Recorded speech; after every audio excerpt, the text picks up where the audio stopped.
Welcome, ladies and gentlemen, to Blitz Season 3, Phase 2. We have some elimination matches tonight. I am Smoke, joined by Ace.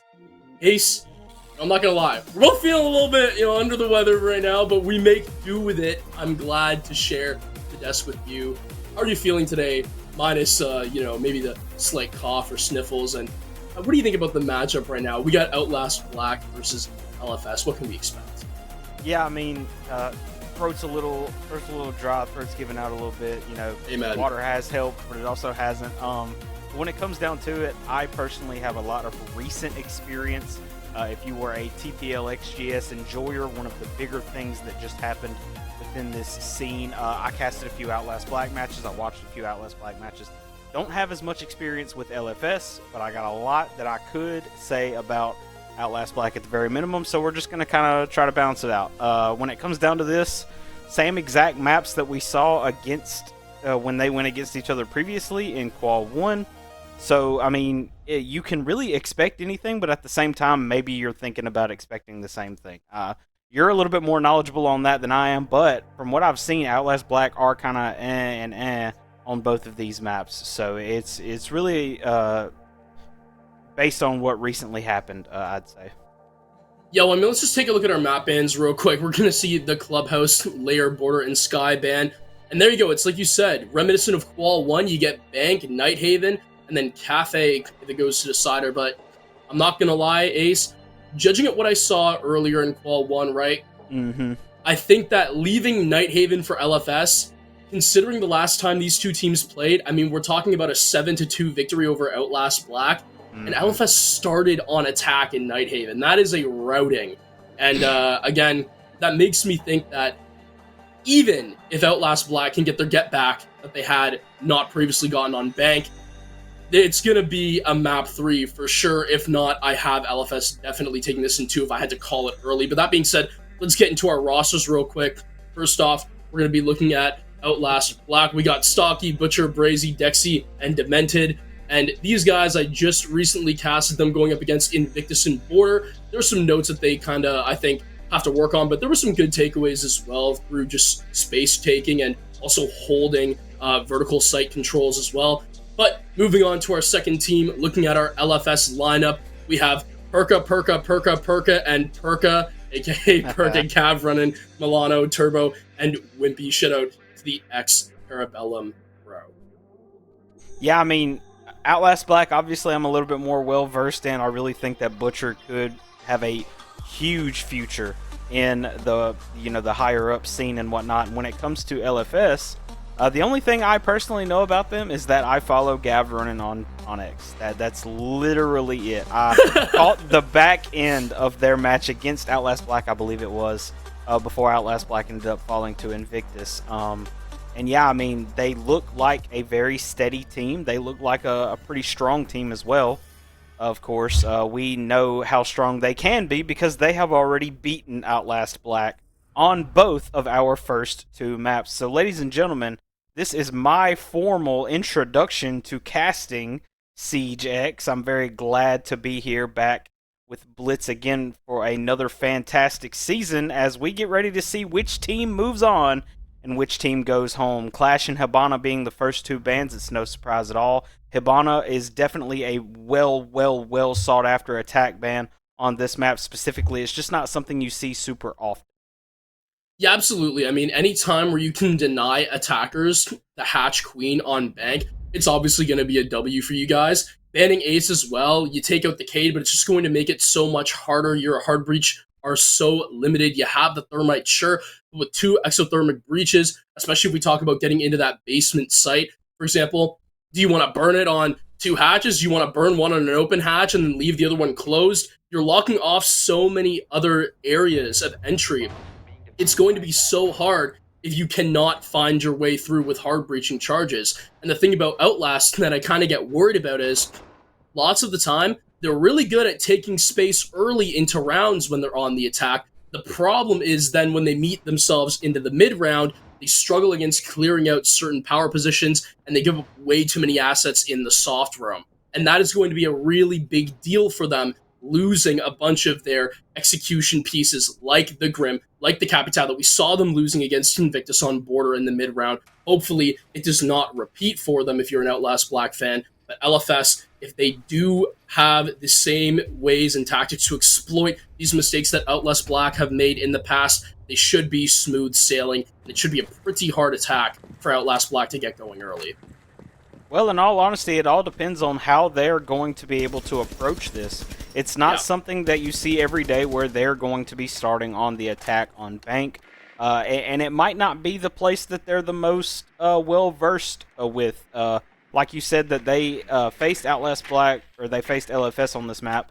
But in my few, pinpoints that I had coming into this, I noticed that they're 2-2 within their most recent play, besides here in Blitz, of course, on this map specifically, and both of their wins have just been easy, quick 7-4 and 7-3. So, I mean, it all depends on if they can get going early with the amount of gunners that they have on this team.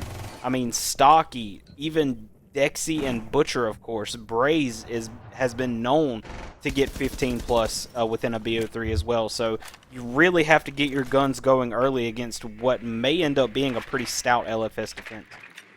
Right, but there's also a lot that you have to clear out, right? I mean, we look at Perka just sitting on the blue stairs with that Warden, that power position early with the Mossberg. It's going to be a little bit hard to clear out.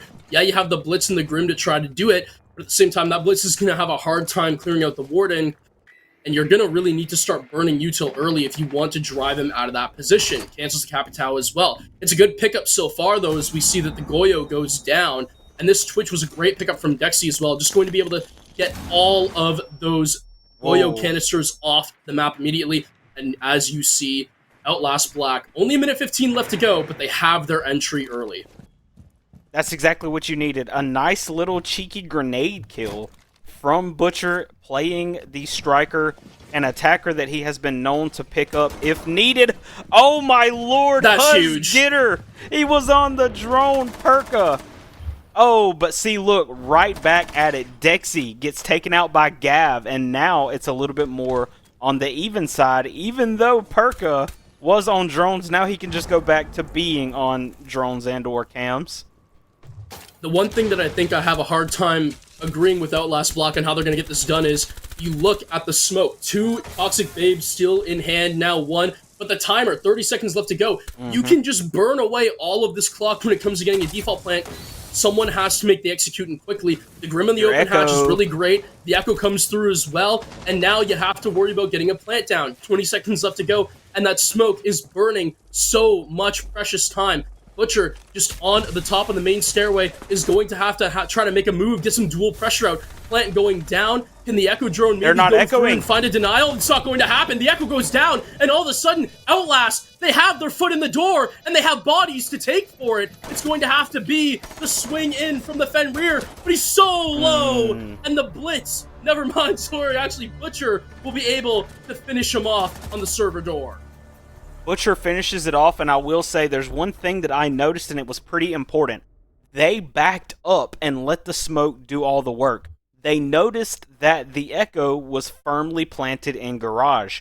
When you're Butcher, or when you're the Blitz, and you have someone like Butcher behind you, when you're Husgetter and you have Butcher, someone as strong as he is behind you, it's easy to get the calls that you need from someone who's going to be able to peek around you. And even the Blitz themselves, Husgetter, could have saw that the Echo was down there. That then meant that you knew the Echo was going to have to stop what they were doing in order to try to stop the plant. The smokes are gone. The Echo ends up getting taken out, of course, by Butcher, who already knew he was there. He had comms. He was waiting on him to re-peek. And if the Echo could have gotten the kill, then maybe he would have stopped what he was doing, hopped on his drone, and stopped Husgetter from planting. But that did not happen. Outlast Black with a very cold and calculated downstairs attack win. It's exactly what they need to, like you said, get their foot in the door and just take off running, I'd say. Yeah, you know what? It's kind of one of those things that we talked about earlier, me and you, before we started this game, right? The mid-round, obviously, where Outlast Black struggles. But when they have their execute, sometimes they make miracles happen.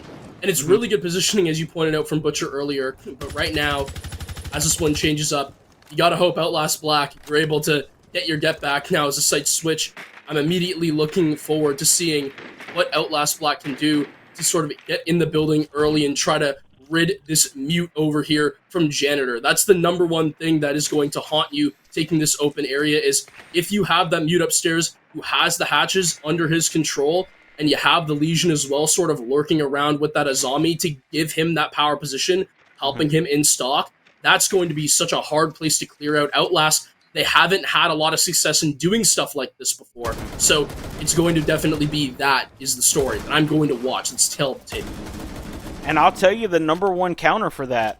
Someone who has been the utmost prominent on Twitch specifically has been Dexy. And look at what they're doing. They're putting Dexy back on Twitch. He will be the number one counter for this heavy hold that they're looking to try to do if they can get a Twitch drone in there. But it may not matter, as Butcher is already that upstairs pressure, but he gets got by the C4, and now Turbo, even if he did back off, he's still fine to stay upstairs, but Dexy comes around the corner, and now he's looking for Turbo as he takes Perk out. Right, but I mean, Turbo being very smart there, just turtling up, dropping in, letting the peel back do its work, and now, yes, you've given Outlast Black the top floor, but the butt cannot open that up anymore. And yeah, sure, you have a Zofia, but at the end of the day, the Aurora is gone too, so you can't now take this defense and cut them off from each other. They will be able to link as much as they want in terms of communication and rotation. So, with this being said, 49 seconds left to go. Outlast Black, they have to find a way to try to break them up, and Turbo hits an absolutely ridiculous shot onto Huzgetter on 1 HP as well. He's so low. This needs to be a kill for Braze. He will make the job done, but no! Not that! Not like that to Dexy! A TK! And oh man, barring a miracle, it's all gone sour. That's why you never sprint. You hear this from everyone in this game. You don't sprint, and just having your gun down is a severe disadvantage. Dexy was obviously looking for a quick little reposition. Didn't realize that Braze had someone in his sights, and it didn't matter in the end anyway. Barring a miracle, as you said, it was probably all but over even before the team kill, to be honest, as LFS get their first defensive victory. Well, a huge round there, especially from Turbo, is the man I want to highlight right now, right? Tucked in that janitor room, able to find one on the C4, I believe that was Butcher, and then wasting time, burning util, and then peeling back inside of that teller's area and being able to find another pick as well on such low HP. It's just so damning against Outlast Black. And I mean, they already lost the Aurora early as well, so nothing was helping out. It was like we said earlier, right? They're good at getting inside the building, but when it comes to clearing that power position, sometimes they linger just a little bit too hard. Dexy tried to make a round out of it, did a good job of clearing out that Azami from stock, but then when the going got tough, there was just too much time that was off the board. You had to rush, and when you're rushing, mistakes happen, and that was ultimately what went through with that horrible mistake down in Teller's. Yeah, I mean, when the going gets tough, sometimes the tough get going, and that's exactly what ended up happening there. Now we are back. I believe we are on... Yes, we're on the top floor again. Or maybe this is the first time. No, this is the second time, because Outlast Black won it the first time. You're right. So we're back on the top floor. I feel like LFS had a decent defense, but the attack was just everywhere all at once when it comes down to it. Now I feel as though they might have their feet under them a little bit better. And no, this is the first time they've been up. I'm so disappointed. I was going to say, yeah, first round basement, right? So yeah, you're right. It was basement. You're good. I'm so up and down right now. But yeah, I feel as though they have a little bit more of a setup type of defense. I feel as though they're a little bit more feet are under them, so to speak. I mean, this is a tough team to beat, and they've already done it once. So you really need to continue to lay it on, as that is exactly what Dexy is doing. He gives the Twitch duties to Demented for this round. Ying LMG will be reigning true if Perker decides to peek. Luckily enough, he will not as of now. Right, well, I mean, again, peeling back and making sure that you leave your life, right? At the end of the day, you don't want to overstay your welcome. If you're facing a lot of pressure from multiple different angles, you have the Dokkaebi on the upside down repel, you have Dementeds with that DMR just on the normal repel up on that back alley area. It's going to be so hard as the Izami to stay alive. What's the point in holding that? What value do you really get by just simply holding there? Maybe you find a pick and you take your life away. It's like, it's whatever. 1-for-1 trade, but you don't want to get rid of yourself in that scenario. Exactly. On to bigger issues. That mirror, as you pointed out, gone right there from Janitor, and that's going to be a huge success from that Twitch drone. Look at all the utility they're getting as well, right? The Wamai gadgets, you're finding out all this intel on the castle, who's sitting in that front desk area. So, to me, right there, Dementeds has definitely done a very good job in setting up what could be a quick execute here from Butcher. Repels on through, and this is going to be certainly the round. And Dementeds is going to take out Neymar as well. Picks are going through. Dementeds with 2 in on him. Is just absolutely shredding LFS apart with the Spore 17. Plank going down. Dexy with another one, just peeking through. That LMG so good. The Nitro Cell to deny the plant, but it's going to find absolutely nothing. And LFS, they're just searching for answers. Perka with 1 has potential for a multi-kill, but no, has to reload, and Huzgetter finds the last 2 quick shots on the 180 with the para, and it's going to be Outlast taking another. And that's what you want if you're Outlast, right? You want to continue to show that you picked Bank again for a specific reason. You might have lost it to them the first time around, but you don't want this to be another iteration of the first time around. This is where you want to prove that Bank can be your map. I mean, you've beaten some of the biggest dogs on this map. The castle and the Ying there is a great set of bans, I would say. The Ying has been far too taken advantage of by the attackers, of course. And when it comes to the defenders, they just don't always bring an answer for the castle. And if they do, maybe that answer's on the other side of the map. So I can understand where those bans are coming from. And I can also understand where LFS is coming from, trying to go back downstairs here. Because now that I have my bearings a little bit, downstairs is where they defended first and they lost.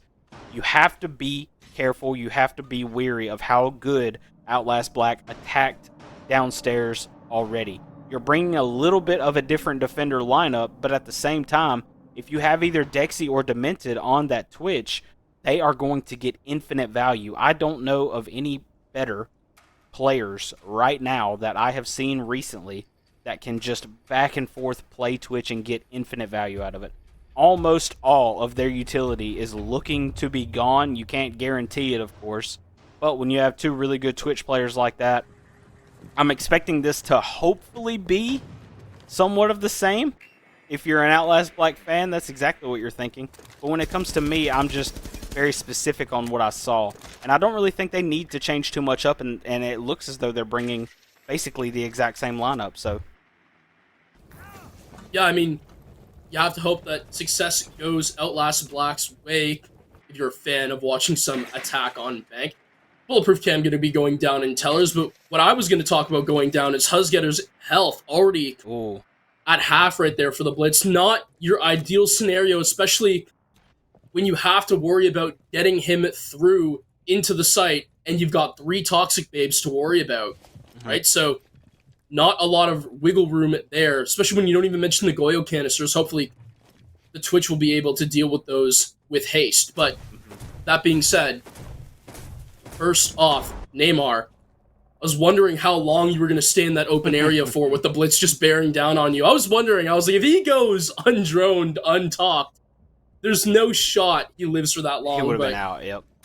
Now as that drone spots the Fen rear and elevator, I don't believe Runnin, has an inkling of necessarily where the attack could potentially come from, but knows he's spotted, so has to back up. But this is huge, right? I mean, the Nitro Cell ripped, but the Velcro gets pulled, and Huzgetter does well to back up. Yep, he backed up there. That's exactly what he knew he needed to do. He needs to get a little bit of support.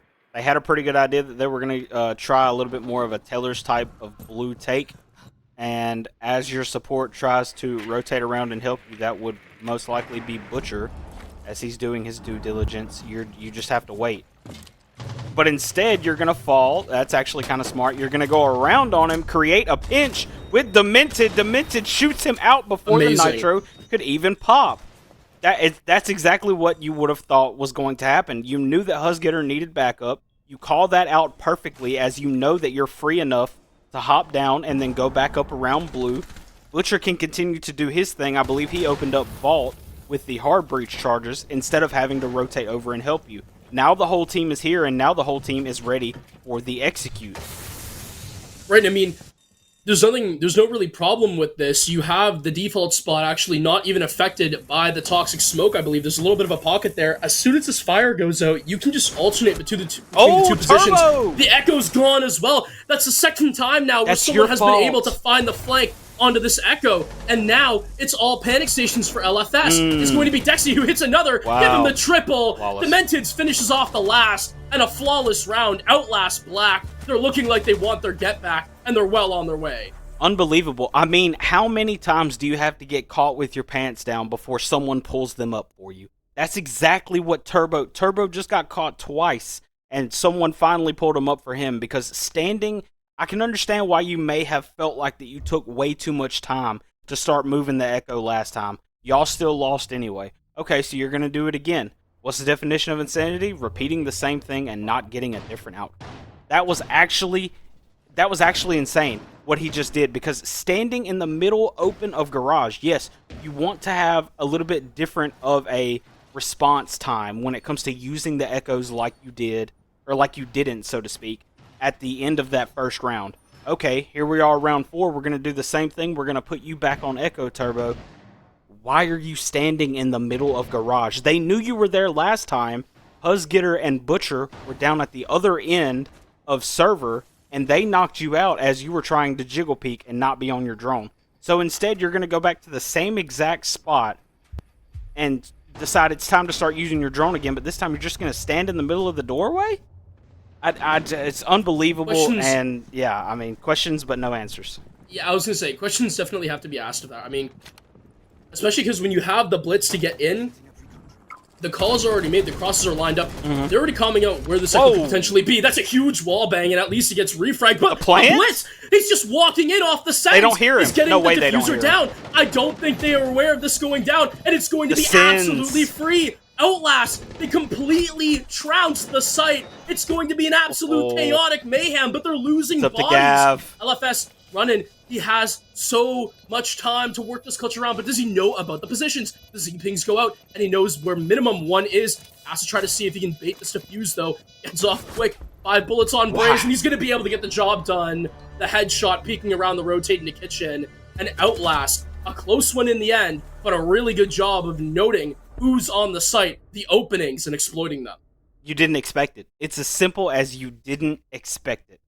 LFS, go You're breaking down the last round still. Exactly. We're talking about last round, and then boom. This is your typical, this is what you see teams like Karn & Co. This is even what I saw a little bit back at Reload Rio. We saw it all the time. You want to try to catch your opponent off guard, and what better way to do it than the Shield Sins plant? You got a first floor site. You have no idea that they have an idea, because of course they don't. So at the end of the day, you see their defensive lineup, and you know, okay, there's a shield over here. You know, they're not necessarily playing it to play it. And then at the end of the day, they have 2, maybe 3 defenders in sight. It's as quick and simple and fast as that. And one thing I can say that a lot of these guys who are playing around this tier, and even some of the pros love about Sins specifically, is you don't have to give up one of your favorite guns in the 417 by playing him. You throw your Senses down, you have your shield run in, and you still have a gun that a lot of people are familiar with on that operator. It's just a simple, classic type of take that LFS just weren't ready for. Yeah, it was, right? And you can't really blame LFS at the same time, right? You want to hold that vertical control, but at the same time, they just made the same mistake that Outlast Black made on Border versus Invictus when they had that bathroom site, right? They commit too many people to that top floor, and there's not enough assets in the building to deal with the oncoming onslaught that was simply force 3 guys through a window and just raise all hell into open area.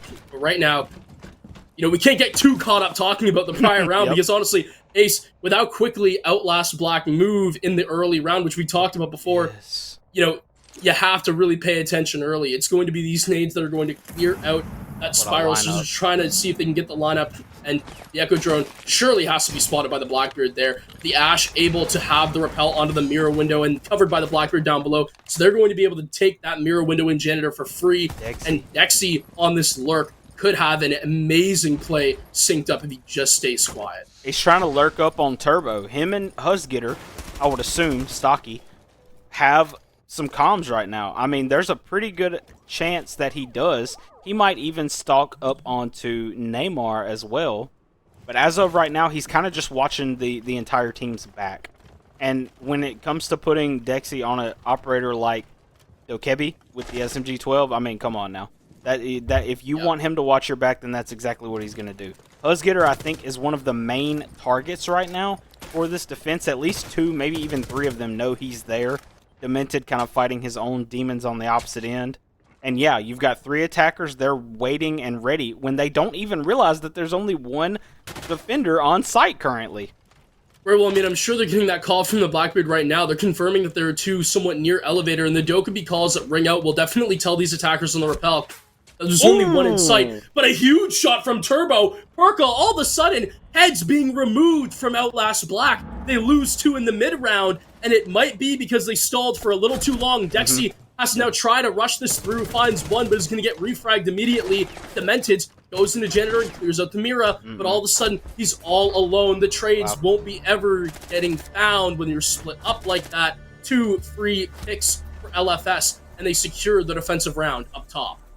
Yeah, I mean, I sung the praises there for a second. I thought that they really had those extra pieces of comms, coming in and coming out and flowing and whatnot. But in all actuality, they were just way too split. The Blackbeard got handled from an insane angle that forces then Dexy to run up, stop his lurk, just keep going and going. He runs up a little bit more on the blind side, gets absolutely sniped, and then you've got the 3 attackers on the window. I mean, it was smooth sailing from there as all the defenders had kind of routed back into the defensive site. So yeah, 4-2 half. Outlast Black still did look pretty good on their 4 wins that they got, and look at that. Outlast Black, they do not want the same thing done to them. They are banning the Montaigne and the Sin, or the Montaigne.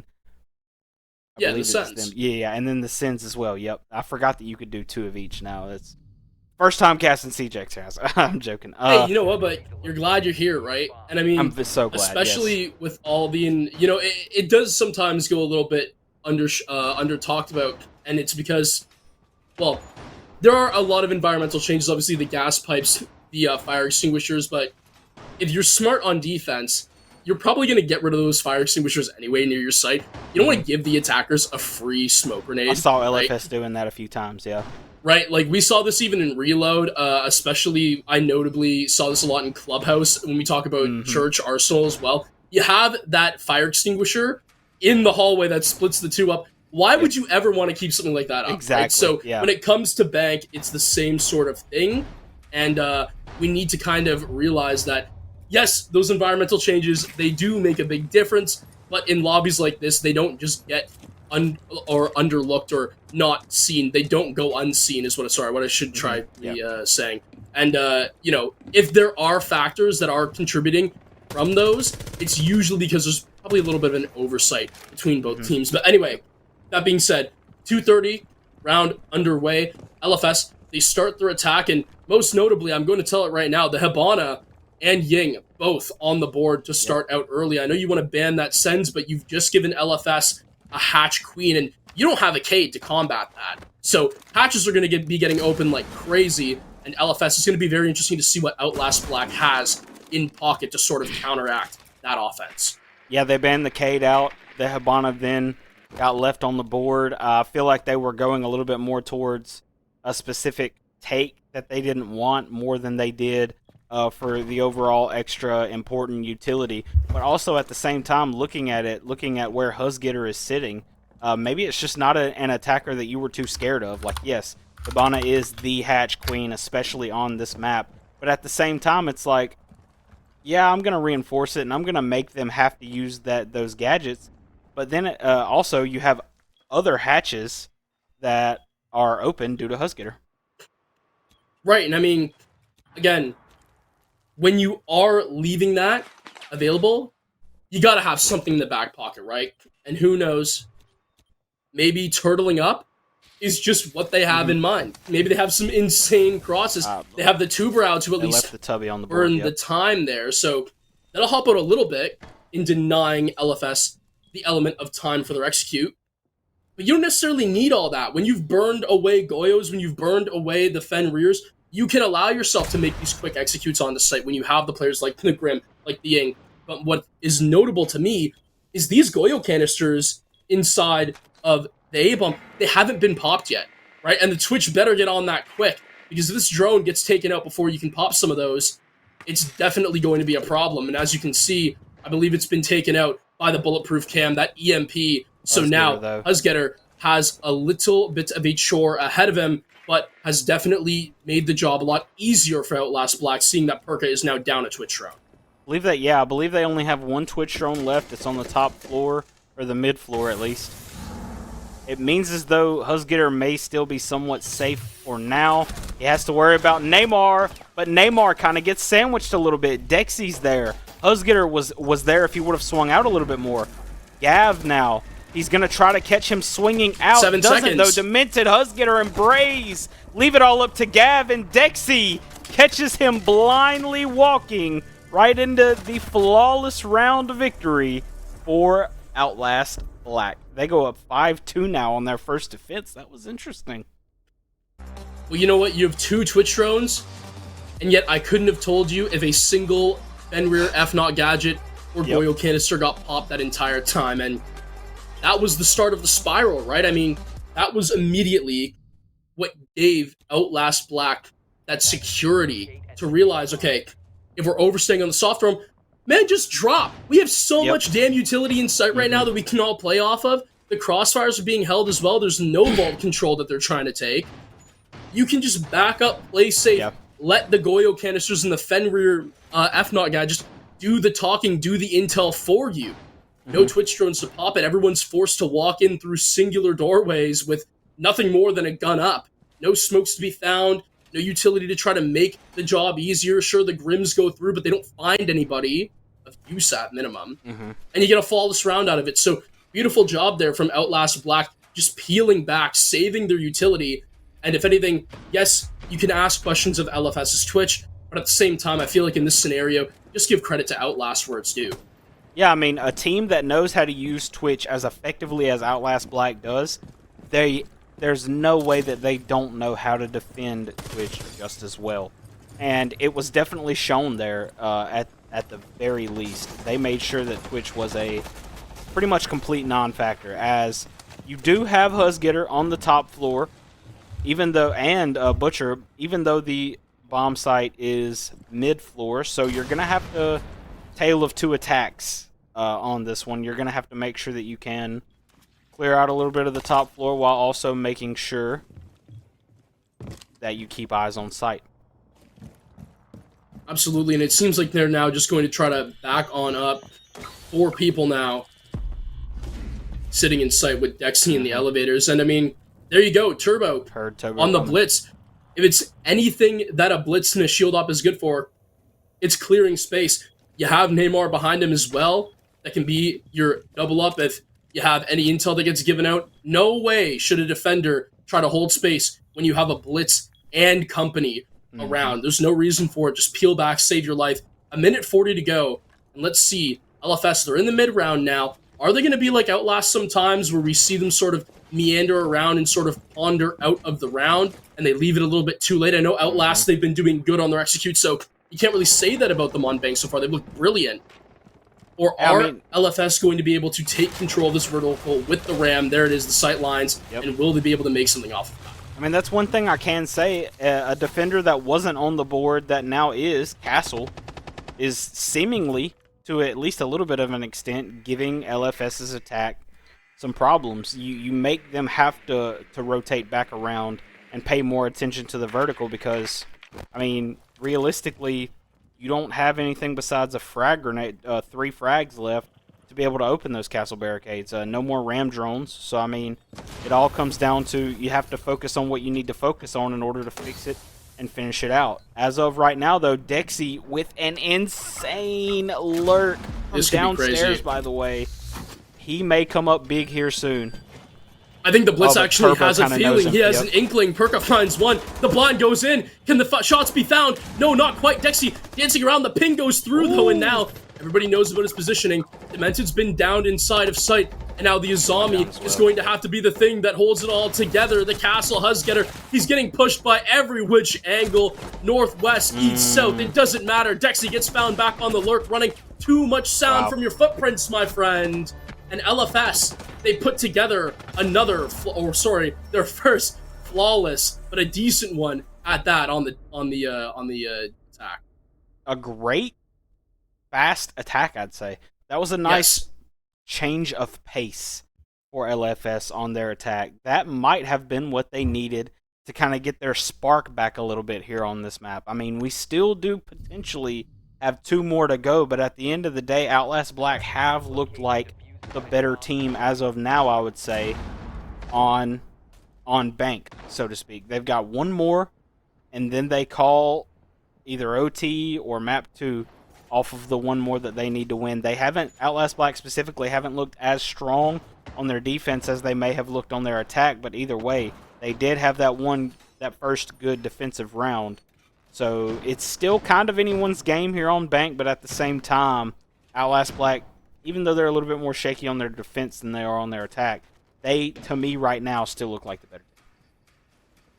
Absolutely. And I think the number one thing that I look for with Outlast Black, you know, when you were on attack, getting that Janitor Mira was so massive, and especially when you had the Blackbeard down below in the main lobby area to make sure that you could have people on that exit rappel, or the exit plaza rappel.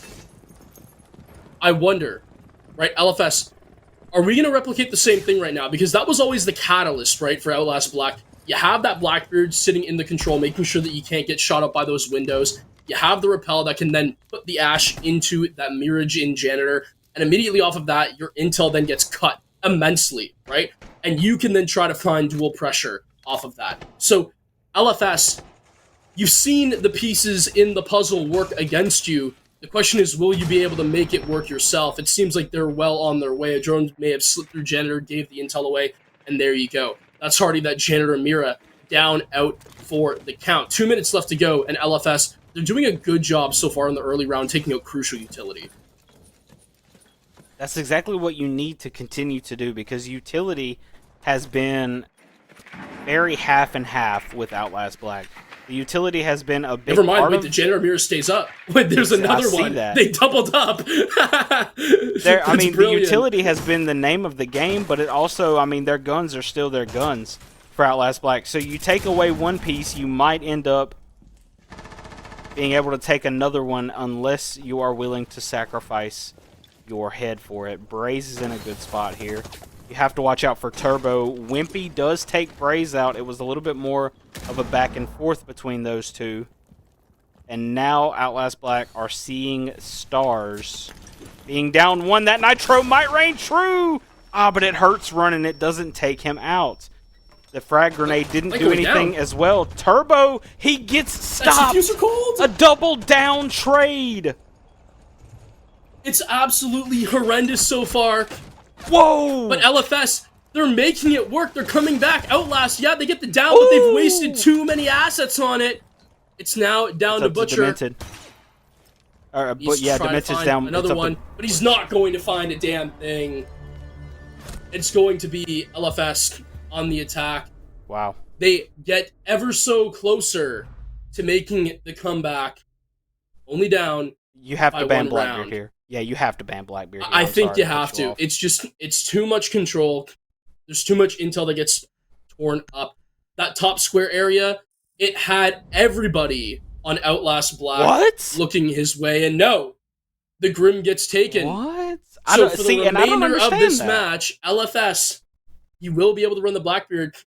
And I thought what was really funny is the Mira gets her Mira taken her window taken on Janitor's like, yeah, that's cool. I'll put a second one down. The Ash, yeah, that's cool. I have a second Ash charge. I have a second Ash charge. At the start, I was like, oh man, that's really funny. And then I saw immediately, oh, she has another Ash charge. Yep. Well, that's never mind. It's unfortunate, but it is what it is. LFS, they look good in that regard. They took out Util early. And then I feel like Outlast Black, they just got a little too tunnel visioned on one portion of the map. It was the Blackbeard. And they were completely unaware of then the Glass, who made his way up on through that rappel and found, I want to say, a kill and a down, maybe even 2 picks, to then give them that man advantage. So you're getting so tunnel visioned by the Blackbeard, and you decide to keep it in. I was going to say, Gav, if you don't switch that immediately, if you guys don't run the BB, I don't really know what to tell you. To me, that'd just be like a straight up throw because it's working so well for you. You might as well keep it. I mean, they quite literally dedicated 3 bodies out of the 5 that you have alive at that current point in time to try to stop Gav. Gav finally got shot down after he had captivated those 3 mines, to where the other 2 that were on site, and even one of the 3 that were infatuated with him, got taken out as well. So it all went downhill quick, fast, and in a hurry. And if I'm Outlast Black and I lose this, they were up 5-3, mind you. If I'm Outlast Black and I lose this based on the fact that we're letting Gav run all over us on Blackbeard, on our map pick, I'm going to be absolutely stunned. Because I can understand why you might be looking toward the future and the fact that you're banning the Grim. It's a downstairs take. You're going to try to make sure that they don't get any extra info out of you, especially with an attacker like the Grim. But man, how impactful this Blackbeard has been for this LFS attack. I don't understand the pick. Yeah, and those nades as well that Blackbeard has, right, was used so well to make defenders have to move back, right? Make sure that you can take that top square control. Yep. And I'm thinking about a site like Basement. It's the same thing. If you need people to move, those nades can do that. And for Execute, I was going to say the Ying would be massive as well. There are people that can do that for LFS, but the Ying's gone down. The Blackbeard will be able to use that nade to find the pickup, confirming it onto Butcher. The Goyo is down and out for the count.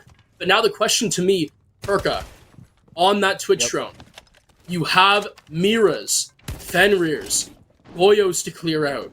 What are you going to do? What pieces of utility will you pick off? You have to do them quickly. The second this hatchet's open, that Twitch drone, it better come through, and it better make an impact, or else this round could be lost very early. And there it is, a beautiful shot from the EMP of a bulletproof cam. And I'm not saying that's going to be all she wrote, but with 49 seconds left to go, 3 smoke canisters left, Amira's still up, it's going to be a little bit hard to sort of take control in this regard. Yeah, I mean, they have dedicated eyes, I'd say. They literally just had to waste. Yep, they had to waste an Ash charge on a bulletproof camera. That is not something I get the chance to say every day.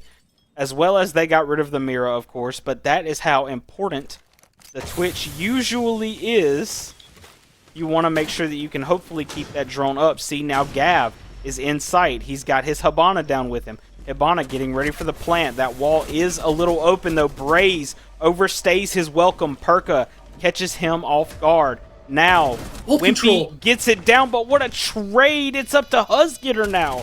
That's not the trade that you're trying to take. You catch Perka running back around, and now Perka is downed. It's a 1v2. He gets 1! No way. You have to look for him now. There's no Maybe shot. you don't. Maybe you don't. Husgetter? He gets off. The movement was just enough. Neymar baited him off. You need to commit now. 17 seconds left to go. You probably have one more fake left in pocket. I think he's just going to hold it. He's going to stick. No, gets off. And wow, Neymar just able to find the shots. Husgetter not quick enough. The fake bait of the sprint enough to get the Vigil off of the diffuser. Wow. And that was very well done there from LFS. A little bit cheeky, a little bit close for call, despite you not having the Ying. Mm-hmm. But this is why I question the ban not being spent on the Blackbeard. Yep. Able to just drive his way completely through that A-bomb, hold so much control, held the smoke in check, held that elevator hall in check, held the garage in check, and you have a player in Vault, you could not have made a stronger hold to retake off of. And Outlast, they just weren't able to do it. And I think when we think about Outlast, something that we don't talk about enough is that they are more of a mental-driven team. They ride off their high highs, but if they dig a grave for themselves, they can just let rounds drizzle away, left, right, center, and they do not recover. Could we be seeing the beginning of that? Because LFS, they are on a tear right now. Yep. Or is it just the case of two teams that are just having struggles on a bank defense? I mean, anything is possible, right? But when you're Outlast Black, this is what you've been waiting for. You left Staff Open Area as one of your last defenses for a reason. You banned Sins and Montaigne for a reason. This is where Outlast Black have to get their wits back about them, because they have already let LFS come back to make it 5-5 now. You need to make it 6-5 and 7-5, and it starts here. This is what you banned for. This is what you banned for. This is what you prepped for. Now you need to make your actions take action. Right, I mean, the first action that you need to do if you're LFS, you don't have the Blackbeard, but it's okay, you have a Blitz as well. You need that Blitz to clear out those players up top. He needs to create that space and free up the top floor, but you need the backup. Good job from the Twitch drone there, just clearing out the Fenris that were along the lines of that Janitor Hall and Stock. With that being said, LFS, they're making it work. And such a huge pick early as well. Butcher down for the count. That's your Valk C4 wasted, not going to be utilized. And at minimum, yes, the Valk can swap on cams, but a Nitro, when we're talking about a shield op in play as well, can be so huge. And that piece of util gone. You only have the mute now to think about. Outlast Black have needed to get Butcher going multiple different rounds. Just hasn't happened in the past, and it just has not happened yet. Demented goes down at the hands of Perka. This is the defense that you guys were waiting for. Braze takes running out. But at the same time, like, I'm not seeing anything super beneficial from the defenders right now. They're staying up top way too long. He gets ran down by Neymar, and now the site's wide open. Only one on there is Braze. It's unfortunate. It's unfortunate. Again, Husgetter still on that top floor. Right? I mean, so many of these people, they didn't peel back, and they suffered the wrath of having to worry about a Blitz and company clearing you out. Husgetter finds the Blitz, though. He's been on alert, but no, those shots would have been crucial. And wow, near glory there from Outlast. They almost get a hero play. 40 seconds to go. Wimpy on low HP. But Braze, 30 seconds left. The timer needs to be a second man for him, but he's been droned out. They know about his position, and now it's all but over. Perka able to land the shots. You waited on that defense, but it didn't happen. And LFS now, they move on to match point. What a comeback from LFS. I feel as though we're talking a little bit more about what Outlast Black haven't been doing.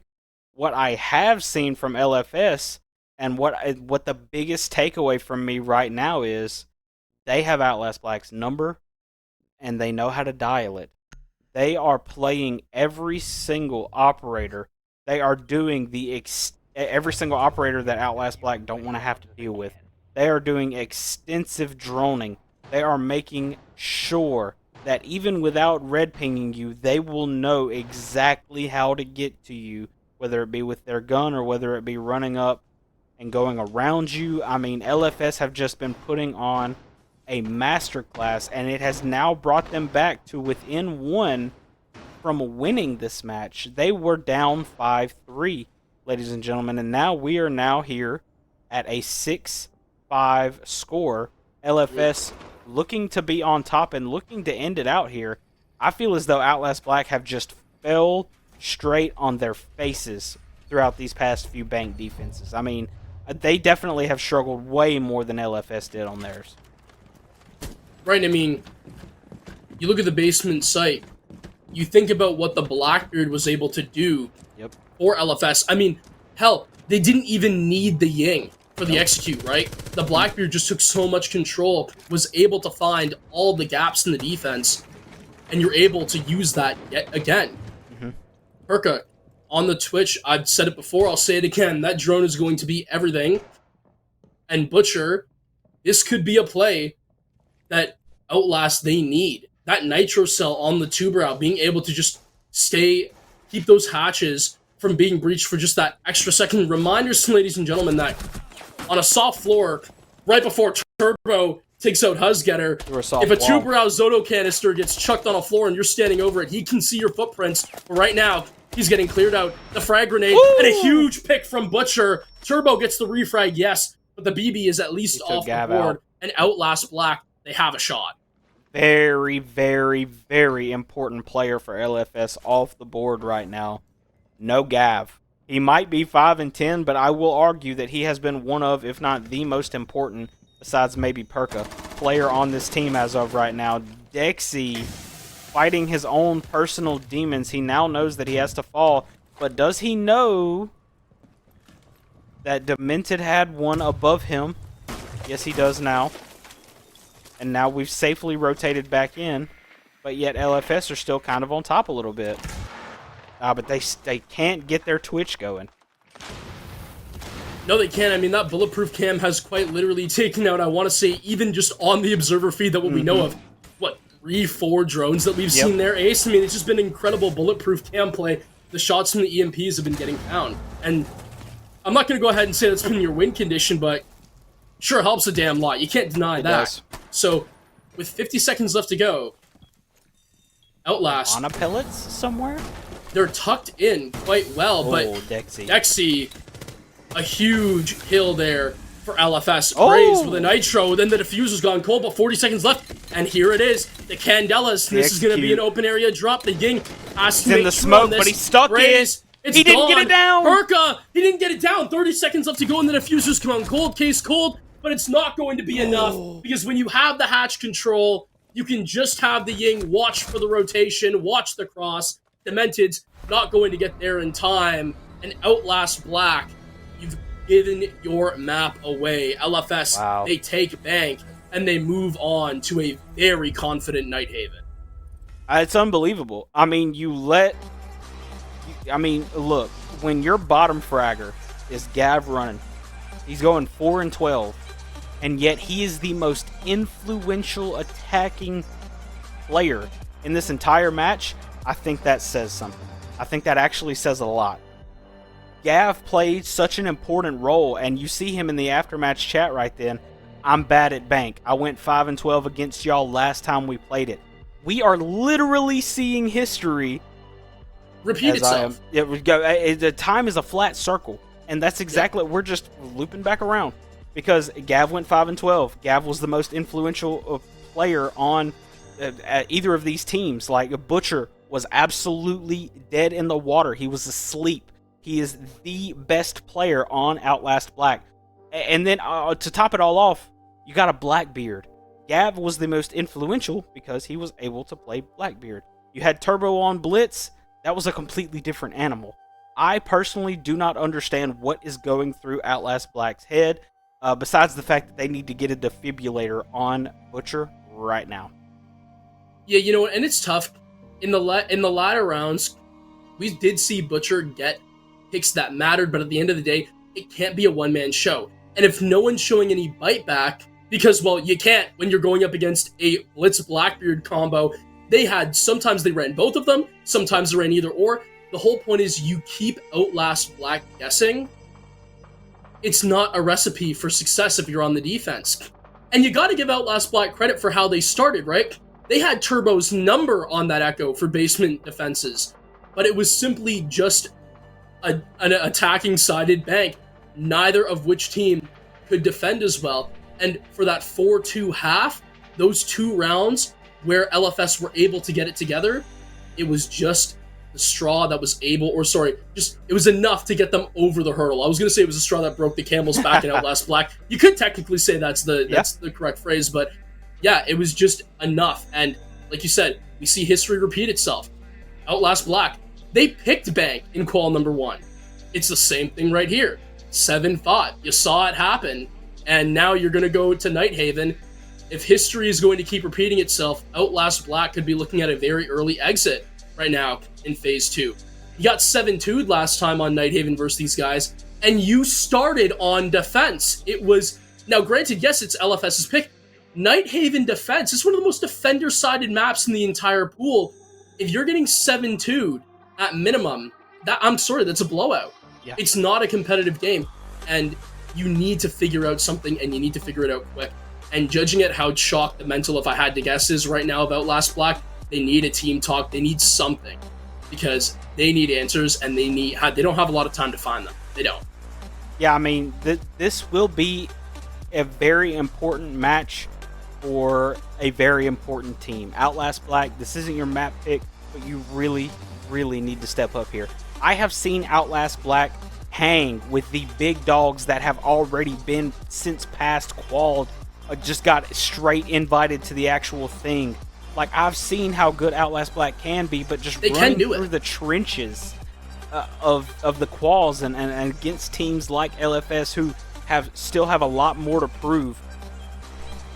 It's slowing them down to a point where they're probably, hopefully not, I'm all for some good CJX gameplay, about to be gone. That's not at all what you want. On the other side of this break, though, the answers to the questions that we have been asking shall reveal themselves. We'll see you on the other side of this break.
immediately force them out of this position, and he's going to leave at the first sign of danger, not even getting to the asphyxiating bolts themselves yet, which now can be used instead to cinch down on the objective and close the site off. Goal.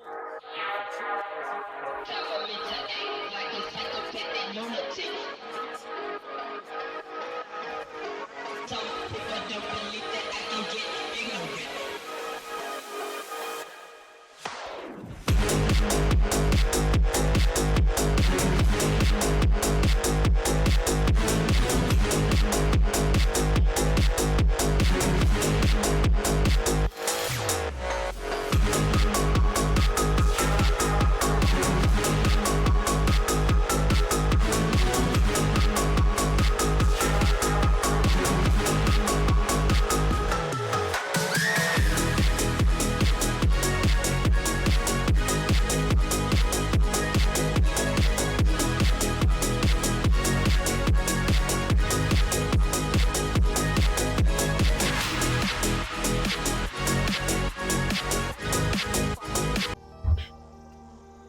Well, welcome back, ladies and gentlemen, to Blitz Phase 3, or sorry, Season 3, Phase 2. Phase 3 on the way. I'm Smoke, joined by Ace. We have Outlast Black versus LFS. We just got out of bank in where history certainly did repeat itself. 7-5 win going over to LFS if you guys are just joining us right now. Outlast Black, they started out so well. I want to say they had a 4-2 split on defense, right? Yep. They were starting out decent on bank. Had Turbo's number on the Echo, especially when it came to sorting out defenses on basement. They did a really good job of surrounding everybody. But then, after they switched a couple of questionable bans, most definitely the non-ban onto Blackbeard, so they let Gav run and take him. And we were even just talking about this earlier, Ace, right? Where LFS were able to come back. You have Gav running on the Blackbeard. How many rounds did we see? 3-4 people looking, paying attention to Gav, showing Gav literally where they were, right? If you're peeking him with 3 different people and you're just looking at him, you don't need to be firing any bullets. Gav isn't just not going to see you. The whole point is he's going to see you, and then he's going to call out your position. You are revealing your positions on defenses for the most of the squad, right? Yep. So the bulk of the squad. There you go. Yeah. And when you do that, it's never going to go well. It just isn't. You can't rotate in time because you have the shield literally holding off those crosses, right? So it's just tough. Outlast Black, they started off really well, but they really did just start to crumble is what we said. And it's unfortunate to see, but they need to strap in really quickly because now heading into Nighthaven, it's not going to get any easier for them against an LFS who are so good on Nighthaven's attack. Yeah, they're ready to take this one. They're ready to steal this one right out from under Outlast Black and to take it back very quickly. And hopefully this does continue to persist if you're an LFS fan and you're excited to continue to watch them throughout hopefully the rest of Season 3. When your bottom frag is your most influential and important and most looked at player, the enemy team has some problem solving to do. So, ladies and gentlemen, this is win in Force Map 3 or go home for the beloved Outlast Black. Young underdogs of LFS. This is to really get their name out there and to prove it, so to speak. Montaigne and Tuberal being the first 2 bans. No super duper surprise there. Outlast Black took pretty good advantage of the Tuberal and Montaigne just being a pretty stable ban. Now, do we finally see the Blackbeard ban from Outlast Black as LFS are starting on the attack? And they would much rather go with a Maverick ban. I can see why. You would go for the Maverick ban for sure. But at the same time, are we just letting Bank repeat itself? I mean, we see Turbo insta-lock the Blitz, and we got Gav on the Ram. I mean, they're going to have one of the two, and you could ban them both, but then you would have to have someone like Maverick or Montaigne on the board. So yeah, we're upstairs. Not necessarily where you would see Blackbeard be ran anyway, which is why they might have caught a little bit of an audible, put Turbo on the Blitz. And yeah, Neymar on the Deimos as well is an interesting pick. Didn't see too much Deimos last time, but I mean, hey, LFS have a strat, so to speak. they beat this exact same Outlast Black team 7-2 on this map last time they played. So they're looking for a repeat of that, and I'm just hoping that Outlast Black can finally get their feet under them. And something that LFS did so well last game, in my opinion, that we didn't really touch on too much, was peeling the roamers back without losing them. Yep. Outlast Black, they kind of struggled in doing that. And I'm not going to lie, because the lineups are confirmed, I mean, man, when you're comboing a Deimos with a Blitz, yeah, Yep. you're going to struggle peeling back without taking some casualties, I'd imagine. This mute is quite literally going to be everything for just getting rid of those Deimos markers. But at the same time, if you drone out where those jammers are, it then becomes oh so obvious. The Blitz can just run in, clear you out anyway, make you move off that jammer, and then the Deimos mark persists. So either way, LFS, they have one hell of a roam clear lined up for them. And now we just need to see the fruits of that labor. The Bandit going to be pinged out first. He's the only one who they've droned out successfully. So to be fair, Outlast so far doing a good job of staying hidden. Those mute jammers must have done God's work in that drone phase. So Braze, on this lurk through vending, is going to have a very good opportunity to potentially catch people lacking, seeing as he has been undetected through drones so far. They know how important the drones are to this LFS attack. They're trying to do their absolute best to get rid of it quick, fast, and in a hurry. So try to stunt it, so to speak. And at the same time, Turbo, that gives him the opportunity to kind of peek up a little bit. That nitro might not hit from Braze. It does hurt Perka enough to help Husgetter get the opening pick. And you know what? That's your off the board. At minimum, even if you have that wall, any walls open, at the same time, it's always a gun down. So yes, Thatcher did do his job on the IT, but now, Outlast Black, their smokes are going in early. The Blitz already has the entry, finds one. Don't tell me you're going to get another. Dexy whips out the battle of the P12s, and he's going to be the one who finds successful in that notion. But that being said, Outlast, they're looking pretty primed and in good position here. They just don't want to overpeak. You have such a huge man advantage. Let trades, let playing off contact do the work for you. Wimpy on such low HP through electrical. Has to swing in here. May have just seen the foot of Dexy, and now will look to try to swing the wall potentially on a pre-fire. No, can't go that far back. The defensive cam spots him, but running. He runs him finds out the one. gaff. Dexy's gone. That split, that take onto Pillar, it was enough to move the man out, and now everybody forced into command. A lot of people left to try to get 2v3 to go, and Braze is just tucked in holding this cross from IT. You have to hope when the peak comes through, he's going to have it, but no, the missed time. Plant going down from Wimpy. Butcher finds one on the run-in, and now it should be the Goyo Flames to finish off the plants, where it will be just that. And wow, on a defense, it's going to be Outlast, who do a decent job of holding down the site when it matters most. They convert on their first onto command. That was a good, but that was also a very scatterbrained defense. That was a very all-over-the-place type of defense, and the same could go for the attack of LFS. I didn't necessarily like the way that they were split right then. You didn't have too much help behind Turbo, behind your Blitz. And then, you left it all up to Gav, who had came in right there at the last second. They did have a little bit of good synergy there at the end, but also Perka. He got hurt by that C4 below, and then he just kind of got caught out in the open.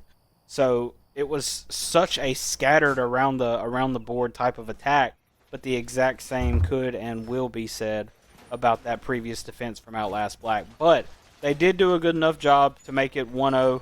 They're hoping to continue this trend and take us on to Cafe, but as of now, it is still a little too early to call. Yeah, absolutely. I mean, we're just getting in the first round. I like the mirror setup right now that they have, looking into electrical through catwalk, and defending this IT position. We talked about it earlier. Outlast Black, you saw how they defended on border on maps where you have soft floors where you can hold verticality. They do really damn good in holding that sort of stuff down. That is kind of their bread and butter, if I were to take a guess on how their defense, what they're going to do to make it work. And when you have those options available to you for that control storage, when you have it open for you for that tank assembly, right? that is going to be very hard to get drawn off of.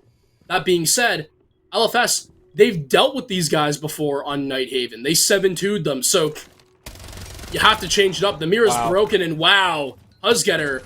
I don't know if there was just a misdrone or not, but this is extremely sloppy right now from LFS. It was. Huzgetter gets away with murder, in my opinion. The Thermite gone, Ying gone, and all of a sudden LFS scratching their heads, wondering what the hell just happened inside of IT. I can't believe that they... I mean, was it a misdrone, or was it the fact that they just...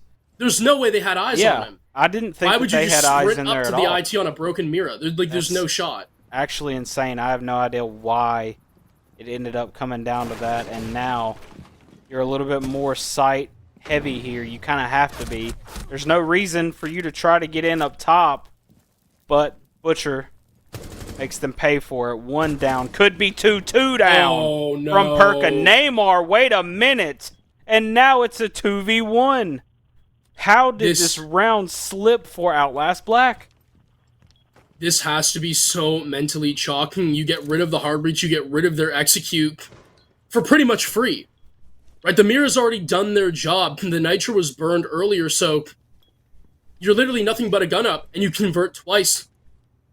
But now, everything else falls apart, and Perka has just been insane. It really is just the Perka effect. Dexy taking down a 1 HP is full blind, and this has to be pixel perfect for Dexy if you want to deny these players inside, and it's just not going to happen. LFS, they somehow turned what looked like a broken round into a successful one, and I have incredible question. Well, not just incredibly large amount of questions to ask about Outlast Black. I have just utmost disbelief. If this is a sign of things to come, we see a scatterbrained command defense that, yes, while they did win, there were definitely gaps there. And then an absolute throw on storage. I don't necessarily... I'm not exactly fond of what could be things to come if you're an Outlast Black fan. 100%, 110% actually. Because how do you let that round get away from you that way? I mean, you literally had them in the palm of your hands. Yeah, exactly. The great play is what put LFS in the palm of your hands. And yet 3-4 actually, quick, fast, in a hurry, back-to-back, round one way, around the other. I mean, come on now. Honestly, how does that slip through your finger? I mean, I'll tell you how. Perka just walks down Command Hall and just finds 2 for free. It's unfortunate, but it's just how that happened. Dexy found another, right? 3 picks go unanswered. Yep. 2 of them within quite literally milliseconds of each other off of just something that should be watched, should be accounted for, should be checked. But no. He walks up blue for absolutely free. Yep. No one hears him, somehow. And just gets away with murder. It's the same thing. It's like Huzgetter. How does no one know where he is in IT? Broken Mira, hello? Yeah. Someone's got to hold that. It's the same thing. What is a Thatcher solely just walking through Command Hall? How is that not being found out? It's just simply the Perka effect. And you know what? If you're LFS, you just gotta love it. You gotta love it. You love to see it for them. But now the Blitz fast take through command has the flash. Is this not going to be cross-checked? Is this cross not going to be checked? Turbo just takes Butcher out for free, and now Huzgetter has to drop. How do you let that happen? Why were you not watching his cross like that? I mean, and in all honesty, Butcher did his best to continue surviving for as long as he could. What? What a great kill from Braze there, though. I was going to say, you know what? If you are going to make a little bit of a comeback, at least Braze has it, but Gav and LFS, if it's one thing they've showed us, refragging is one of their specialities. They don't often let picks go off the board without finding someone else, right? And now Huzgetter are going to be the one who is left victim to that result. So, man advantage backup for LFS. Mind you, the Blitz Turbo is on 1 HP. 2 Nitros still in the pockets for Outlast Black. So, going to be a little bit hard to take your ground effectively, but that being said, a minute 10 to go. LFS, they're still par for the course. They have soft breaching charges right now that they can put down from the Ash. They have another set of flashes, 2 smokes in pocket. They have the tools to get this execute aggressive done. Angle. Dexy is holding such an aggressive angle here. He knows for a fact that he needed to back up, and I'm glad he did because, man, he was holding that angle for a minute. Like, you definitely could have gotten swung and caught out there, but that is one thing I can say Outlast Black have been at least a little bit better about doing, and that's peeling back. That's one thing they caught from LFS's defenses that they brought to their own table. Now, the execute looks as though it's getting ready to happen. We've only got 20 seconds left here, Smoke. We do, and Braze holding this player Anonymous just barely sees the head, but I was going to say that Hibana had to see Braze sitting there. Dexy with 1 can be the hero here that Outlast need. Plant going down, though, and it's going to be from Wimpy. They need to try to find the Nitro, but it's not going to connect. Demented's gone. Braze gone. Dexy needs to be the hero, but the bomb has been planted. What? Swings around Cargo on Nano Hall. It's not going to happen. The SMG-12, the bullets ring through and sing a symphony for LFS. And oh me, oh my. It just goes all wrong for Outlast Black in the dying embers. It continues to do so. They are nothing like the ever-valiant Phoenix rising from their own ashes. Because when they lay in their ashes, they make a bed out of it. I can understand the mirror ban here as well. But yeah, that was just, what a collapse. How do they continue? They have to be made out of skeleton. Just straight, nothing but skeleton bone collapsing in on itself. I mean, you hold a skeleton up, it's probably going to fall. Gravity is going to take the bones out, throw them around. And that's exactly what's happening. It's like LFS are picking. I want the femur. No, wait, hold on. Let me get the orbital. I'd rather that one, actually. They're just picking the dry bones of what is left behind by either alive or dead attackers, because they have every singular player on LFS has had way too much of an impact, and Outlast Black have not yet figured out how to stun them. Right, I mean, right now it looks like just a bunch of vultures going rabid on a dead corpse. I mean, There's nothing right now. There's no substance, right? I mean, Outlast Black, you have the time, you can play safe, and then, you know, there was a TK in the match prior as well. I feel like when the going gets tough, the seconds get dire. Outlast Black, they just, even on defense, they move a little too fast. Yes, that Nitro has to come out, but I really want to see another angle. Was it simply a member of Outlast Black who just sprinted into where the Nitro was going to land? Or was it just a misthrow as well, because you're just panicking and you're doing it too quickly, right? Yep. I mean, either or, the Hibana is the only one on that Animus side. You don't need to get the kill as the diffuser's going down. Yes, it'd be nice to have the K-Scope hold, but you take out that Hibana and all of a sudden, in a post-plant scenario, that whole side of Cargo is the only area of congestion. Yep. So, it just is a damn shame that Outlast, they just weren't able to make it work, despite the fact that they honestly looked kind of decent going in the final 30. They had the positions all right and lined up.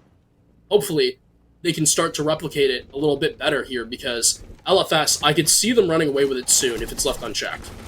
They put Turbo. Here's an interesting grab for you. Huge As Nitro. Huzgetter gets a Nitro on a Perka, insane. They put Turbo on the Blackbeard this time, and they let Gav run the Twitch. That is an interesting take here. It's going to be nade for Nitro if Braze continues to sit where he is, but instead they put the nade back. And now it's really just a standoff. You have no real way to get rid of any Kaid electricity. Oh, but see, Braze, he gets no value at all out of his shotgun. Now the wall's going to get open. Dexy gets taken out by Gav. You've got a Blackbeard right there. You're not close enough, Stocky. You've got a lot of people around you right now, and it does not work out.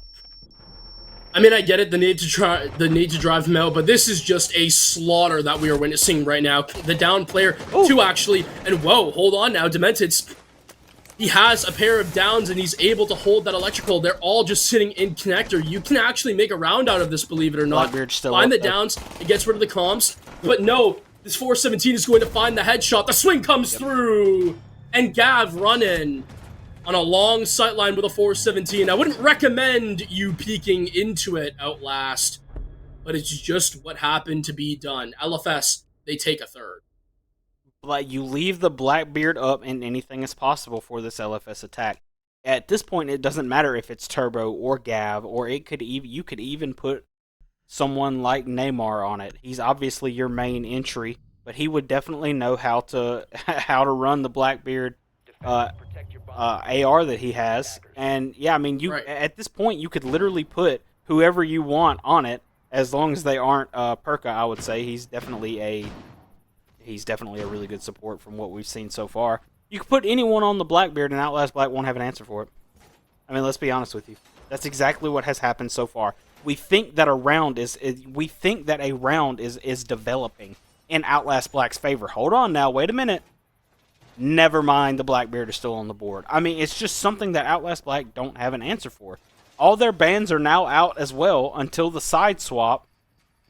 Like, I don't understand what goes through their head whenever they have a team like LFS that just use and abuse. I mean, you might as well start calling Turbo and or Gav the spirits of this current point in time that we are in right now, because they're using and abusing and getting all that extra value out of Blackbeard, and yet for some reason you're not seeing Blackbeard be taken off the board. It's still just so baffling to me.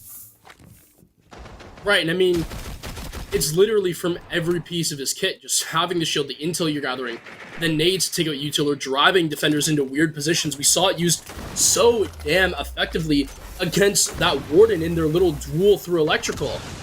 Right, I mean, these are things that we've been seeing all series long, and it just keeps happening. It's like we said earlier, history is simply repeating itself. Perka has been on demon time this entire series, on the Thatcher of all operators, not even someone who is using util to really enable picks. He's just going and finding them himself.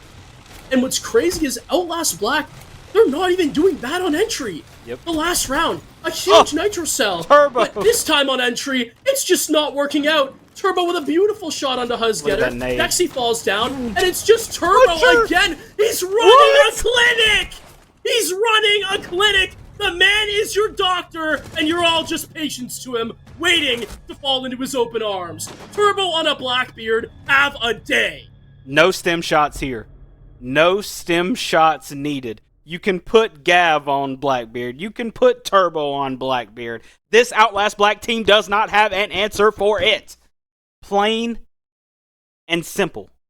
It's unbelievable what we are witnessing right now. It's just the amount of heads that turn. The amount of heads that turn when Blackbeard runs in the building for Outlast Black. You might as well have the coach with a headset and a mouse in his hand, because he's going to be paying attention to it too. It's unbelievable what we're seeing. The entire team just gets so tunnel visioned. Oh no, we have a Blackbeard. Then ban him next time. I don't understand what we're seeing right now. They're just letting this entire LFS team, in all honesty, whether it be Turbo, whether it be Gav, whether it be Perka, who has 6 kills, by the way, just as much as the other two do. They're just all running. Even Wimpy, who has 1, he's not as wimpy as he may seem, because he is playing his role as effectively as he possibly can. And it's just such cohesion that we are seeing, combined with the fact that Outlast Black just have an affinity for just paying super close attention to shields for some reason. I don't understand it. Yeah, it's just, you would think, especially with how good Outlast Black were at denying Twitch drones in their last map, why are we just giving this Blackbeard openings? We have a Fenrir on the board. Hello, if those gadgets aren't being taken out, let those do the entry for the Blackbeard for you. Don't give him a free lane. Don't peek into him. Let him just run into the F-Knots. If that's not happening, there are other ways to do it, but you can't just peek into the BB. You can't give away your position time and time again, and it's just happening. This wall in Animus, by the way, completely free. Unbelievable. They're just in. They're just in. What are we doing? Soft Turbo windows, is in and now. you're already in sight. You have a Blitz now just taking this off for free. This bandit is probably just going to die for nothing. What? LFS, it's just done. I'm gonna say it right now. For defensive side, it is simply wrapped up. Zilch, nada. There is no essence here. Plant going down. Outlast Black. On maps where you control vertical presence, you have looked like a shell of yourself. Yep. And leaving Nighthaven Flawless, on the wow. board is your biggest mistake. Leaving Blackbeard on the board, an even bigger one, debatably. Wow. Unbelievable. 5-1 split for LFS. This is looking a lot more like the 7-2 that we last seen LFS take over Outlast Black. I mean, this is win or go home. I mean, in all honesty. And at the same time, I could think of a million other things that are more entertaining. Not entertaining. A million other things that are more important than this. And that must be what's going through Outlast Black's mind, because they just banned Rook for some reason. Raphael Devers on his way to the San Francisco Giants as of right now. In other news, ladies and gentlemen, considering LFS seem to be running away with this one. Huge MLB news if you're an MLB fan. If you're a Red Sox fan, you're kind of upset. And look at this. Now the Blackbeard comes off the board. Now the Blackbeard. Now you wake up. Well, again, have you? Because it's not Outlast Black who can use it. Yeah. It's LFS's ban. So There you go. You would like to think, hey, you know what? Smoke 5-1, but it's Outlast Black on Nighthaven. They can come. Hey, so I'm just going to remind you right now that they're on offense. Yeah. This 5-1 split that you're seeing was LFS on attack. It was. They just need to win 2 more. They just need to win 2 more in their end. What is going on? Outlast Black. Now, granted, they're a great team. They're no slouches. If LFS give them a round for free, we could very well see a comeback that Outlast Black almost pulled against Invictus. They are capable of doing that. Granted, it was the defense where they had their feet sort of stuck in as they started running. But still, teams of this caliber, I feel like, it's tough. You don't want to dog on Outlast Black too much, but how could you not? These are things that just should be getting done, and just like that, your Blitz is gone. It's not what you like at all. It's not what you like at all to see. It's LFS, so draining. They're ready for this. They knew that something like this was getting ready to happen, and with the Blackbeard off the board, they just wanted to make sure that Outlast Black didn't try anything funny like LFS did. LFS are kind of knocking on the window like, hello, hey, by the way, this is what you're supposed to do. You're supposed to make sure that the number one threat that you feel as though you have as defenders is taken off the board. That's not at all what Outlast Black did, and yet that is what LFS did. Now look at Braze, though, here, as we swap our talks back into this round, so to speak. Braze only has 2, but I don't know if they know that he is here. Yeah, again, it'd be great if Braze could just pick up this quick kill. Oh, he didn't even get Isn't even able to do it, so the Warden's just going to lie prone, and now the Azami can just play the cross with them. And all of a sudden, oh my god. Perka. You have to be kidding me. Perka, Braze, absolutely saving run-in, and Braze, it just can't happen. Wow. Neymar, you get a TK, but at this rate, you still find another pick. Demented, on the Ash, sitting outside of IT, diffuser gone cold, with absolutely no inkling of what to do next. Perka has absolutely dismantled Outlast Black, and they are running a clinic on them. 6-1, your score, as Outlast Black have nothing to do but look on to a round count growing ever so more from their reach. Wow. I mean, Butcher kind of made a good point there. How did they lose to UC Red? I mean, hey, I've been around the block a few times. UC Red, they're them every now and then. But, I mean, the way that Outlast Black are getting stomped, getting rolled on by LFS right now, and even the way that they let them come back so easily and convincingly last map, I mean, how did they lose to UC Red, and how are they winning so effectively are the 2 main questions I'd say that I have coming out of this one. Because, look, it's inevitable that it's 7-1 or 7-2. The way LFS are going to hold down the fort on their defense is going to be all but exemplary. So, I mean, it comes down to what's going to happen. And what I think is going to happen is that LFS are going to qual and that Outlast Black are going to be going back home. Well, you know, I'd like to hold an inkling of belief. I really would. But Outlast Black just... They look like fish trying to just swim through molasses. They do. It's just not happening. And honestly, you could have just called it from the start of this half. Because, guys, I mean, we're banning Rook. Like, it's just... Like, if you wanted to say you were going to forfeit, just do that at this point. Yeah. I mean, this is just straight up embarrassing. It's tough to watch, but it's just... How can you not call it as you see it as a caster? I want to give them sort of credit, I do. But time after time, LFS, they're just outclassing them at every step of the way. Husgetter is so low. Bray's already hitting a Gumine. Demented's... They just look so detached from each other. Look at how spaced out they're all playing.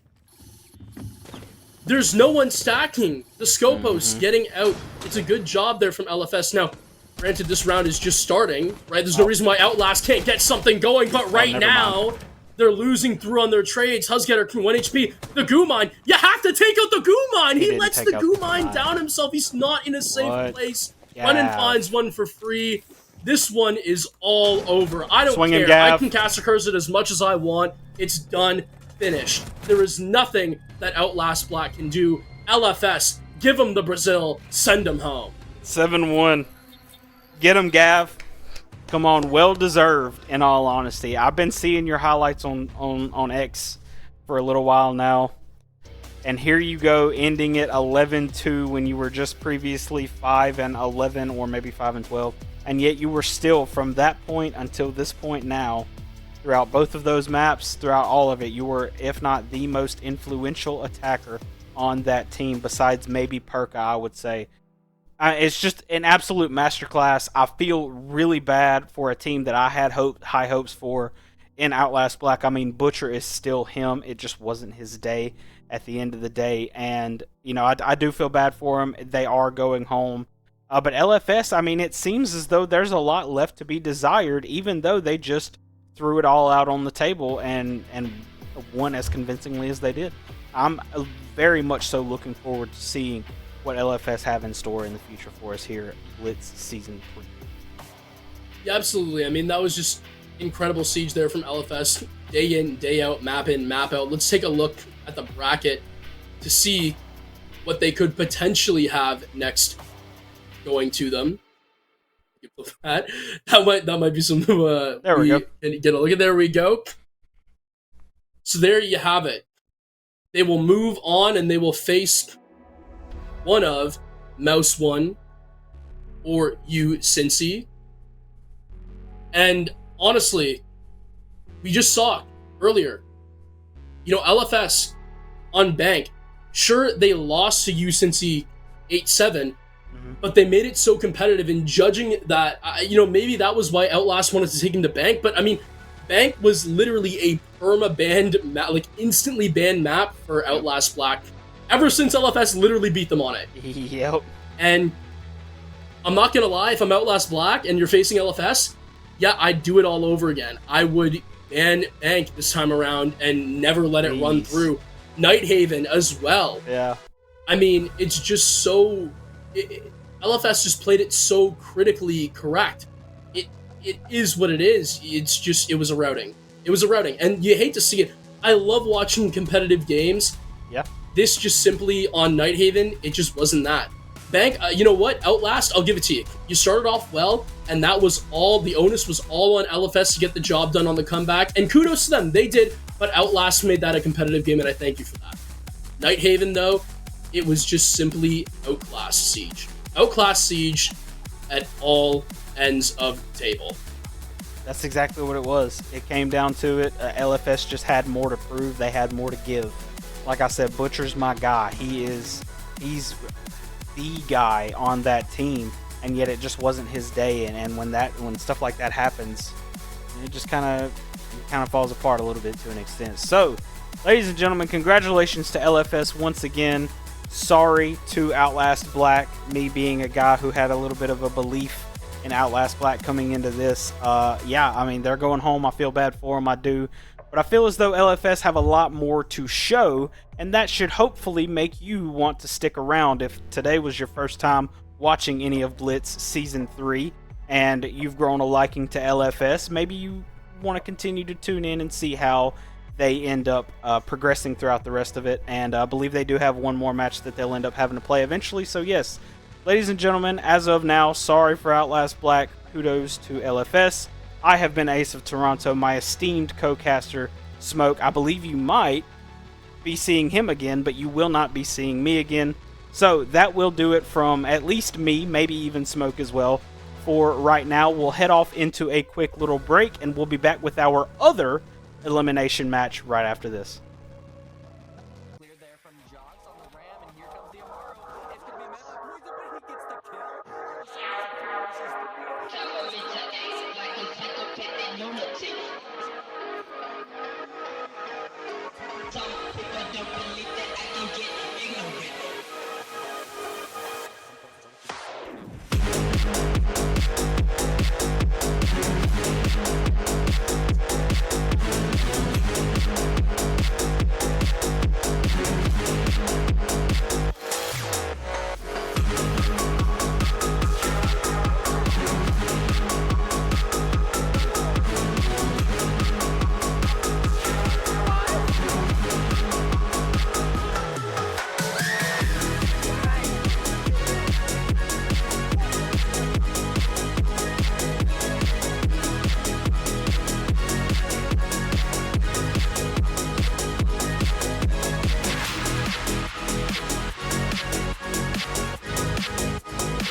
the kill just yet. But you need to be wondering, where are you going to go? You have so little time. The low HPs and Dog secures it. They already know where his position is. Okay. And Zarky's the one to hit one.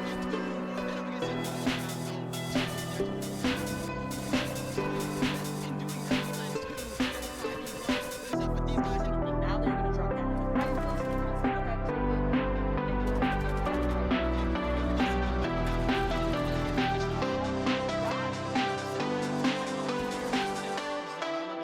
gives you a big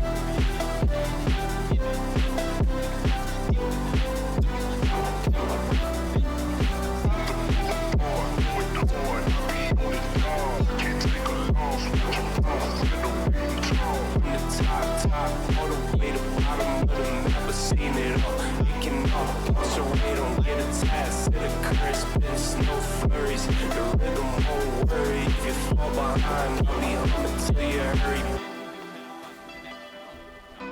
This is a nightmare for this attack. Range is between 0% and 5%. Left defenders going up this because they know how important it is to get the bird. Jackal, slump swan, can he slump the second? No, he can't. It's a 2v2. This is where you hold on to your cups, your coffees, your teas. It's a 1v1 situation. 14 seconds left in the draw.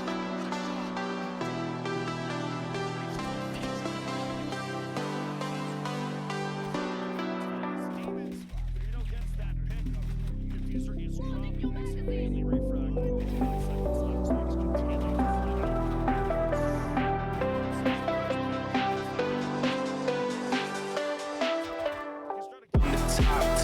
all the way to bottom of the map, I've seen it all. It can all cross your way, don't get attached to the current spins, no flurries. The rhythm won't worry. If you fall behind, I'll be humming till you hurry.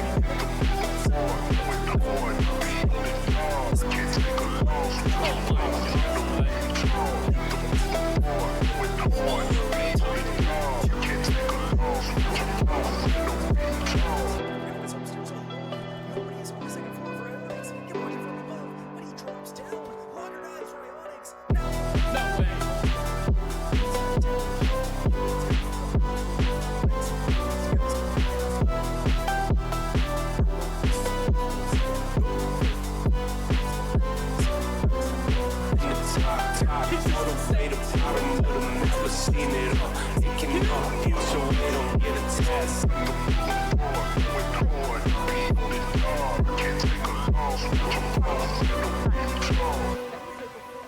Gets rifle, and now he's trying to take down this blitz. Look, Mike W gets one, he gets two!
for an execute.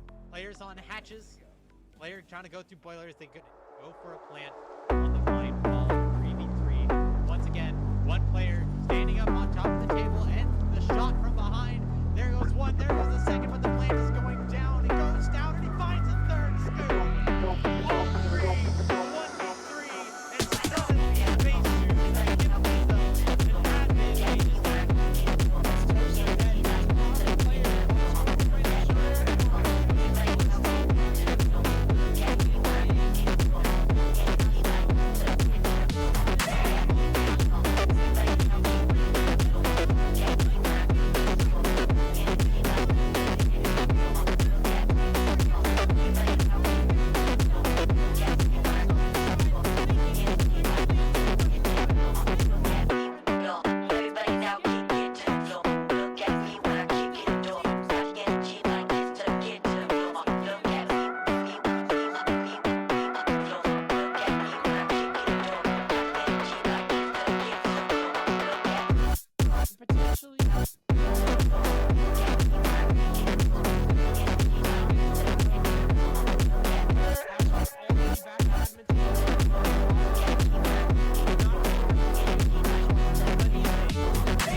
sit still and force Cassia.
maybe find some feet, but isn't able to find the kill just yet. But you need to be wondering, where are you going to go? You have so little time.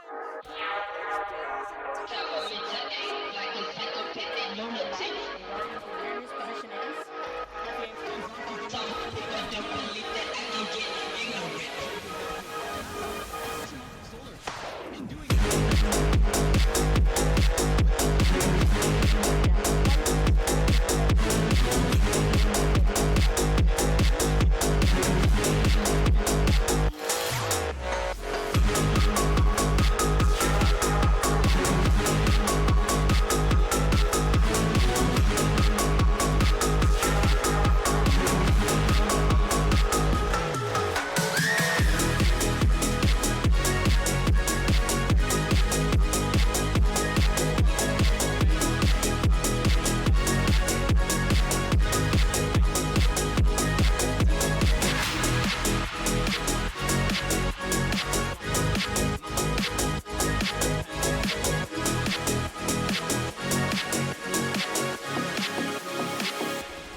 No way.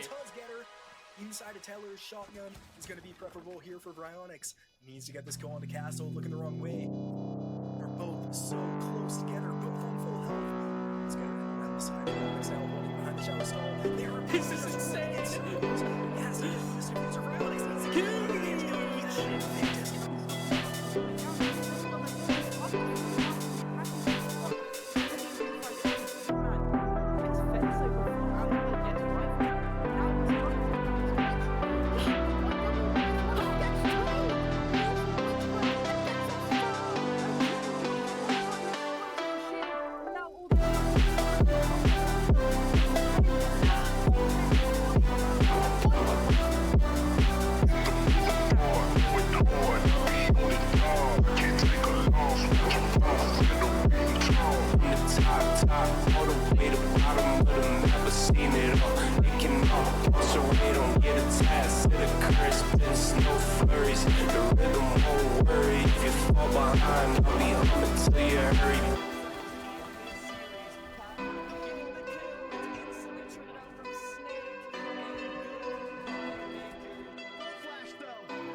seen it all. It can all toss away, don't get a test. Because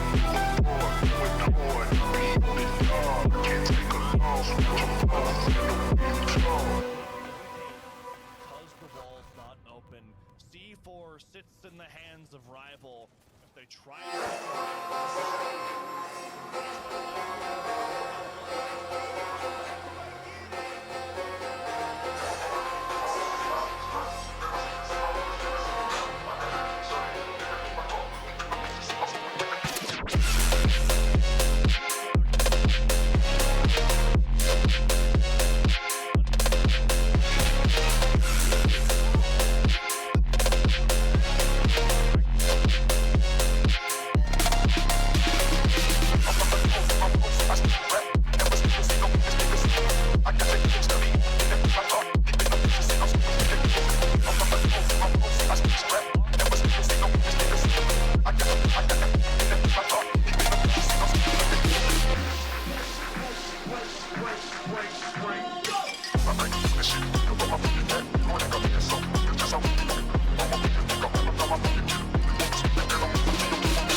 doing, everybody? Welcome back to some more Blitz Legacy.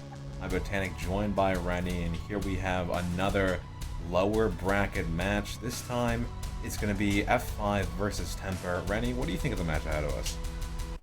I think that both teams showed some signs of strength in the last matchup. Temper going up against, I believe, Mouse 1, and then F5 going against Sesh. But these were both close matches, 7-4, 7-5, and I'm really excited to see how both these teams do against each other, given that, this is a elimination match. Whoever loses here is not going to be able to make it to Phase 3 of this league. So the tensions are high, stress is high. How will they perform under that pressure? We'll have to see that one indeed. I do believe we have map bans first. It could be rosters. I don't know. I kind of forgot. I think it's bracket. I don't know. I think it's bracket. Oh, it is bracket. Yay! I completely forgot to run a show. Lol. But Buffy logo in big 2025. Whoa! Wait, we have a Fluffy game? Oh my god! That one might just be a mistake. But anyway, it was F5 losing out to Sesh. That was a 7-5 loss. A Temper, a bit more of average scoreline for them. A 7-4 loss to Mouse 1 as well. That's how they both find themselves down in the lower bracket. I do believe the maps they did play were, let me just see this real quick. It was Nighthaven Labs, which Temper lost to Mouse 1. And then it was Cafe Dostoevsky, which F5 lost to Sesh. So overall, pretty big maps. Maybe not contributing to their playstyle, so we'll have to see what the map veto brings to us in a BO3 setting, as it will be Consulate Bank Nighthaven knocked out of the bat, but Cafe brought back out by F5. Maybe they're still confident in it, but Lair by Temper, a bit of a random pick there, but I'm excited to see what they can bring to the table. And our decider will be Clubhouse. I feel like that's a pretty 50-50 affair for both sides. So looking at the first map pick of Cafe, we saw F5 lose this to Team Sesh, but if you remember back to the bracket, Team Sesh won 2-0 up against Mouse 1. Clearly Sesh are a very good team, very skilled team. And going up all 12 rounds against a team like Team Sesh, clearly F5 think that they have something special here and they want to bring Temper to it. I kind of like the choice, right? I remember watching that Sesh game, and I thought F5 had some really great strategies they pulled out. They definitely showed a lot of promise, and I'm curious to see how they'll go up against a team like Temper that, is now facing elimination and hasn't just promoted themselves up to Phase 3. What do you think, Botanic? I think we got some rosters and some well-dressed gentlemen on our screen. Dude. What happened to Koshi? He looks soaked. Maybe he's just preparing. Maybe he's just been training for this game all day, and that's just how he looks. If you look at it, it kind of looks like a beautiful sunrise with the one sweat spot. It actually does. Wait. Koshi's glowing, and it starts going in an arrow. Sort of. It represents how Temper will always rise in the darkness. But of course, I can't go without mentioning Valen there in the middle. I think his shirt says it all. But that's Temper, Koshi, Tweety, Valen, AX, and Arrow. We do have F5 as well, which is a lot of the same gentleman and Z-Man. So I'll be Stealth / Z-Man Bubbler Checky. As you can see, quadruplets. So the synergy better be on point for this team. I wanna bring attention to the phone selfies. All 4 of these pictures are iPhone selfie mirrors. I wonder, does the iPhone give you tech for the game upcoming? What do you think? Maybe not. I guess all we can confirm is that those pockets for F5 must be deep if none of them have Androids. That's true. iPhone, not cheap, especially not in this economy. Not in this economy, but we do have our first map of the series coming up. So, not even live. Let's get back. This looks a lot like Nighthaven Labs to me, Botanic. I'm not gonna lie to you, Chief. Maybe not. But ban phase now and actually now. Ban phase has ended. I guess we don't have a ban phase. Oh. We'll throw into a. That's a whoopsie daisy. I'm gonna get that lobby. That's a whoopsie. That's a whoopsie. It's okay. I guess we will be talking a little bit more about this matchup on Nighthaven Labs. Good old, yes, with the good old Nighthaven Labs backdrop. But I guess let's go through the OPL history, see what we can find for both of these teams. Let's see. I guess for the qualifying match to make it into the main season, it was F5 with a nice 7-5 victory over Mouse 1 Red over on Cafe. Before that, it was a 7-2 victory on Bank. However, that map is not part of the series. Let's see other records for Cafe for F5. An 8-7 loss in the closed qualifier versus Tough. That was a BO3, however. They would end up winning that one 2-1. But we'll see. It will seem like we will be tossing to a quick break while we get this playlist issue resolved. So stay with us.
Alrighty, back into this match. It will be Cafe Dostoevsky lower bracket match for Phase 2 of Blitz Legacy. Temper versus F5 Esports.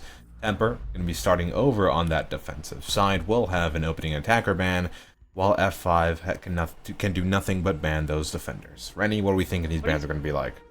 I think we're 100% going to see a Clash ban. I would be so surprised if we don't. Clash has been so oppressive in this meta, and we've seen, even in previous games, with how teams like, say, Cincinnati were using that Clash to just absolutely mollywop anyone who came in their way. The Mira Grim ban is also, I think, pretty good for a map like Cafe. Grim being able to give you information on a lot of these hallways, a lot of these power spots, while Mira creating these massive long lines of sight that are really hard to deal with. What do you think about these next bans, though, Botanic? I think maybe just getting rid of the rest of the annoyances of the map like Cafe, maybe Azumi, maybe Valkyrie. Ying, of course, as well, a very good one for those executes. It seems like for now, F5 really not concerning themselves the possibility of a Clash, an annoying operator in her own right, but really it corners you into a specific, less util-focused playstyle on the defense. And well, she's so new, what strats really revolve around Clash rather than Go Kill at this point. So Temper, for now, looking to stick to their books. F5 looking to stick to their protocols as well. That being said, though, it doesn't seem like we're having a very util-heavy lineup with Small Dog, who I believe is IX, and Koshi bringing the Vigil and the Mozzie. So they want to play this roam game, they want to deny the intel from the attack. How will they read into this on Kitchen? Because Kitchen's the kind of site where you can play it very, turtled up and staying all 5 on site, or you can roam all around the map. Cafe is a very big map with lots of places that you can just hide away in. What do you think What do you think F5's attack's gonna look like here, Botanic? Might be looking a little bit more direct. They might have been able to identify a bit of a gap in the bomb site, given the lack of defenders present. I mean, they're definitely going to be on the move this round. The defense will be, Mozzie will be Vigil. Lots of information denial here. So they're definitely going to be trying to just elude the attention of these attackers for as long as possible. But Z-Man driving this drone straight into the bomb site has a pretty clear eye what's going on right now and gets rid of lots of utility because of it. Twitch bring from F5 over here. I think that Twitch is clear out a lot on the side of F5. We just a lot of value getting these Mew Jammers. And we have Bandit Batters, we have Mew Jammers, we have Twitch Pests, all of which are countered by the Twitch. Checky down though, I think from a Nitro Cell from Valor, picked back up, and this bakery push seems to be going pretty well with the prep wall opening. Checky, thankfully, still standing, although that C4 definitely was a left hook to the face, knocked him down nice and proper, but Temper able to evacuate from that bakery area without sacrificing too much. They are burning the time, which is into their favor. Checky getting a bit aggressive towards this prep window, just eyeing to see what's in the bomb site, has eyes on the bandit who's most likely ready to bandit trick. Another Twitch drone going to be trying to fly in, as well as those EMP grenades. Battery in the pocket for Valen, however, replaced before even a Selma's launched, and they might want to take this the aggressive way. They know they're dancing between these prep windows. A minute 25 left. That's a really big pickup onto the Twitch run from Valen here. I don't think F5 have an answer for any bandit batteries. That bakery wall stays closed. And Iyer getting a kill. All these kills going down site. Butler with another one going down to Koshi. Left in a 1v3 for Slash. 2v2 so far. However, Z-Man just in the corner, prep bleeding out. Still plenty of time with plenty of utility left on Slash's belt as well. They try and flame off, go for the res. But those head holes can be the biggest risk factor of this. Does manage to retreat back and get his teammate up, but the case is still loose as well. Another item on F5's checklist they need to deal with right here, right now. Air jab is protected by small bake. They still do have a couple of drones. And 4 smokes in pocket total. No C4s left on Temper side. This could be a great smoke plant opportunity for the side of F5. The thing with the smoke plant, though, is I don't think there's any information on where these temporary players are. F5 are just guessing. You see them checking these red headles, expecting someone in coat check, trying to swing, and with Warden still up, these smoke nades might actually come back to bite them. With 10 seconds left on the clock, how will they try and execute this, Botanic? Not very well, as it's just Z-Man left standing, 6 seconds on the clock, 20 HP to his name, and 2 people from Temper left to find. It's not going to happen as he just crouches through, finds the first, but not enough time for the second. It will be Temper, a bit of a labored round, but a round for them nonetheless. They were able to lock out that round pretty effectively, even though it did end up coming down to a 1v1. The util play from Temper looked really good here, locking out F5 from their primary attack. They couldn't get that bakery wall open and had to flood completely through prep, which, as any ranked player will let you know, it is not fun to flood through prep in a 5v5 execute. Going into reading room here, though, we'll see the second site from Temper. I really like the util play that came out of Temper. Clearly they understand this map very well, and even though I believe it was F5's pick, Temper clearly have come to play ball on F5's map pick, getting that first round. What do you think, Botanic? Yeah, like I said before, I think it was a very labored round. I think they were definitely allowing F5 to get back into it, just be a hard 1v1s. You know, I think that's F5's strong suit, just the gunplay they can bring, especially with someone as young and talented as Z-Man. I mean, a lot of the screenshots he releases over on his Twitter for match results, double digits is pretty much a standard for him. But Temper, even though this isn't their map pick, like you mentioned, they still seem to have a pretty good playbook, a very utility-focused playbook, and I'm seeing a lot of good coordination from them on their part. Yeah, and we have a pretty decent setup here coming out of Temper, in my opinion. The castle coming out to help hold that top floor, and all these feed holes just make it really difficult for F5 to walk into the bomb site without having a decent plan. And we have this sort of beginning round stall where F5 are taking their time, figuring out what does the defense look like for making their push. Z-Man droning into the piano, trying to take this initial early control, but we see Arrow skippering off to bathroom, aka Small Dog. Just giving that a little bit of initial fight, stalling them out every now and then. The potential gap spotted here. Z-Man rappelling straight into that cigar lounge now. Looking down, the possibility just walking straight up the planks, or just maybe even hopping through that bathroom rotate. However, F5 just biding their time right now. Minute 55 left on the clock. Temper knows fully, though, that F5 is on their doorstep, ready to pounce at any second now. That Fenrir mine triggered, however, a trade before the Fenrir goes down himself. Checky, now, in the midst of it all, in the midst of all the chaos, unable to open the castle barricade, thank God, as it does give this defense from Temper an opportunity to leave with an exit frag as well. Almost 2. Z-Man stands up in the nick of time, though. 3v2 going into here, the defense looking really good here, all off on that second floor. Minute 30 left on the clock, and F5 don't have any vertical util to try and piece up this floor together and a little bit more of this attack. With a reading attack like this, you usually want to get that top floor just for the vertical, but with only 2 can openers in pocket from Z-Man and a DMR, you're not really going to be able to get that many vertical angles open, and as the time slowly ticks down, Koshi, Valen, and Tweety are all just holding their angles, waiting for these attackers to come and walk into their crosshairs.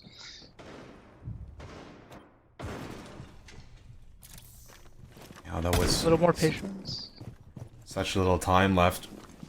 F5 had to check so many angles, and Temper very much aware of this. It will be Valen just playing those extremities down in R6 Twitter's favorite spot to talk about.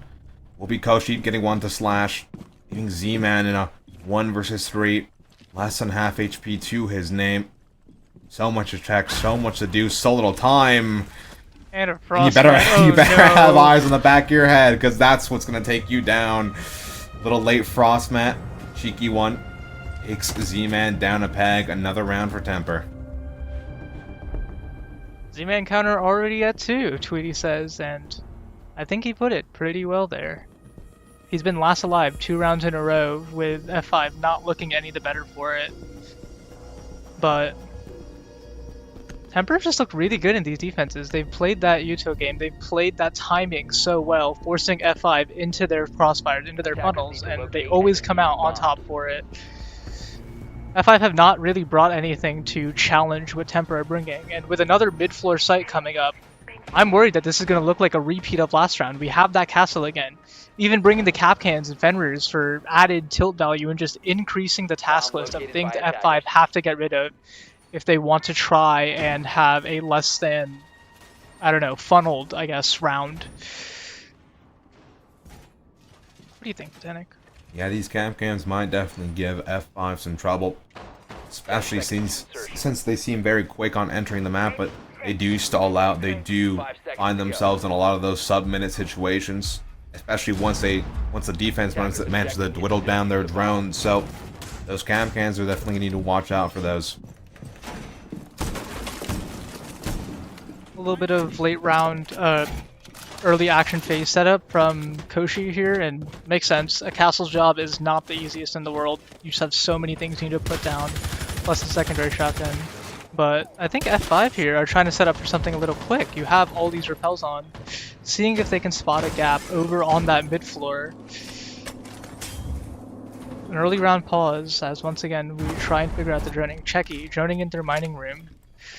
You'll see Valen here on this train museum, but he's completely alone, and oh my god, Bubbler getting Tweety off the map. That's the first entry pick that F5 have gotten, and couldn't come any sooner. They really need this if they're trying to get this tertiary site before the mid-quarter ban. About 2 minutes left on the clock now. The action ramps up. Unfortunately, Gumon in the hand of the wrong time. Small Dog, though, takes care of things just like that. Now it's only Checky and Stealth. Make that just Stealth cowering in the corner of bomb side A. Just wondering if there's any opportunity for him to strike back for a pick, try and equalize this. He needs to isolate these ones, but he does trigger that Malusi alarm. And Koichi going to be dealing with that one so quickly. Well, it wasn't Z-Man left alive this time. I'll say that much. Yeah. But that was actually a pretty good read, I think, from F5 to just, you know, go on that mining window and send in 3. They didn't have an answer, though, with Arrow just sitting in Train Museum ready to collect those 2. I think that they've spotted the gap pretty well, and clearly they were in the site, so I wonder, like, how are they going to adapt to this? Temper are up 3-0. They have not looked anything less than dominant through those 3 rounds. F5 just looking completely lost on their own map pick, trying to solve it. And Tweety trash talking in chat, telling us we don't know how to defend, yet we're up 3-0 on you guys.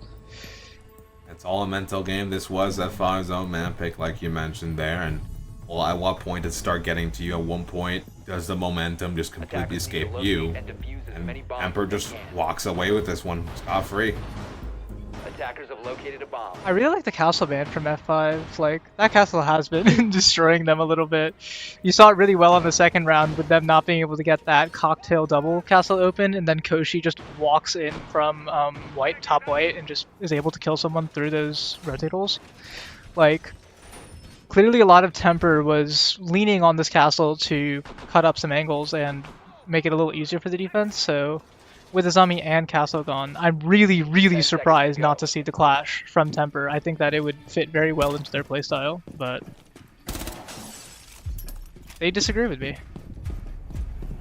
I mean, if it ain't broke, don't fix it so far. I mean, F5 really just incapable of putting that much of a dent into Temper's game plan. Maybe that first round where it was a little bit closer, it came down to a 1v2 with 20 seconds left, sure. But so far, Temper just seem to be working together really well. But F5 now bringing out that Deimos. Maybe trying to see if they can snuff out the roam a little bit quicker. Also, they brought a Twitch those first few rounds, but they haven't brought one this one. And I think that's really curious given that Arrow's on this Goyo. Oh, really nice shot from Ajax to get rid of that Deimos. That's a lot of your entry pressure gone. Now you're stuck in a 4v5 against a pretty difficult site to attack, I would say. But with both bird ops are still up. You still have this Buck and this Ram, and Blitz seems like he's about to take Train Museum for them. A kill off screen from Z-Man onto Arrow. And Mozzie's in the shits. Very much so. Nice little quick roam clear there, not even needing any help from the Deimos. They do manage to recoup that man advantage, which was quickly lost. Now time to follow the protocols of this attack. Just gonna be working on all this delicious vert Z-Man. Still with a lot of good time left. Minute 40 on the clock. It is Valine trying to fight it back. However, nothing but wasted bullets so far. Oh, that's an unfortunate whiff from both of them. That could have been a freebie, but Z-Man and Valen both escaping with some scraps into life. Z-Man clearly much lower. And in that 3v4, Valen must be kicking himself that he didn't collect on that easy kill. But Checky, pushing it through red. There goes Valen. Do we have the refrag? Yes, he will, and it's down to a 1v3 for Tweety. This is the first round that F5 have looked good. And unless they let Tweety have a miraculous clutch here, it'll be their first attacking round after banning that castle and getting onto the side swap. No C4 in pocket, meaning you're going to have to get up close and personal to deny that plant. Sees him walk by, but the spray not good enough slash with a closeout for F5's very first round in the start of hopefully a recovery process. That's the first round for F5. Once again, as you said, this will be a long recovery for F5. They have to get the next 2 in a row if they want to try and aim for that even half. I do think that they have it in them. They showed a lot of really good prowess and teamwork on that one round, but Reading's going to be a harder site. not going to be given that top floor quite as easily. They were able to get Vert so quickly by attackers. on that last attack. I don't think that Temper are going to be able to give them, or I don't think Temper will give them that Vert quite as fast. So how will F5 respond now that they have to attack this mid floor? What do you think, Botanic? I mean, Attackers hopefully have not discovered the location of a bomb. a very predictable rush, especially this time round with Valen switching over to that Ella, which is a very good shield counter. F5 has been relying a lot on these shields so far. At first it was Blampier, but now Becky seems to be improving slowly throughout the match with the help of the Blitz. However, I mean, just having that Fenrir on board to give him tunnel vision, just having that Ella on board to stun him, just having that Legion on board to stop him dead in his tracks, it's going to be a lot of utility clearing necessary for F5 to get past the line here for a successful second round. Yeah, and I think that Temper are also holding onto this top floor a lot more heavily. They weren't really holding onto that mid floor as much in that kitchen round. So I really like the adaptation here from Temper, but with the Aurora, I'm really interested to see how they use Aurora to try and take top floor and mid floor control against F5, or sorry, against Temper. Repelling all these cocktail windows, looking for an in. Bubbler, sneaking a drone into the site, well, not for much longer. That mute jammer, getting rid of it, but they spotted this Valk in pillars. The IGL of F5 trying to figure out where is this gap, how are we going to make our entry, and that's a really good start. Stealth onto Valen. Tweety with a run out though, gets the refrag onto Stealth, and it's a 4v4 game here with F5 losing their Aurora for an Ella. If I'm Temper, I am taking that trade 100% of the time. Yeah, Aurora, just one of those niche operators that whenever it's brought out, it definitely seems very intentional towards the current game plan, but at the very least, they can recalibrate with a man advantage, which they might lose if Tweety stays hidden.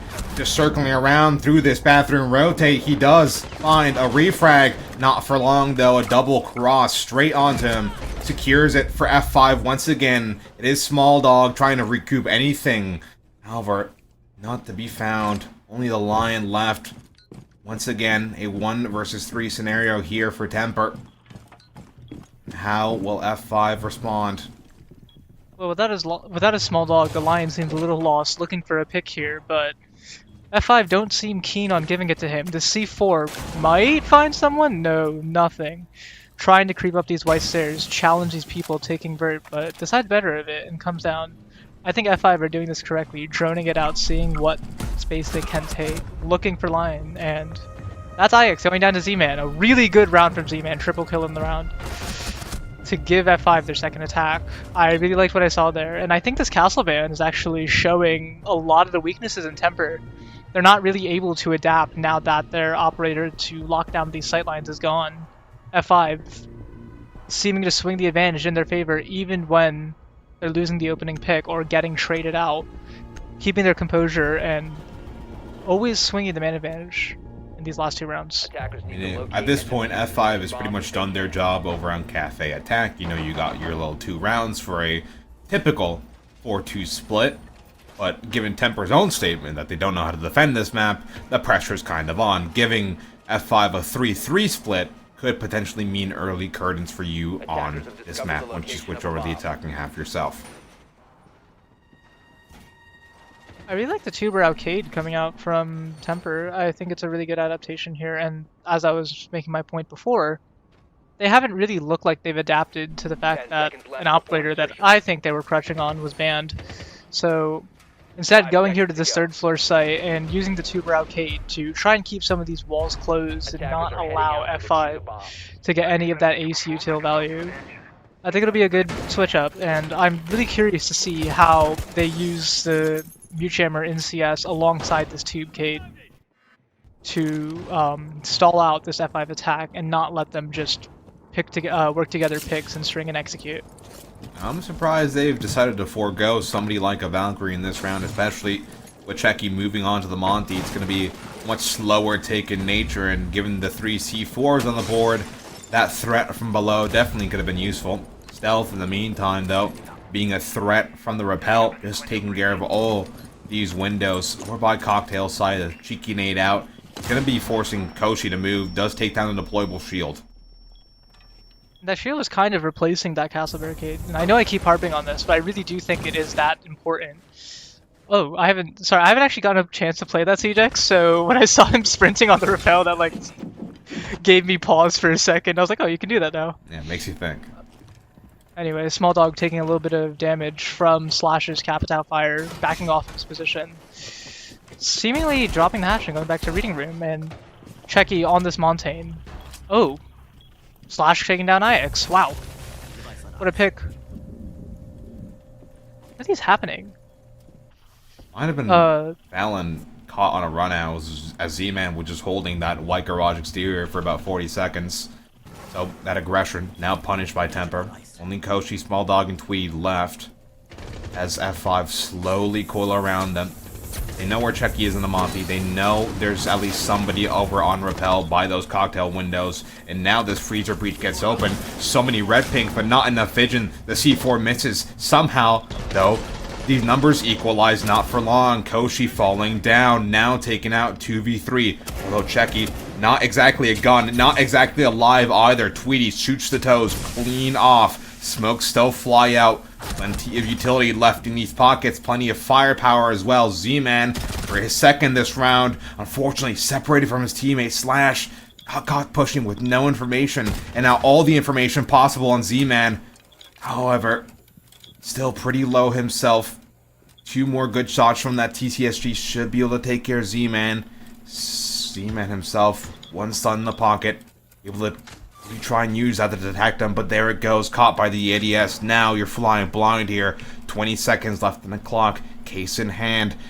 Will you play to his mind games? Will you try and bait the plan? Or are you just going to try and go for the swing? And there it is. Temper clutches it out for a nice standard 4-2 split.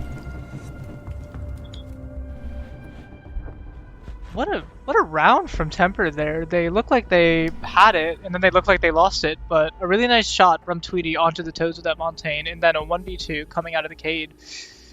Just showing incredible resilience, even though F5 were seemingly piecing together a really good attack there. I don't think F5 knew that Tweety was in Freezer either. He definitely could have just stayed around and played spoiler, but thinking better of it and wanting to leave. What a hectic round from both teams there, but Temper a little bit better in it, and IX showing us that the TCSG is his gun and he will not get rid of it, or he will not give it up around that easily using it. Going into the second half, what do you think of these bans, Botanic? Pretty standard. Of course, I mean, like you mentioned before, that castle really cuts off those necessary sight lines that need to be cut off for the defense people to be able to move fluidly. Azami, same tactic as well. I mean, Ying, we know why Ying is banned on maps so prone to be rushed. Like, you know, Cafe, you do have the good old reading rush, you have a skylight rush, you can do a prep rush. There's just so much flexibility for rushes over with Ying. And of course, Do could be, I mean, just an easy tool for their own game. On a map where information is so necessary, like Cafe, being able to hack those cameras for operators like Valkyrie and an operator here on the board like Echo, that's a very dangerous tool to play around with, so F5 just going to get rid of that one off the board. Looking into the lineup from F5, I think that they're going to be going for a very turtled setup. You have the Goyo, the Jaeger, the Warden Smoke, a lot of time stall on the side of F5. And looking at Temper, it doesn't really look like they... Actually, it looks like they've read into this perfectly. You have the Sens, you have all these Vert Ops. They want to play F5's game and, you know, play this util game. I don't blame them at all. For those first 3 rounds, they were playing the util game much better than F5 was. And I'm curious to see how this first attack goes for them now that they're up 4-2. Will they be able to extend this lead, or will F5 pull it back a little bit closer? This Echo Drone trying to get some initial info out on the round, but Tweety able to find it and shoot it out. That's a lot of value gone from the side of F5.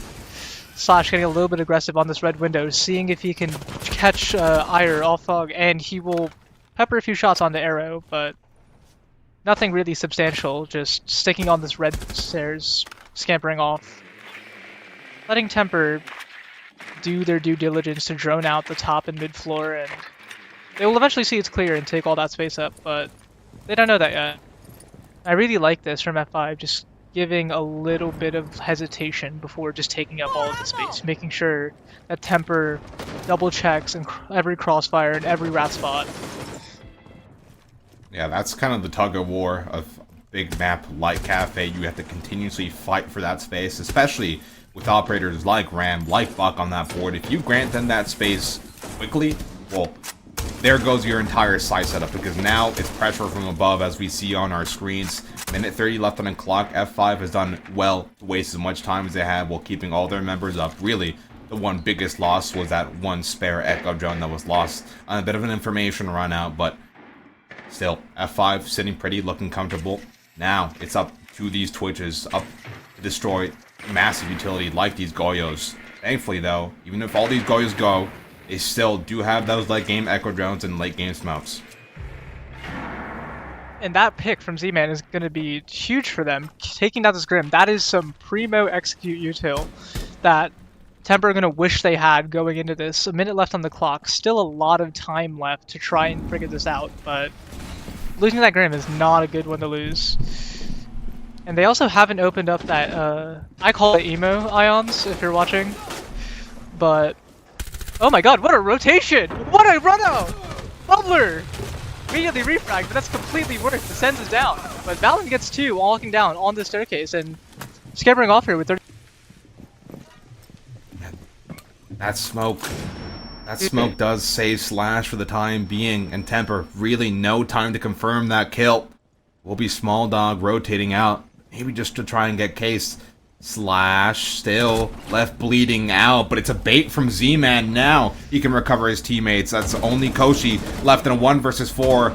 Finds the first few shots necessary, but still 3 left standing. Finds a second. It's only a 1v1 right now. Stealth alone on the bomb site, just hiding in that freezer. No time at all. F5. It was a bit scary there, but a hard-earned victory nonetheless. What do you think went wrong there that round? I honestly thought that Temper had a pretty good attack going as soon as they started getting that vertical, but losing that one pick to Z-Man really slowed them down, and after that, I don't think they had a solution for the guy VIP or trying to drop this freezer hatch. They just completely stalled out. I still think they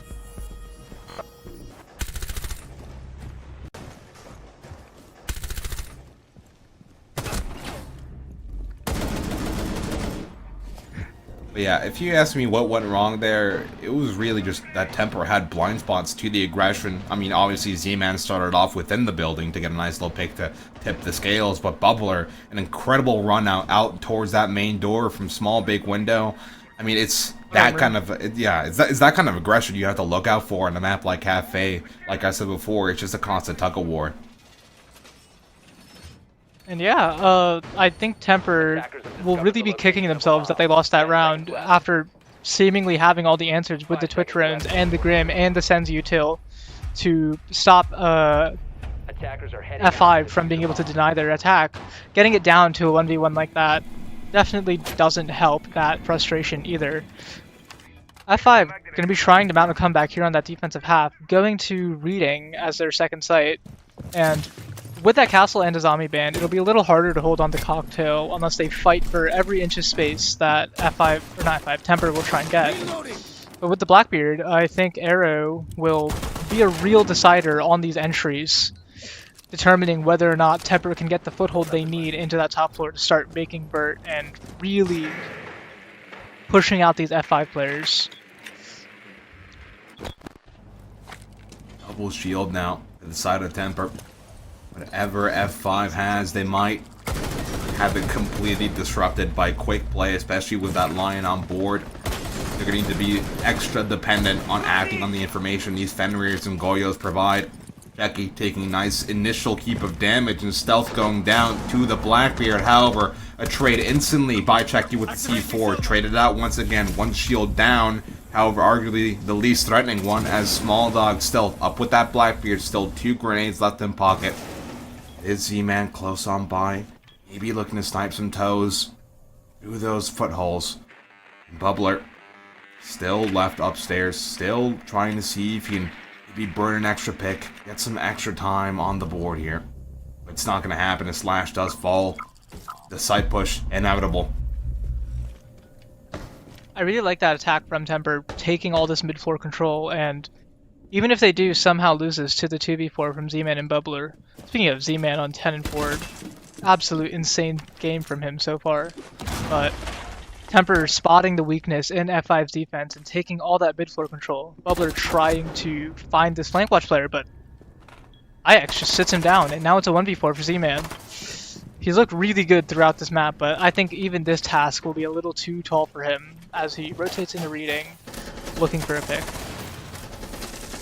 Nothing can be done really, as they're just everywhere. That's a 4-way crossfire straight onto him, his location known. And Temper, with a bit of cheese on the side, do manage to get a 5th round in their pocket.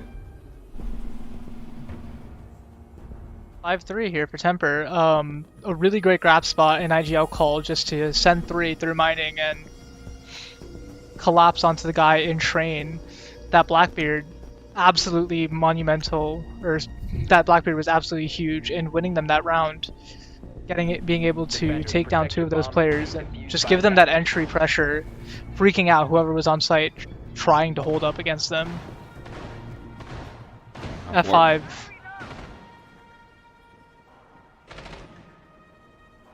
on that middle floor again, but this time going mining instead of reading. Located by attackers. I think that they saw that weakness and they, instead of, you know, wanting to hold the cocktail side, they think, okay, let's try a site that isn't as vertically focused, but is still on that mid floor and playing those really long feed holes through the red the red corridor. They'll be able to go for like late round flanks up red stairs to try and deny any push through mining that Temper might go for. Yeah, unfortunate scenes are that F5 are going to have to deal with the double shield for the 2nd time. We do have Slash over on the Solus, and really the only piece of value I can think about that is that he can basically see wherever Koshi's moving as long as Koshi has his Blitz shield out. Whatever value that gives, I don't know. But we'll have to find out and see. I like the Amari pick here from Tweety, if only because it's fun to watch, but I think that they do actually have a, well obviously they probably have a strategy here. I think they're going to be going for Fireplace and rappelling up through that hatch to get a plant down. The Solus and the Warden though, and all these C4s on the side of F5 might put a little bit of a dent in that plan, make it a little harder for Temper to go off with that execute. Only one way to find out though. And as Tweety takes down first floor and gets himself situated in freezer, Koshi waiting outside of the white hallway, the white door, and Valen on this. I think we're about to have an execute. Very much so, as it's Valen already in the building, tossing grenades near and far. Tweety dealt with instantly. However, 2 on the side of F5 do fall. Burt being held from up above, but how useful will it be when it's only 1 person left? Checky, the furthest from the bomb site, now has to make the walk of shame across his fallen teammates as he hits the deck as well. The Lion taking care of things nice and easy, putting Temper over on match point. 6-3, and I'm not gonna lie, those last two attacks look really good from Temper. They were able to gap spot both times and figure out, okay, F5 do not have what they need to stop us from just going for these rush plays, from going for these really quick executes through the mid floor. F5 overstaying their welcomes on that top floor, unable to do anything against those Temper attacks, and the Blackbeard ban coming through is honestly super foreseeable. Blackbeard was completely piecing them up, and they couldn't do anything against those entries because of the Blackbeard staring down at them.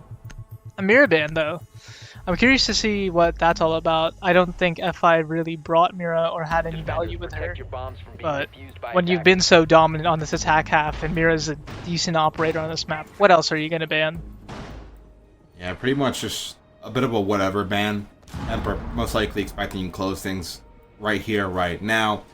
Obviously not going to be having that Blackbeard anymore, but that Blitz still has been doing quite a bit of damage to F5 this entire attacking half. Or Temper, and linked up with the possibility of Aurora, it's definitely going to be getting really interesting. 10 seconds to insertion. F5 wanting to maybe try roaming a little more, keep delaying this Temper roam clear and this Temper vert play. I really like the pick of the Scopos, allowing Stealth to teleport out at a moment's notice. You know, Temper have looked really good on their cutoff angles and on their room clears when they have gone for them. And okay, never mind, he's going for a Smut Peek. Staying out on this Whitehall, looking for one, but Temper doesn't seem to be giving him anything. They might actually be going for something quick over at Bakery with the Sens and Blitz just trying to push through.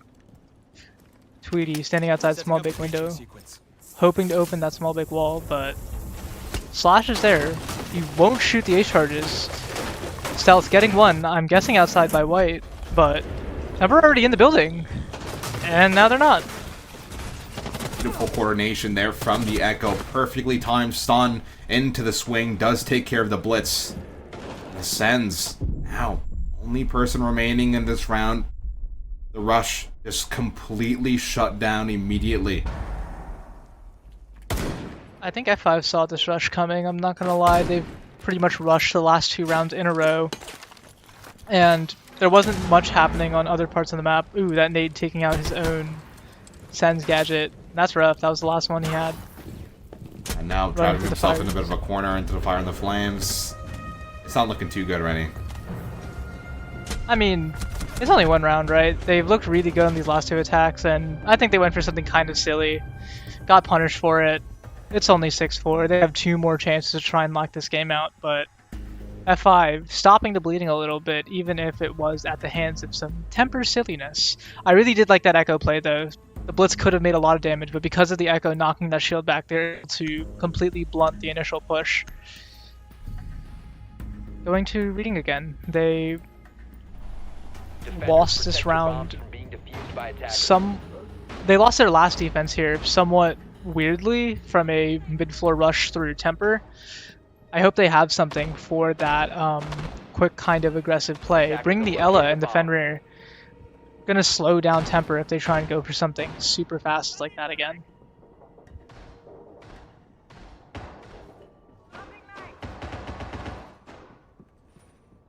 Stealth here on the Solus with the shotgun alongside Checky. I do like to see that out of F5, recognizing that if bomb is going down, they need that vert. They need those angles to stop the Temper attack. But Temper, looking at the side of it, bringing 0 vert ops, bringing a Gridlock, Rim, Blitz, Twitch, and IQ. This seems to be a very fast sort of lineup, with the Gridlock just playing flank watch, stopping them from getting counter-flanked by the, stopping them from getting flanked by the defense. Going out through, opening up some barricades, and just trying to figure out where is this gap that they can exploit. I think they might be going for a snow door, maybe, a little bit. But a moment of silence. As they just check their angles, start droning, and poking through the map to see what will F5 respond to.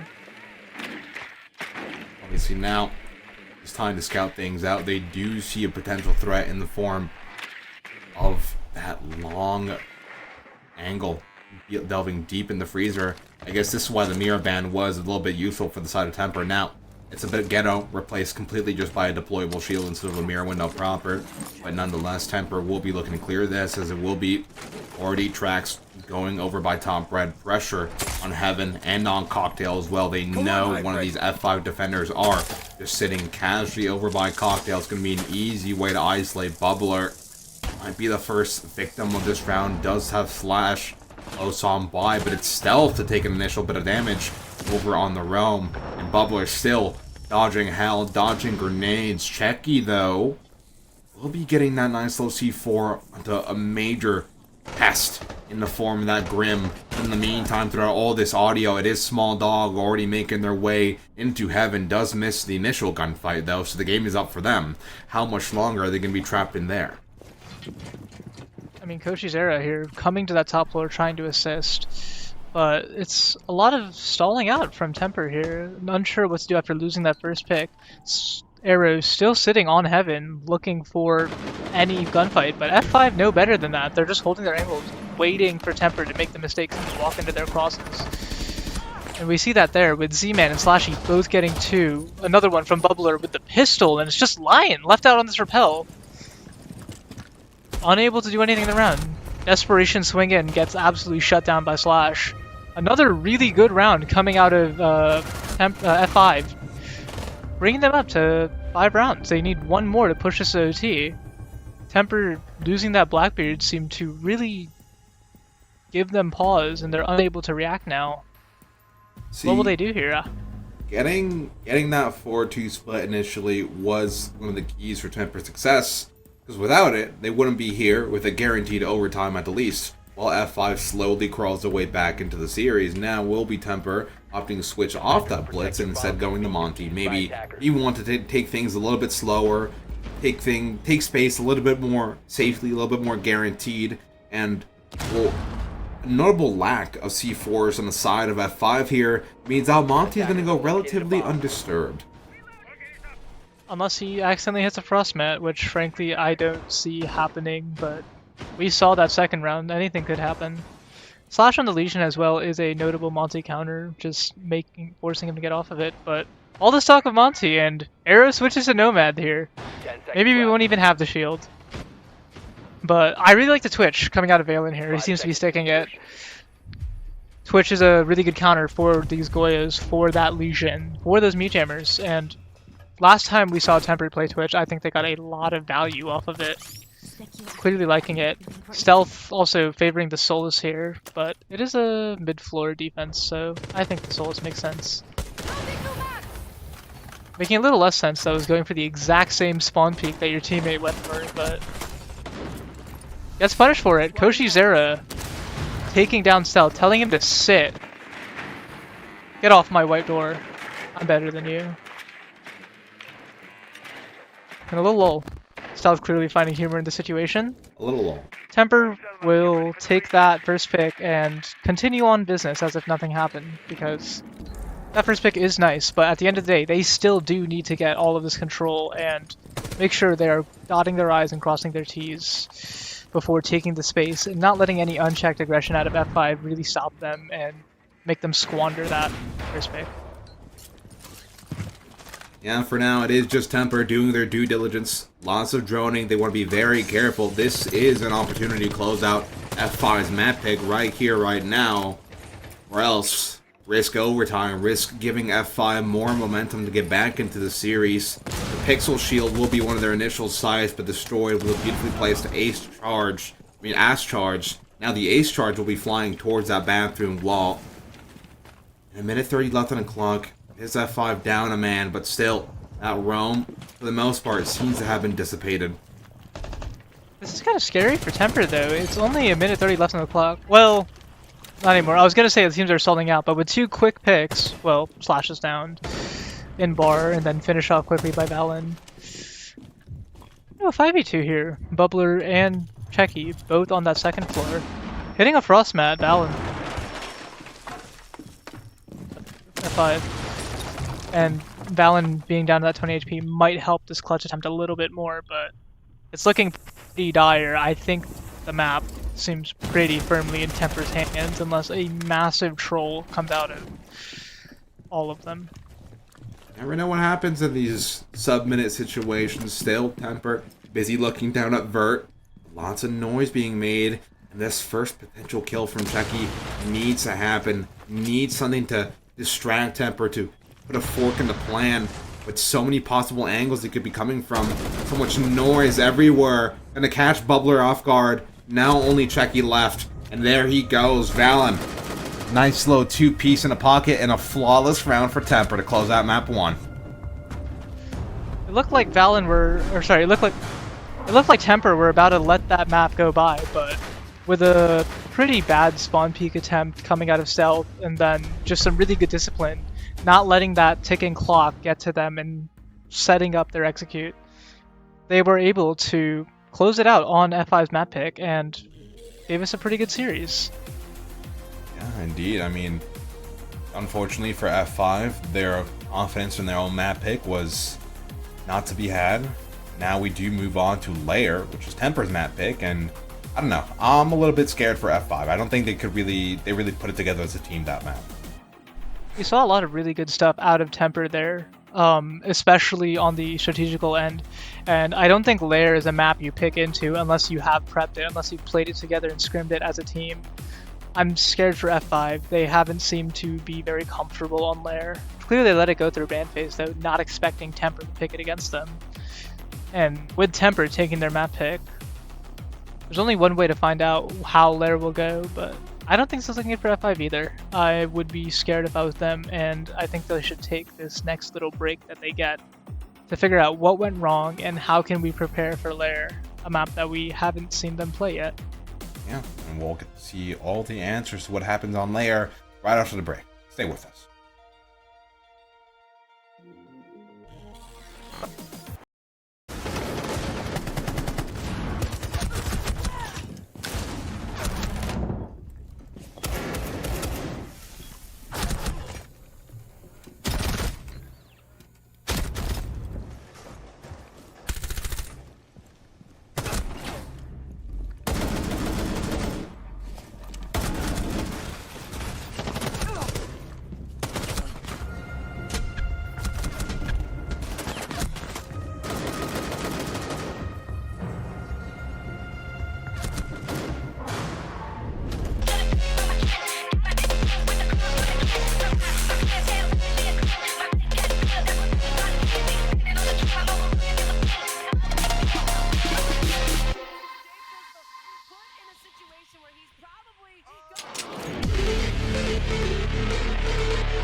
Welcome back, everybody, to some more Blitz Legacy on Botanics. This is Rennie, and it is F5 on the back foot. They do lose their own map pick. They were confident in their cafe after their initial loss in that first opening match of the bracket, and now they pay a very costly price of now being backs against the wall on Temper's domain.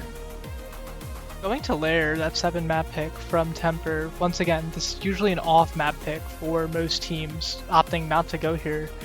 So I'm curious to see how F5 will perform. I don't think I've ever seen F5 play Lair before. Temper showed some really good strategical depth on Cafe, and going into a map like Lair where there are a lot of off angles and small niche strategies you can pull, especially with stuff like really aggressive takes and rushes. F5 were getting pieced together by those rushes and takes. Unable to, really counter Temper's aggression. Will they double down on their own aggression though, or will they try and play the map to their strengths, play for those crossfires, and lure Temper in the way we saw those rounds that they did win on Cafe, forcing Temper to just take these terrible gunfights and losing them out? Well, no matter what their own strengths are and as individuals, with the ban phase, it's important to realize that you got to take some of the tools out of these attackers' hands. Double shield is something that F5 just could not handle over on Cafe. Oh, and it does seem like we'll be tossing to another rehost. But yeah, I think bans are a little broken on CJX, I'm not gonna lie to you. When are they not? When are they not? But that's a rough one. But like I was saying, double shield is something that F5 had no answer for. They had to cripple across a few rounds until they could finally get to that very last attacker ban to get Blackbeard off the board. I definitely do think whatever the standard ban for Lair is, they'll be throwing in an extra shield ban on top of that instead of something like a Dokkaebi. For sure. F5 were unable to respond to that space taking that the shield allows you to do. And frankly, I don't think Dokkaebi would have really even mattered that much from Temper, right? F5 not playing these like super ratty spots or anything. They're not trying to just get like hunted down. They had crossfires on most of their rooms. They weren't doing a lot of these solo plays, so I don't really know how Temper are going to respond if they hit a double shield ban going into the first attacking half. And we will find out pretty soon once we get Lair back up. We have a quick break here as we get lobby and figure out these bans again. We'll see you soon, so don't go anywhere.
A little bit of rehost hijinks, as always. Nothing like some good old Tier 3 Siege, but we do go into our map to our operator bans, for what could potentially be our last map of play. And off the bat, 2 direct counters. There goes the Warden, there goes the Ying. Rennie, what are we looking for these last 2 bans? Well, given that none of the teams had Clash despite it being open, I don't think we'll see a Clash ban, but I'm curious to see if we have another Grim ban, actually. No, this time banning the Monty, so they didn't go for that double shield ban like we thought they would. And I think Temper banning out that Legion really shows what they want. They want to bring these shields, they want to bring that fight straight to F5 space, and not have any of these pesky goos to worry about. Going to that first round on Master Office, Attackers need to locate and with Warden gone, it'll be a little harder to deal with the flashes and smokes if Temper decide to bring them. And F5, bringing them Lucy and the Goyo, I think, slow down Temper, not allow them to walk through the way they did on the previous map. Azami also setting up a lot of really nice angles. F5, I think, have an understanding of this map that they want to play it a specific way, and bringing that Bandit to Bandit Trick, the mask wall, not letting Temper get it for free, force him to try and go under, or maybe bring a Maverick, but Temper doesn't seem to be interested in bringing that Mav, instead opting for the double shield and just the Ace, not even having any EMPs for this. The Brava, a flex pick, seeing that Melusi Banshee come out, not wanting to deal with it. Bubbler having a little bit of fun with himself, and Master just seeing as much as his eyes can see. It's a whole big world out there that Temper are going to be looking to take over. They are doing their due diligence, taking care of any utility over by rocket stairs. There goes the potential trigger Melusi, just alerting anybody that there's somebody coming up those rocket stairs for a potential late game lurk. Although they do focus their attention mainly towards Skybridge right now, as it'll just be sending in a Blackbeard to walk in with a drone on his feet. Yeah, and that Blackbeard taking that space for free, F5 not even contesting at all. And it's a freebie almost. Checky down to 1 HP. Stealth here trying to get a refrag, but unable to get anything done. Toshi takes a little bit of damage from the impact, but with the line charge, they're completely locked in place. Checky finished off, and F5 thinking better of it, sticking all the way back, and with that flex reinforcement, giving up all of Skybridge and all of this storage area. And Temper will gobble it up, ready to take it off. The bandit charges, though, will force Temper to get some util clear on that wall. Ooh, huge frag grenade. Hits both of them, but Bubbler here with the bandit trick, ready to get it, and the Azami barrier to protect him. Another big kill from this bandit, Blackbeard though. It's a 5v3, and all this util shenanigans in the world will not help, especially with that wall opening. Minute 30 left in the round, and really, really good space and man advantage taken from Temper.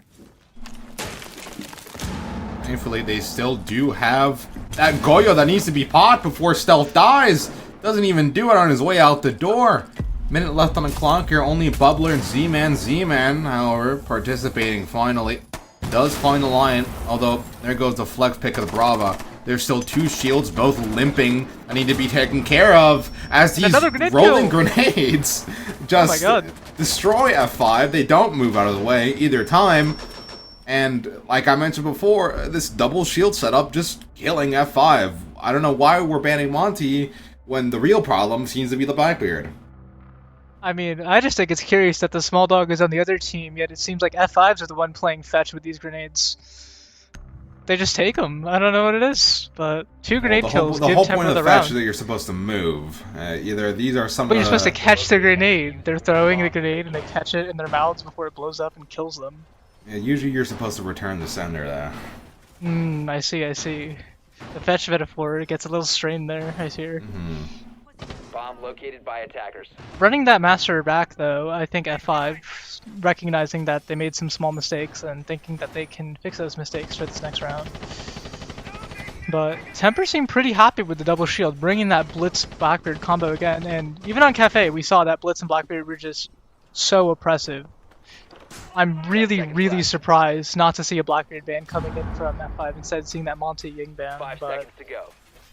hey, they clearly see something that they think is a bigger issue than these Blackbeards just walking them down. We'll have to see how F5 adapts. It's going to be stealth and a bit of a scopeless roam. Now, Emperor, all throughout that first round, it was pretty funneled. They were really just using the power of the shield to take space for relatively free, able to chew up as many of those bullets coming their way as possible. I mean, even people like Checky dying so early on, before even being able to use all three of their smokes, that stuff affects you in the late round. Thankfully, F5 are walking into this with an early pick on the board, and something as critical on such a big map like the Grim already gone. It's going to be a lot harder to spot this information.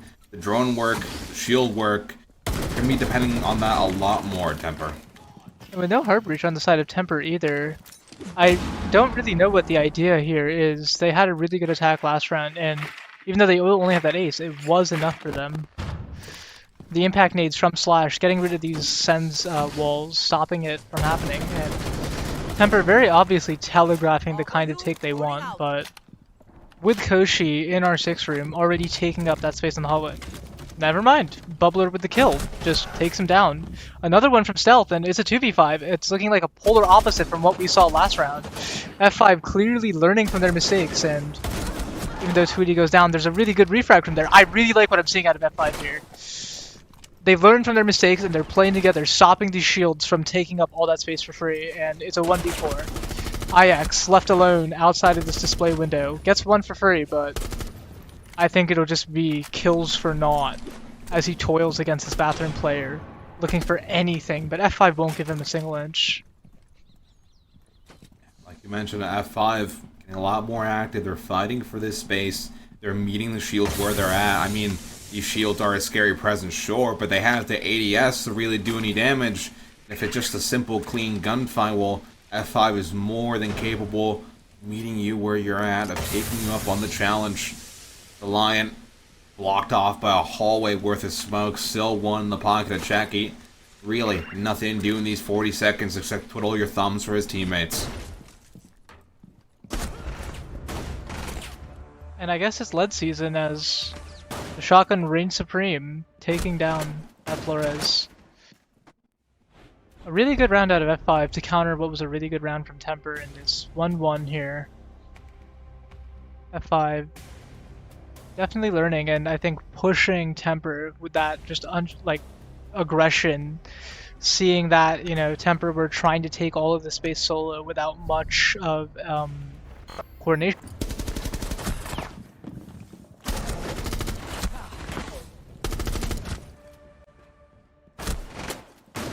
A little more coordinated to stop F5 from just pushing those angles and getting those shields for free, but as we go to basement, Temper will have to adapt their take a little bit. It's a little harder to just push into basement than it is from Masters. You know, there's a lot more space that needs to be taken before you hit the bomb site.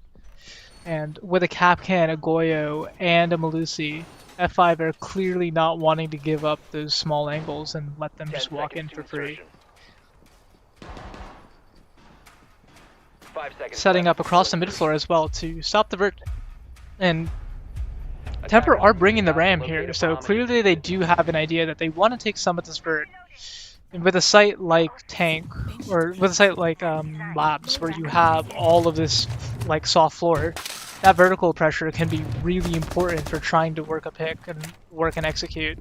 So I kind of like this out of F5, you know, playing the map a little more, having those extensions, but not being so far away that they can't return to site if needed.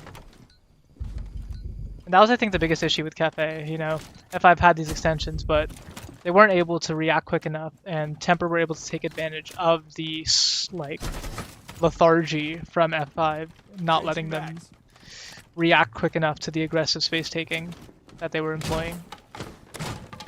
Lots of space taking right now from this Blackbeard, just slowly dealing with these Kapkan traps along the way. Is Tweety accompanying him as well, but some action from the back line as Koishi does deal with Slash. Now it's Z-Man trapped, unable to escape through the rotate he just made with the impact. And blink and you miss it. It's 2 down for F5. potentially a third as a swing comes in through, but it's actually Bubbler maybe getting a little bit too greedy, still fighting this somehow. And now the flank coming in as well. How does F5 walk away with this? Equalize. Hello? Valen, save your boy. Valen, small dog. You're both in armory, man.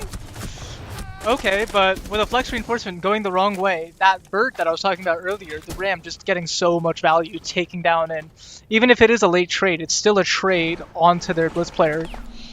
Valen? Okay. Checky left in a 1v2, I guess. Very odd round of siege. Now, fortunately, it is Checky against the world here. That Blackbeard's still perfectly healthy. However, case not in hand for him. It will be Tweety, as it's in that case, possessing all that information with those Grim Bees and the position with the Verts.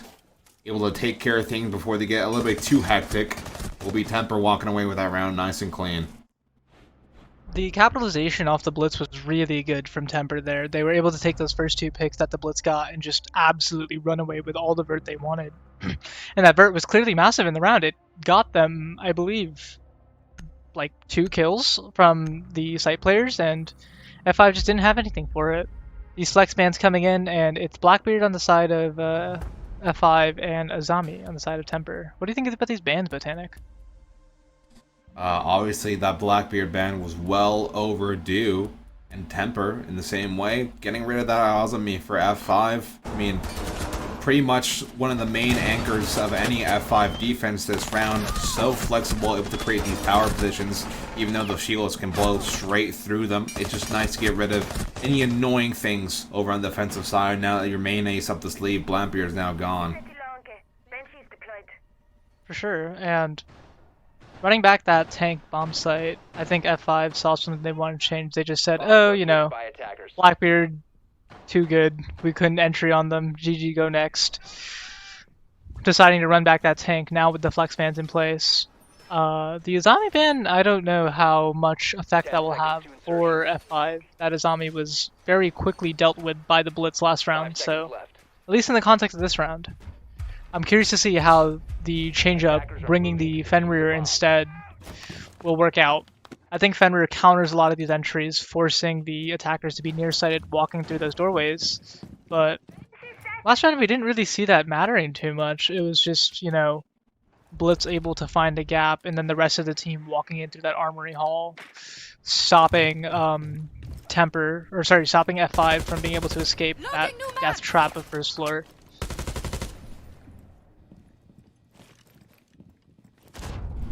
Is Slash going on a little bit of a hunt, trying to see if there's any loose pieces of this Temper attack laying around. Doesn't seem that there will be, though, as drones just fly in through that bottom garage. Let's spot the smoke away from the bomb site, so not as well guarded as it could be. Oh, they don't spot Slash just yet. No reason to really go gung-ho on taking the space as quickly as possible. If they want to do, they've opted to forego the Blitz this time, so it's not going to be as safe. Instead of bringing the Dokkaebi here, I think that's a really good idea here. Temper have completely changed up their attack. They're not going for Zivert anymore. They're just going for a full warehouse take. Opening up that rocket wall with just a minute gone on the round is very good pace, and no one's there to stop them from just taking all of Missile. Arrow already holding this boosted off angle onto the guy in Toxin, forcing him to be stuck underneath that hatch. And it's Malusi. Does he know about Arrow holding his cut? Just hopping on cams, actually. Chilling, looking for drones to shoot. And it's a bit of a lull here from Temper as they try to figure out their next move, going in through barrels and lockers. I'm sorry, that is charged. Just like, caught me off guard. Tweety opening up. Cheeky little Selma, but it gets picked up and it's no harm, no foul. F5 should have read into this by now that there's nothing coming on the side of Temper from this Vert. And you can see Checky looking through the Vert that they have made to stop this sort of attack here. But 5v5, 45 seconds left. We're going to be nearing execute soon. Dokkaebi in pocket, EMPs in pocket, still some stuns and nades off the Zofia. 30 seconds. Botanic. I think things are about to get explosive. Very much so. Starting by the popping of the Goya, we sit in a 4v4 now with the repick. Ill-advised from Bubbler for such a critical piece. Completely missed the opportunity to take down Valen. Now, a 4 versus 2 stealth. Still, one smoke in the pocket. It's going to need to go huge, able to stop this plant, however, as he does manage to find that planter. 8 seconds, close on by, waiting for the drop of the shotgun, finds the first, prone for the second. But who's going to get in charge of the case? Who's going to take care of this? And gets up at the wrong time, unable to react to the swing. Missed opportunity there, unfortunately, for Stealth. Looks so good for him in that clutch attempt. It looks so good for him. As soon as he killed that planter out in the open, then got the second on the half drop, I was a believer. I thought that he had the 1v4, but an unfortunate stand-up as Nomad sprints into his crosshairs. He just wasn't able to react, and honestly, Temper take a round that I think they shouldn't have. I think that F5 should have been able to have that clutch, but really close attempt from Stealth, and as we see it in the replays, a good attempt, but no cigar. Temper up 3-1. On to bunks now. What do you think about this bomb site, Botanic? What do you think of bunks? I think it's very awkward. It's a very awkward bomb site for sure. I mean, I've seen some, for both sides really, I've seen some very devious long arms, from the safety of the door. Some very devious defuses.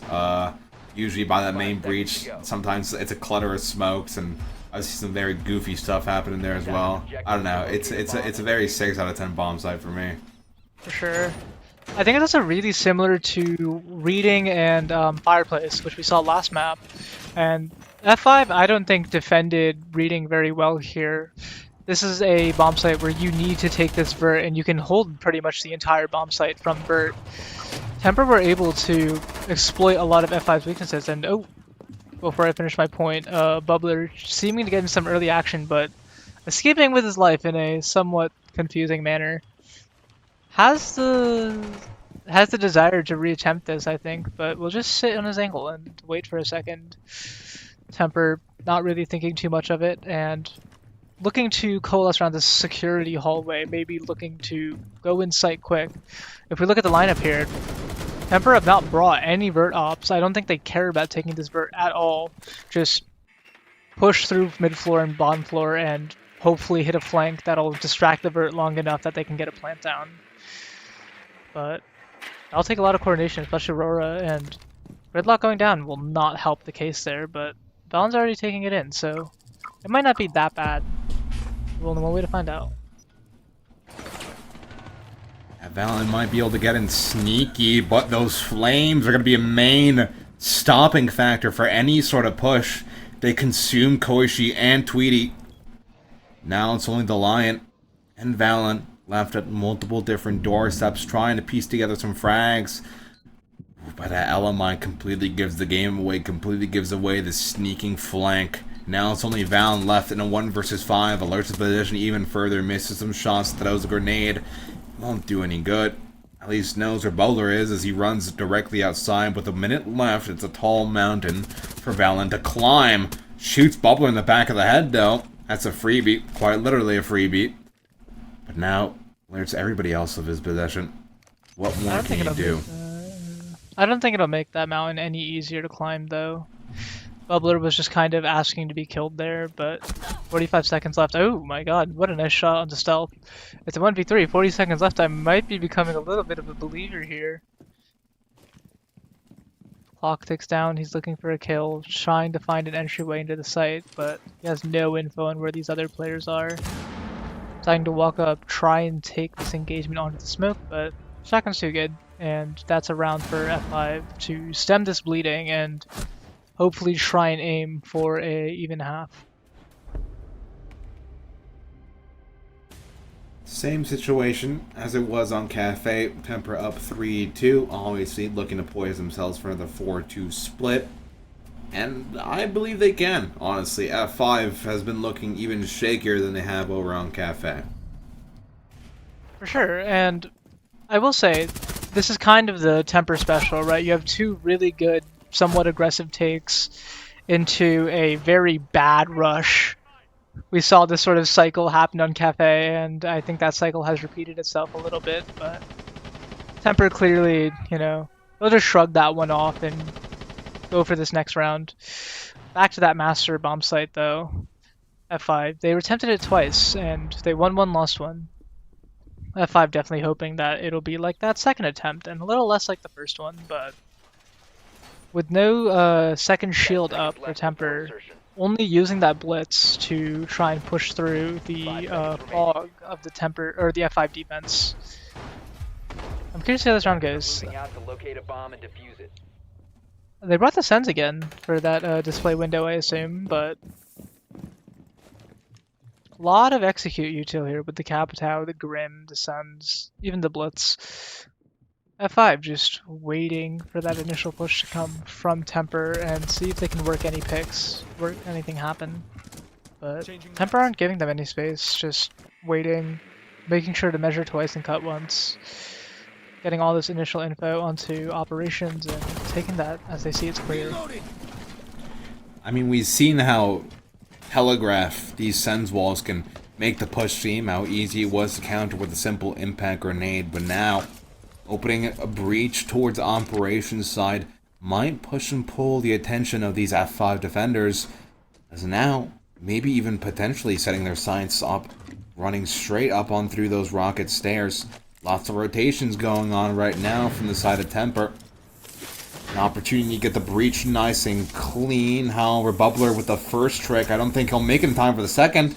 He does. Wall completely sealed for now. Still, no more recharges. Still 2 impacts left in the pocket though. Unable to find anything to really deactivate for the time being. Face to face with the Goyo, however, does molly off that shield for the time being. Checky now spawned with those Grim Beads. It's Koishi to be directing a lot of attention towards himself as he sips on that top mezzanine door. And a pick, an opening pick, a beautiful flank from Stealth as he now runs deep into the map, able to switch back to his other Scopel spot anytime he wants.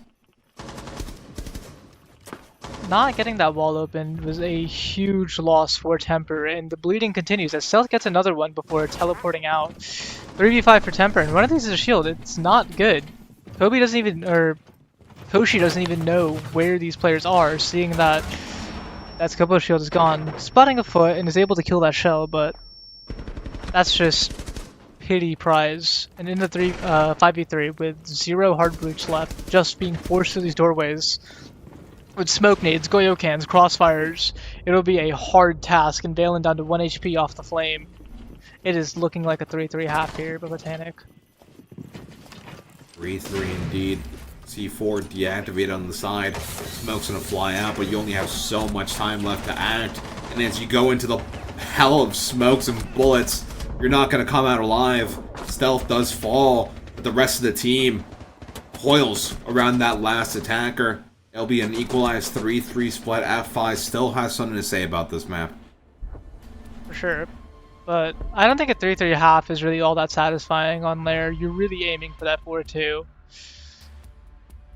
Especially if you're on the defense on a map like this. Especially with those new bans. But Temper, walking away with 3, should be pretty happy with themselves. This is their map pick. And going into the bans, getting rid of that Grim.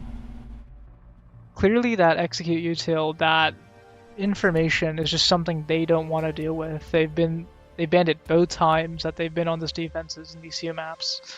The mirror ban getting from F5, they just don't want to have to deal with those long angles and those one ways that mirror can provide, especially on a map like Lair. Interesting, a Deimos ban. What would you say about this Deimos ban, Botanic?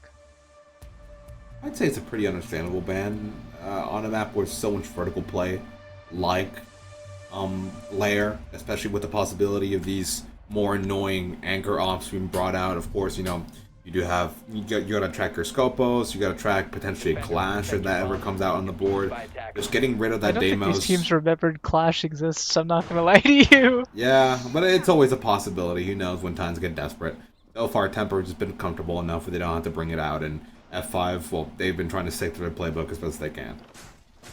For sure, and going into this defending half, they decided to go downstairs for their first site, having a first floor hold though with this Malusi, with this Scopos. They don't want to just give up all this vert for free, and that's super understandable on that bomb site. It is hard to hold that when you give up vert. F5 though, bringing the Ram, bringing the Blackbeard, bringing the Ace, and a Gridlock, interestingly enough. The Gridlock though could be just, you know, stopping the flank watch and hunting down these roamers. I'm surprised F5 didn't go for the double shield. There was no shield bans on the side of Temper, so Temper clearly not worried about it. Definitely expecting maybe a Blitz and a Blackbeard to come through, and Checky will respond to their expectations with a Blackbeard. So playing into it a little bit. Does Temper know what they're doing by leaving all these shield ops up for F5? Only time can tell.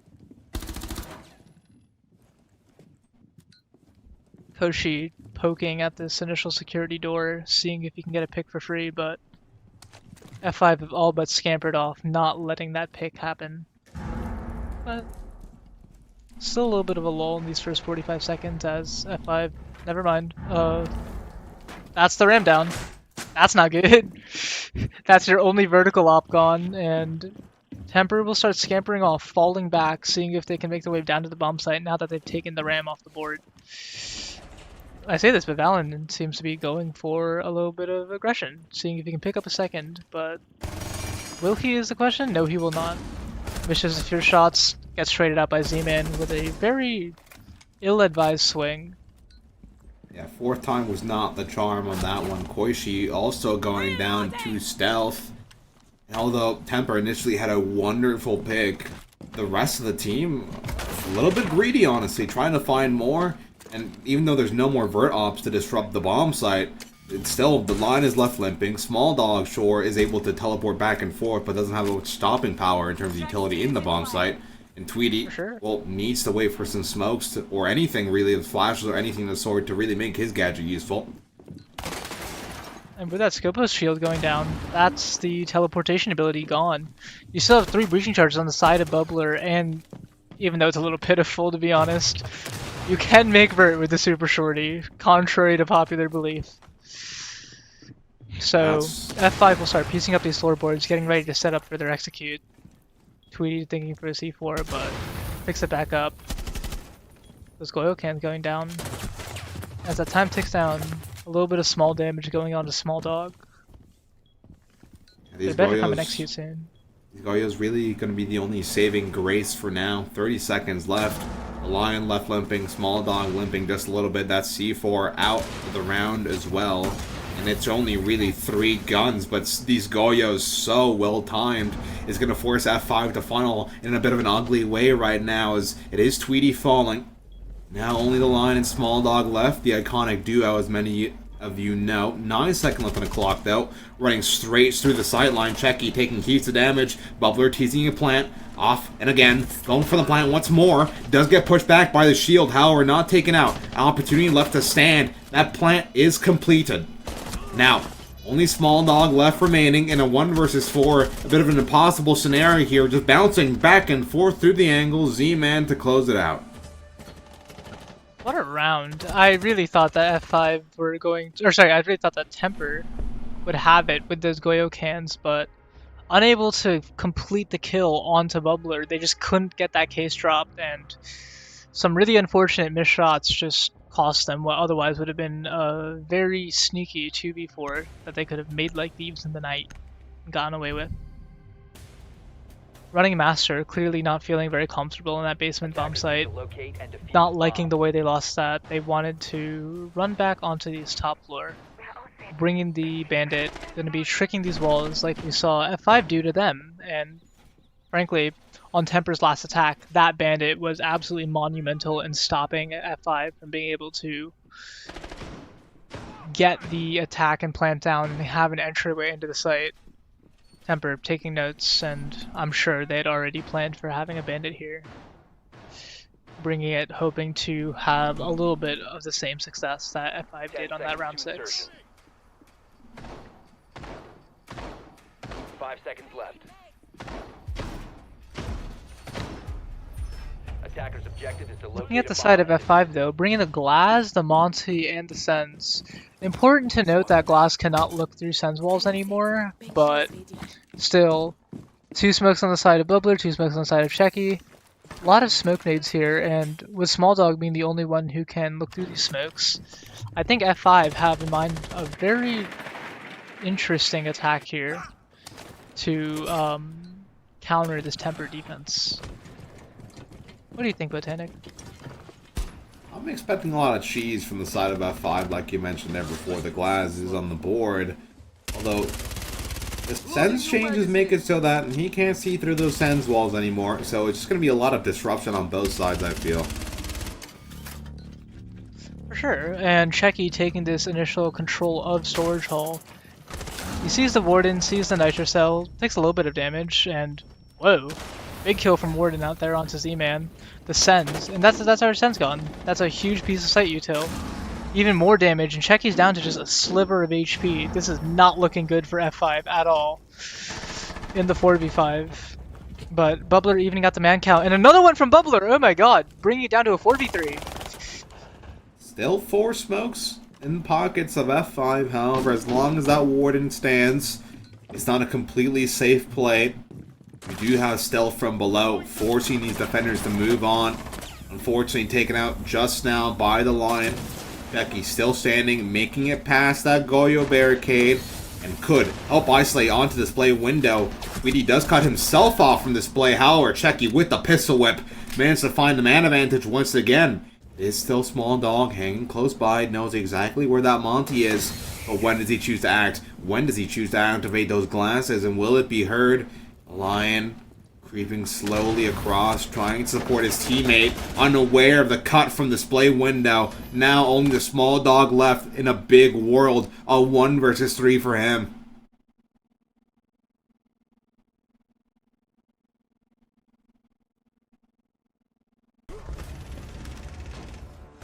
And F5 wins the round.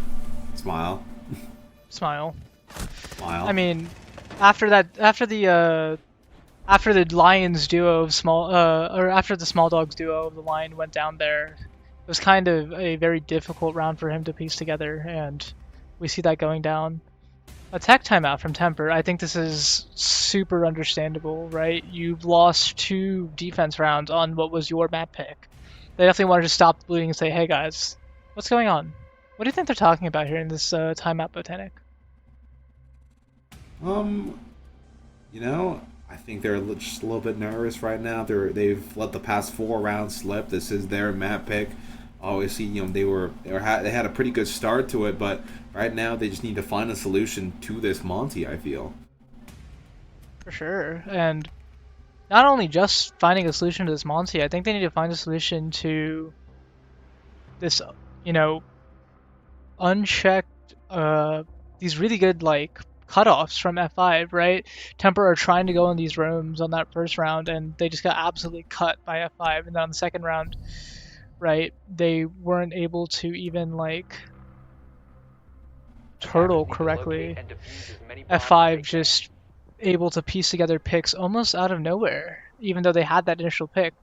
Clearly the aggression from Temper isn't working out. They need to settle down a little bit and not give up these picks for free, especially when they already have man advantage.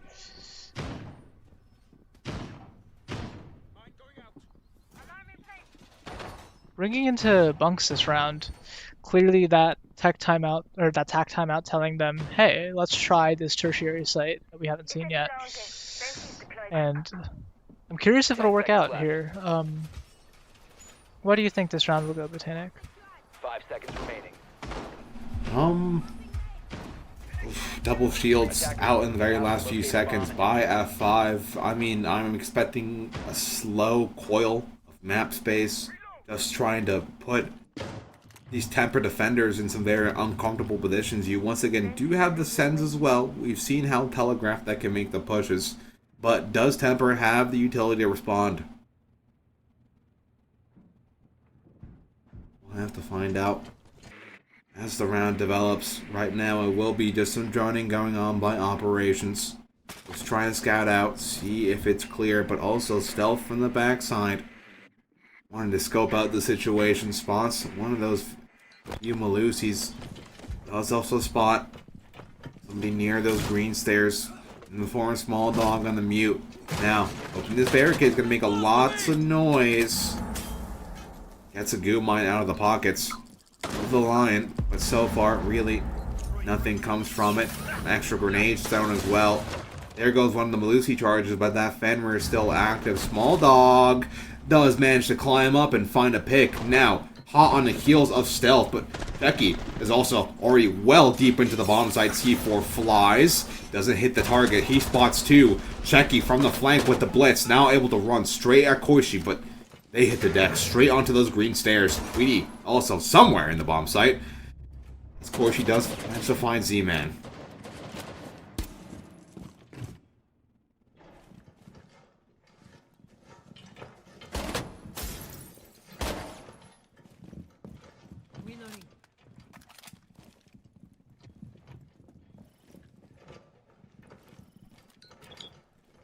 Is Tweety face to face with the blitz? Koishi as well, able to assess at a moment's notice, assuming this flash doesn't hit both of them at once. Impacts fly out though, putting Checky into a bit of a check. 54 seconds left on the clock. Now, in the meantime, at the entire opposite side of the map, this plant will be going down. The 1v2 over on this blitz now completely collapses. A bit of a wall bang, but Koishi, that's not enough. Now you have two shields on you, you're blind and you're dead. Another successful round for F5, and they're finally giving Temper some of that double shield medicine. An absolute, like, stomp of a round from F5, and that's 6-3 on their opponent's map pick. Absolutely massive looks coming out of them. These attacks have been nothing but non-stop octane, and Temper can't seem to get a hold in the round. It's exactly like Stealth said. They're lost. They don't know where these attacks are coming from. They don't know where these shields are. How many kills did we see of just a shield shooting someone in the back? It was not a good look out of Temper at all. That tack timeout didn't seem to do them much good. The Malusi ban as well from F5. Clearly, they just want to keep going in on this aggression, on this shield play, stopping Temper from even getting an inch of their own map. Yeah, and although Cafe was pretty convincing for Temper on F5's turf, I mean, what a beautiful response from this F5 side so far, looking so much more confident on their opponent's map pick. Clubhouse is definitely going to be a slobber knocker for sure if momentum stays in both teams' favors. However, this map isn't done yet. Temper still an opportunity to claw back into this. They do have the Ella, they do have the Legion, they do have the Goyo as ways to respond to that shield play from F5. Does seem for now they'll be opting solely for the Blackbeard, as it will be Slash and Bubbler switching off that Capitalin line onto Ram and Ace respectively. For sure, and I do think that with the Blitz ban, Temper have given themselves a little bit of space here.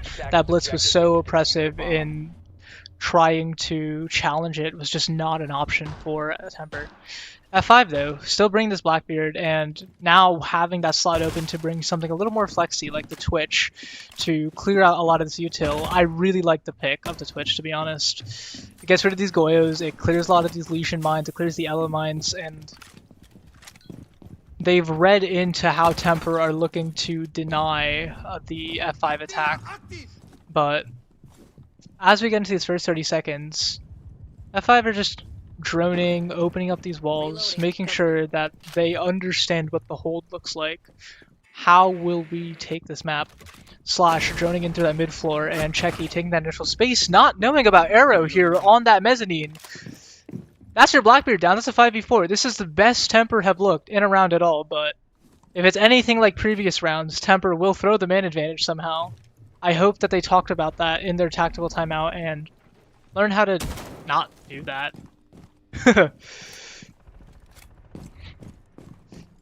Still, a little bit of a pause here, though, as Small Dog is stuck up there, and Tweety taking a lot of damage, but able to get a C4 kill onto that ramp. That's your bird off on. A bit of a refrag here as Velen goes for a pretty ill-advised swing once more. It is a 4v3, and down to a 3v3. What did I say? Temper have just allowed the man count to equalize here out of nowhere, and even though you don't have much of this vertical, you still have the breaching charges on the side of Bubbler again. They definitely have a way into this round when they had no right to be even close to winning this round, just out of this aggression from Velen, giving them a pick, and then Small Dog being isolated on the cut. Minute left in the round. Lots of silly mistakes so far from Temper on those swings, like you mentioned before. However, still, F5 a heap of obstacles to climb through. Now finally getting my hands open. Sub 1 minute. Not exactly, though, as... Okay, it does get open despite the 2-barrel canister on it. Oh, well. Still, they have I think the tub canister missed. It might have missed, or it might have gotten destroyed by the first detonation of the ace charge. They still have lots of vert to deal with, though.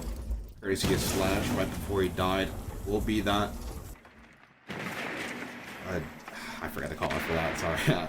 It will be the filtration. Will be that filtration wall now opened. With 22 seconds left on the clock.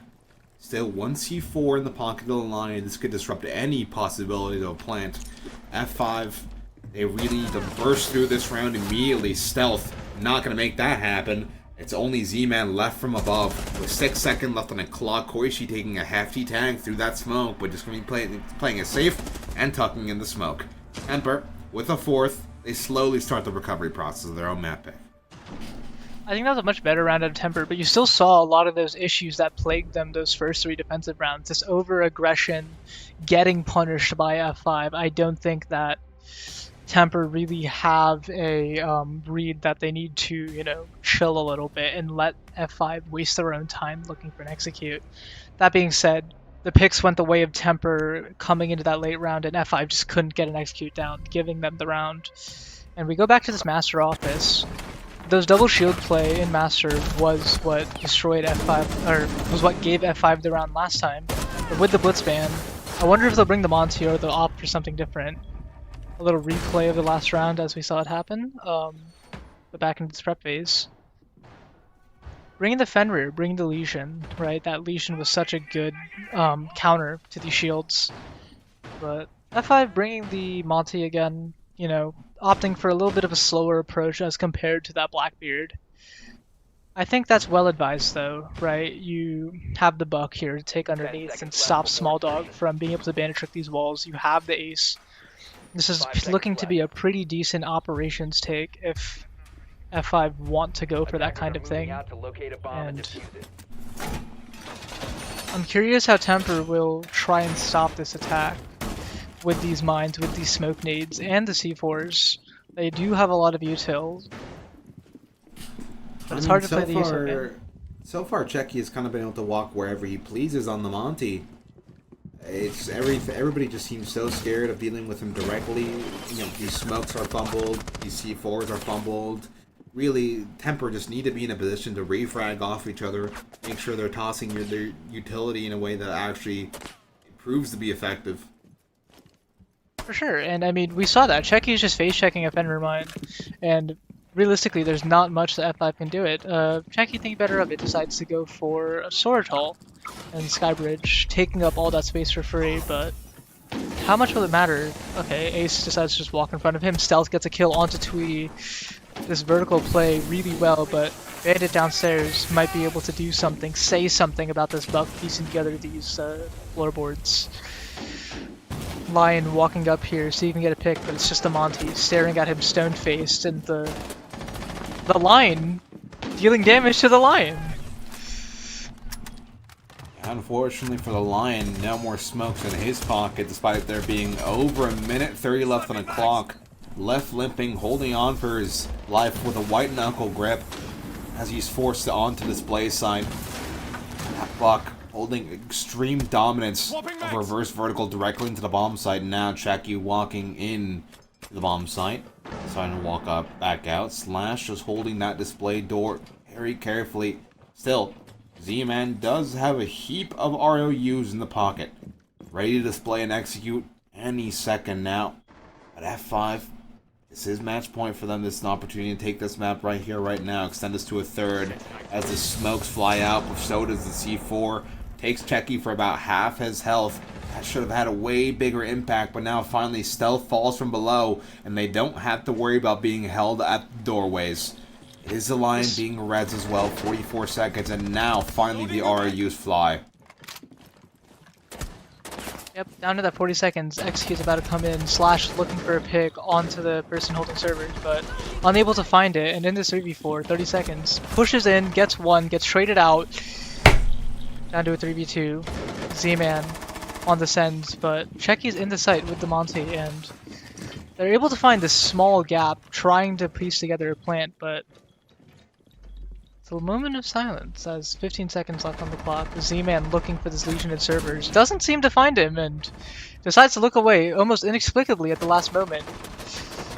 Gets his life taken away while the Bailiff destroys the Monty, sending us to round 12. Yeah, a bit of a lazy clear on the tucked corner there from Z-Man. That could definitely change the tides of the round last second, but well done from Temper so far. They hold on to their own map pick yet a round longer. Now only one away from overtime.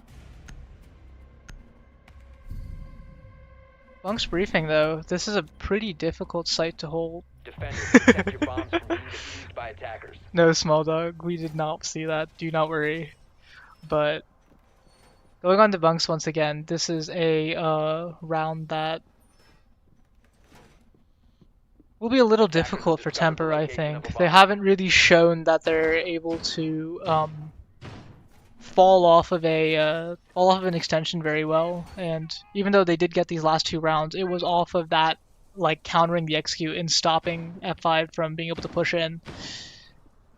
This is not a site really where you can do that as effectively. It's hard to know that balance between holding the top floor and falling off of it, and if F5 can exploit that, they might be able to take it 7-5 on their opponent's map pick. But with the comeback we've been seeing from Temper, this could just mean overtime.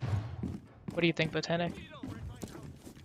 I'm thinking we have an overtime on the cards. I think Temper has so far been able to have some elegant solutions to the shield problem, and that's just sheer aggression. You know, they're using these rotates to their advantage. They're playing off one another. They're not afraid to contest F5 for all this space. You know, that Monty may be a space taker, but he sure ain't a gunfighter. Oh, for sure. We have seen some players be able to make the Monty look like, you know, prime Ash, but I don't think any of them are in this lobby. I think Monty is very much that stalwart mountain that other players can take space around. And speaking of taking space, Checky has taken all the way up to Mezzanine with no contest, and with the IQ behind him. He knows the game.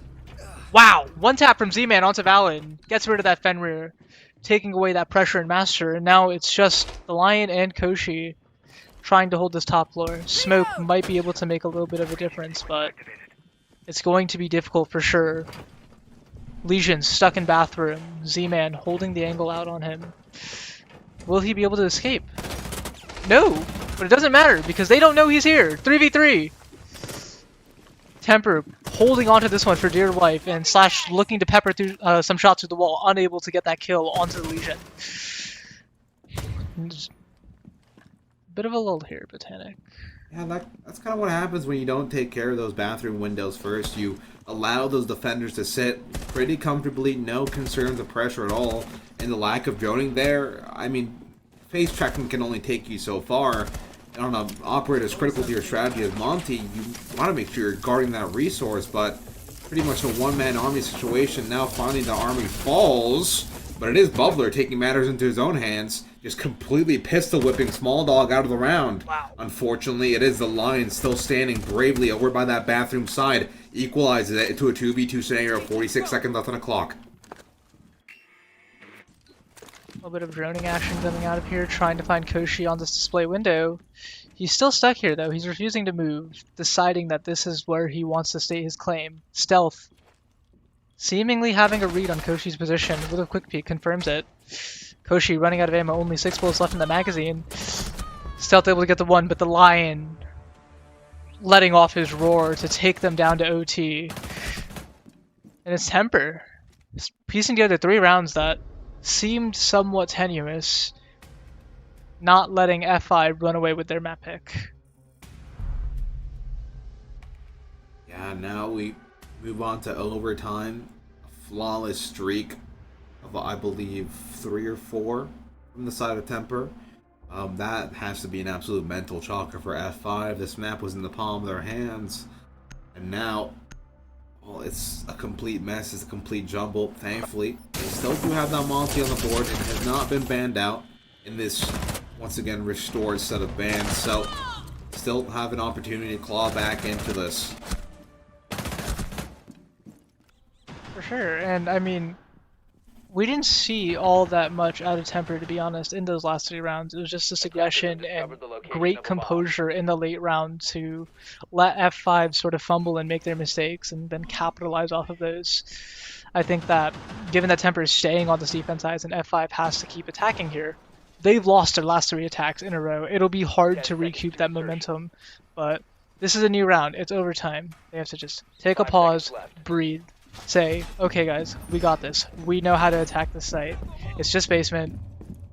Let's take this step by step, not lose any of these early picks, get these numbers down in our advantage, and don't lose the opening gunfight.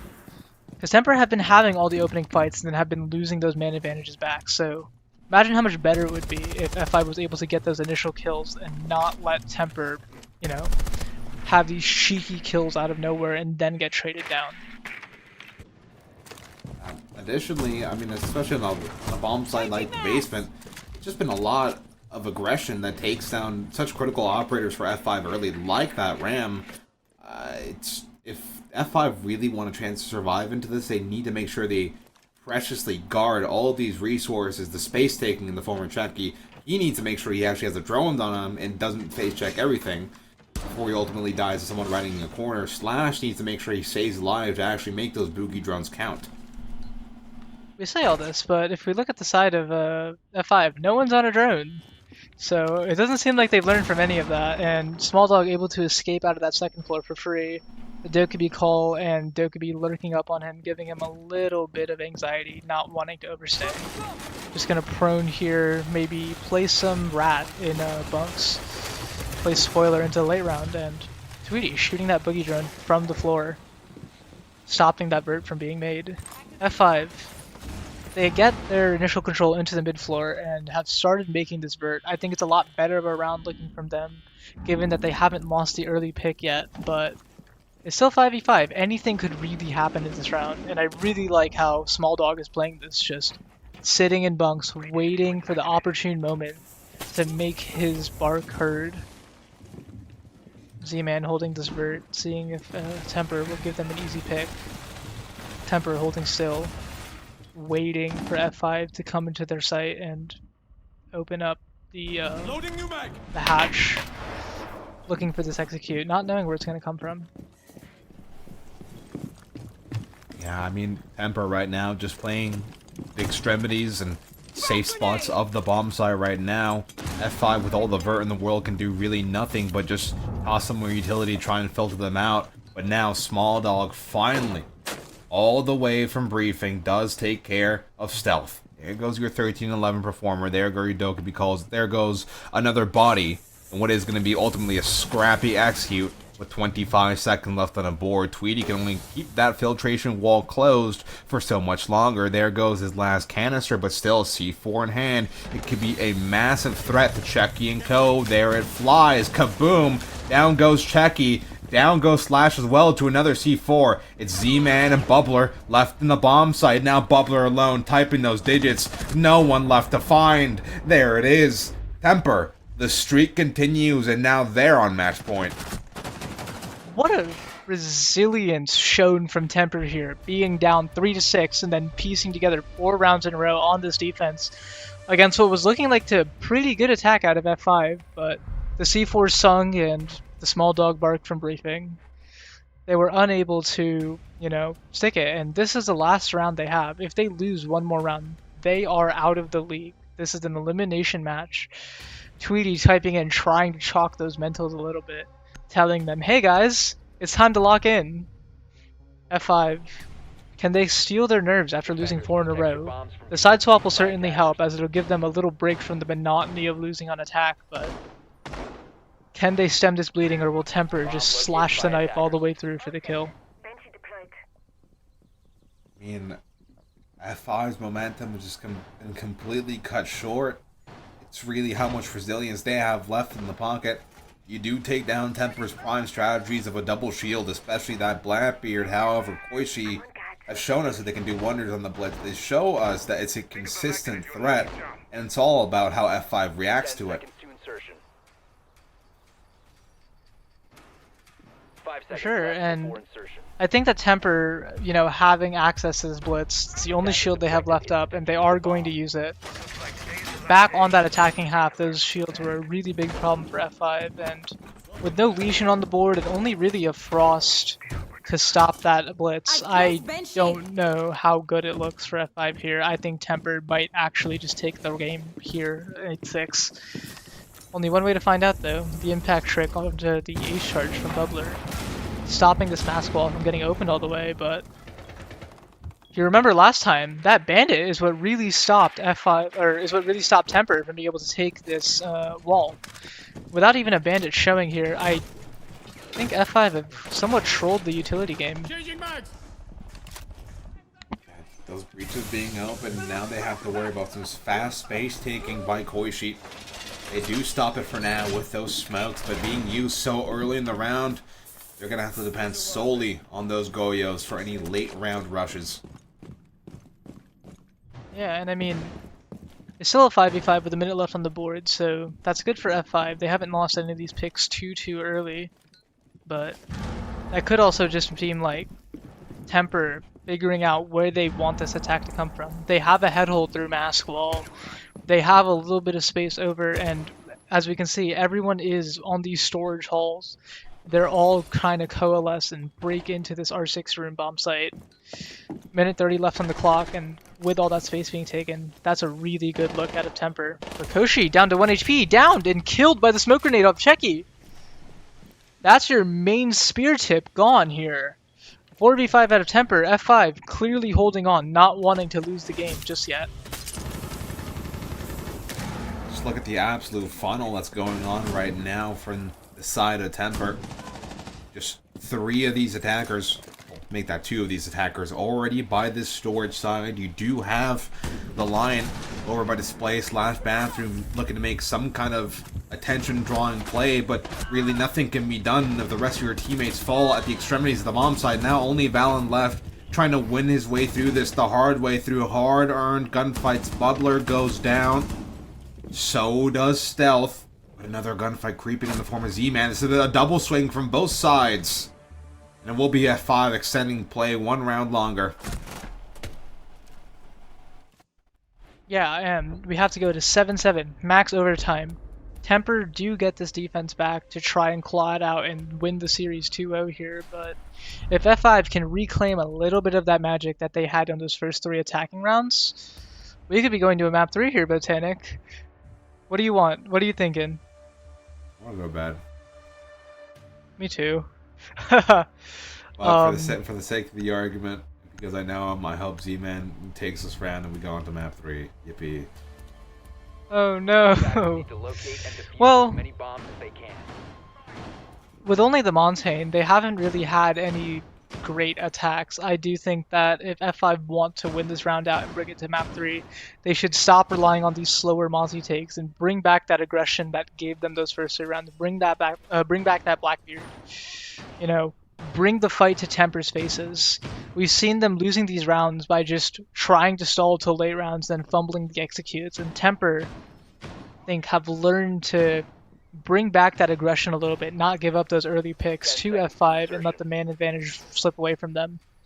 Especially with the Bandit being brought here on Master. We saw that Bandit being absolutely massive in previous rounds. You have the Legion, you have the Fenrir, you have these smoke nades, you have C4s on the side of Tweety and Small Dog. Temper are here to play that late round util game a little bit, and I don't think F5 win that game. I do think that that favors Temper. Checky bringing the Monty, Stealth bringing the Buck. It doesn't look like F5 have really adapted all that much. They seem to be doing a lot of the same thing they did just a few rounds ago, and we know how those rounds went. I would be really worried based on the initial clears I'm seeing in util from F5. What do you think? Be a difficult mountain to climb here. Or the side of F5, but Stealth, so reliable in the buck, is definitely going to make that climb a lot easier. They try and refrag through the floor, however, no vision from Small Dog means that pick is lost. Done and dusted. Thankfully, not much utility on Tweety's side except what could have been a well-placed C4. Is Checky slowly making his way through the Sky Bridge.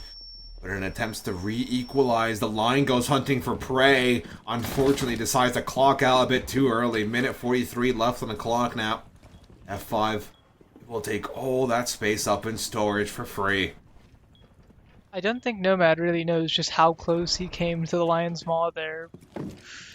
If he extended a little bit longer on that shotgun, he definitely had a freebie on the player outside, but deciding to think better of it, save his shotgun, save his SMD-11 for this late round.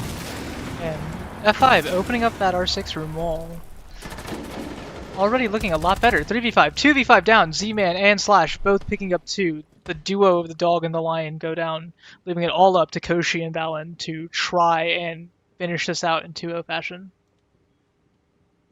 Map 3 very much on the horizon. Temper, despite their best efforts, despite the climb, might be a little bit too much for them as now they sit in a 2 versus 5. Eyes on storage, but completely banged out of the round. And you can't even leave this prison, Valent. It's going to be F5 to shut you back down. We go to a third. That's a flawless round out of F5, completely countering every one of my predictions and proving me wrong. Stealth going absolutely massive to take the map pick away in a very close series, in a very close map.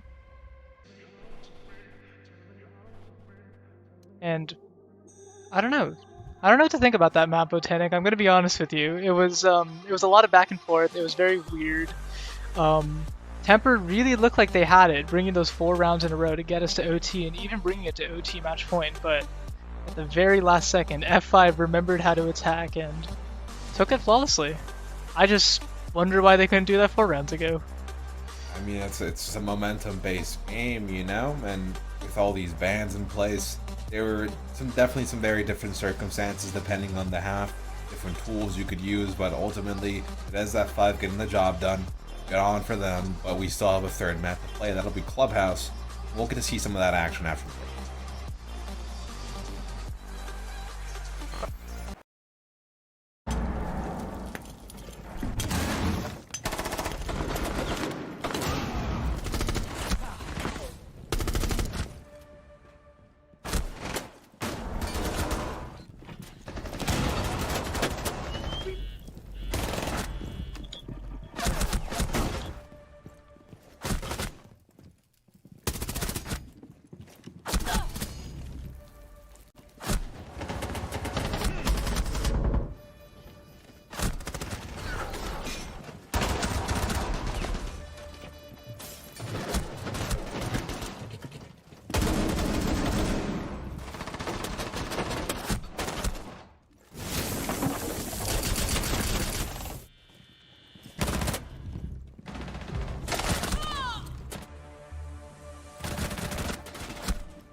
Poison can do this. This is possible. The damage. What? Smoke kills Fins.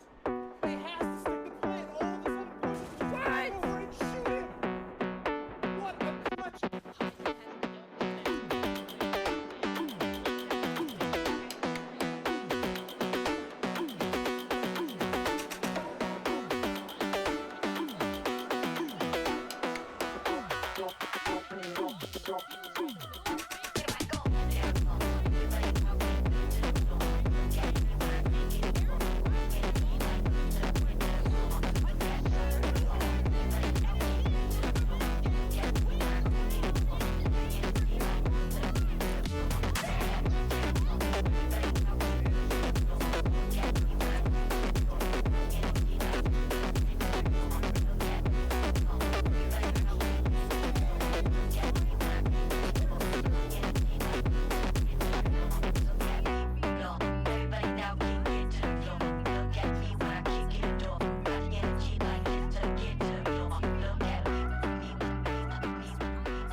Welcome back for some more Blitz Legacy action.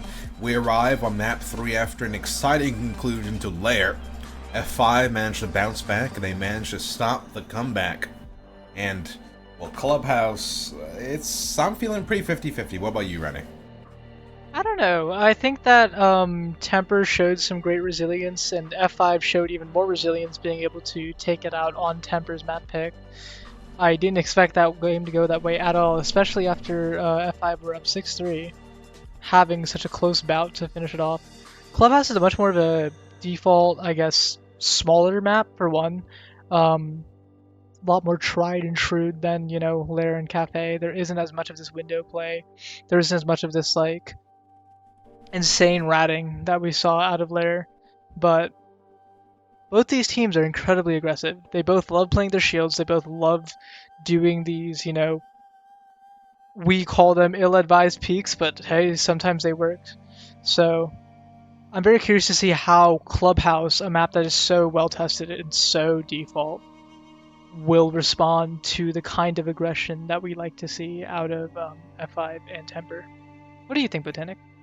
I think most of the game will be decided in the ban phase alone. I mean, I think F5 has stumbled into the Blackbeard pick enough times, which should be one of the first things to get rid off the board, especially on the map like Clubhouse. I mean, just having a Blackbeard take from Cash side over, that's pretty standard.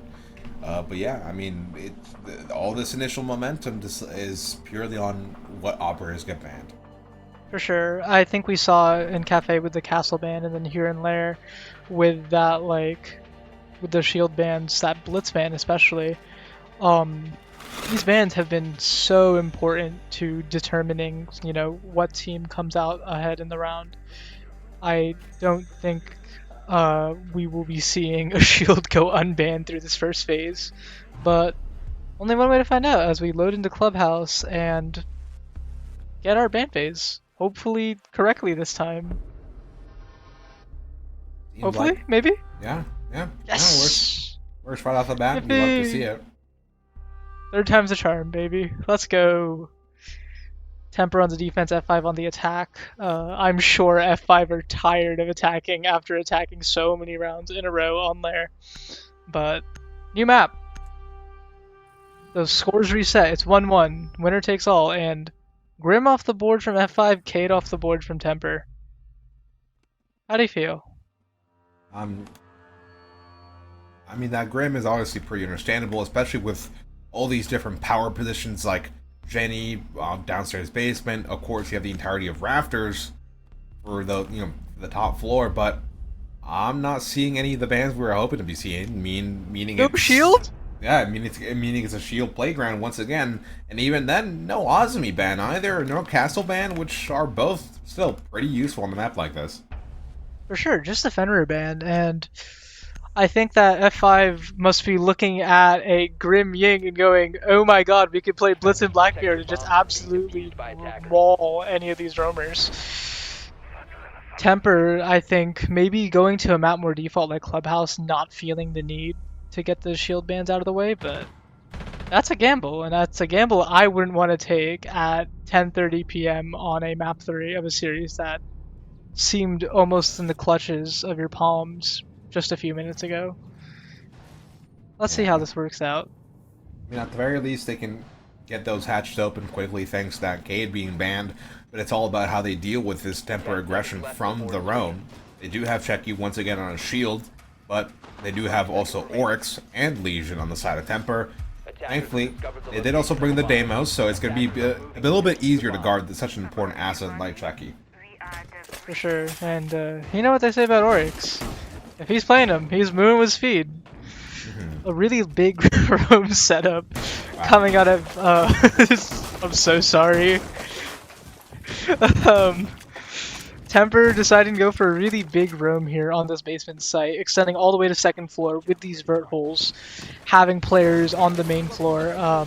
Z-Man sending a boogie drone right in through kitchen first, just no nonsense, get this vert opened up. Deimos opening up the Logi hatch, and F5, you know, looking into this roam, not wanting to be too hasty here. Just take their time, get the walls open, get some drones out, figure out where are these roamers actually playing and how can we effectively hunt them down.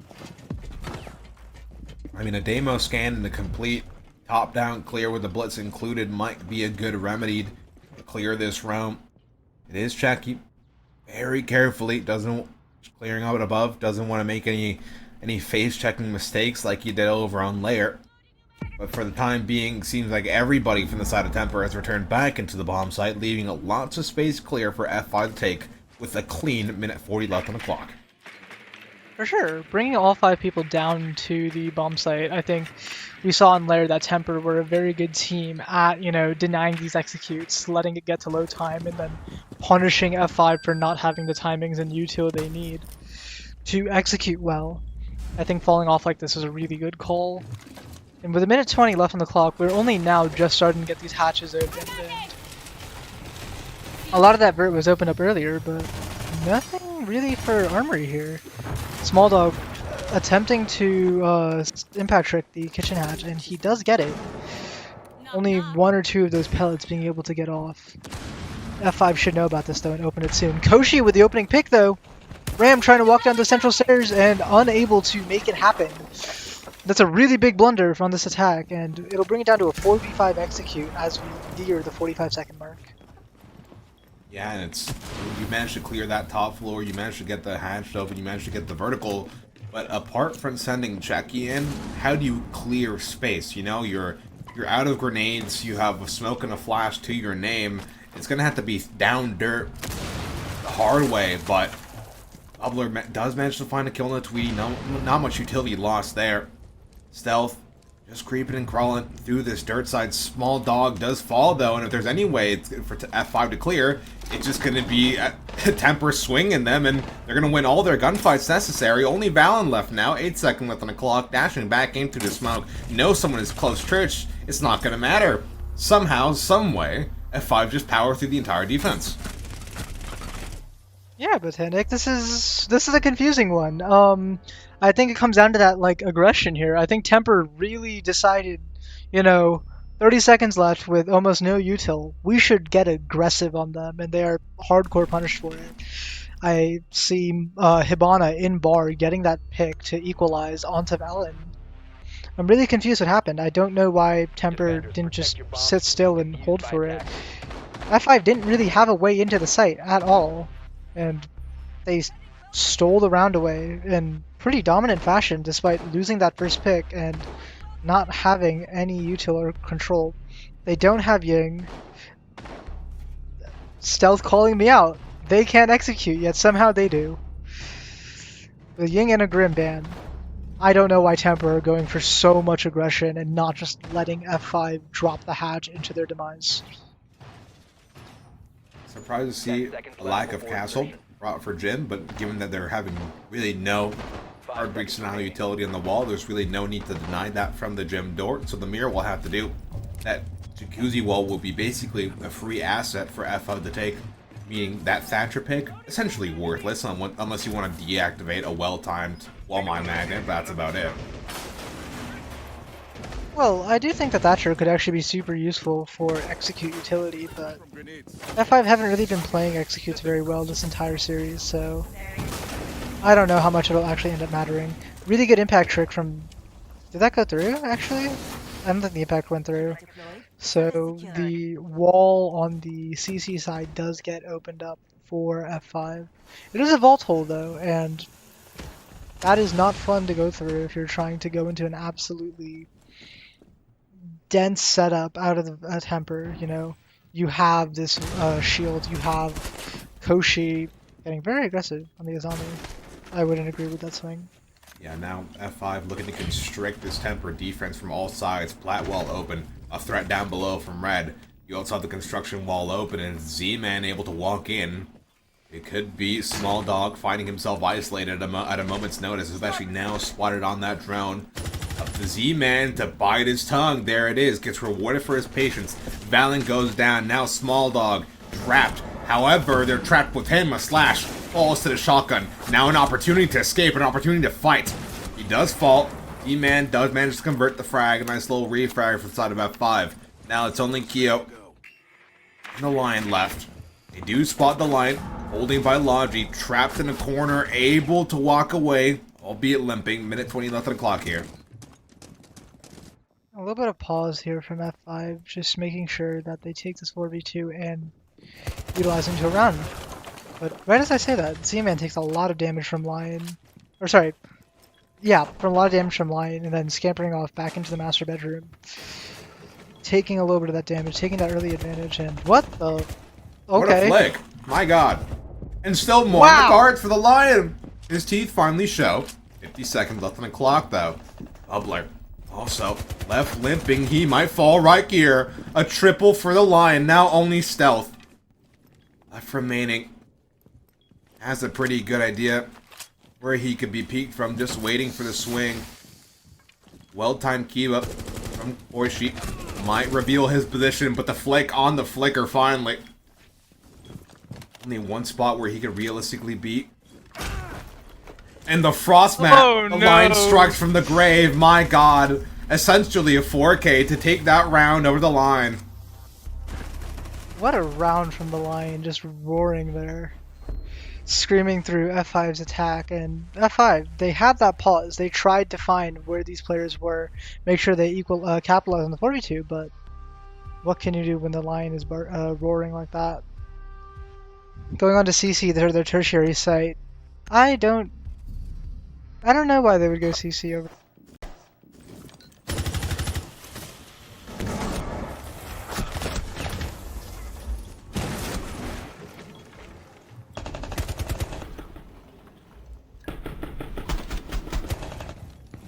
To equalize the numbers. Wow. Thank you, Broadstaff, for a clean replay. Absolutely. And that beautiful Frost Knight kill to finish the Lion's reign of terror within that round. You love to You see know, it. Located by attackers. Small Dog might be on Temper's team, but F5 looked like the Small Dog in that round. 10 seconds to go. What's your favorite small dog? 5 A seconds left Dachshund. before insertion. You know, like the little wiener dogs? I love those guys. Attackers are You ever watch Curious George as a kid? Yes, I did. Yes, right? Was he like the concierge's dog or something? I don't I think remember. so. Ooh. And I love that show. That's one of the keepers of all time. I'd say I'm more of a miniature Schnauzer enjoyer myself. Interesting. I've actually never heard of that breed of dog. What's up with those? It's a German dog. Interesting. It's miniature because it quite literally has a bigger version called the Great Black Schnauzer.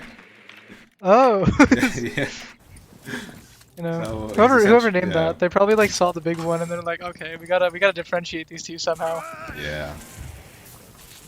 Oh, right. Electricity doesn't do damage anymore, so Bubbler, despite groaning in pain, will be able to map these walls for free. And once again, electricity is not. Yep, Bubbler puts it in chat for me.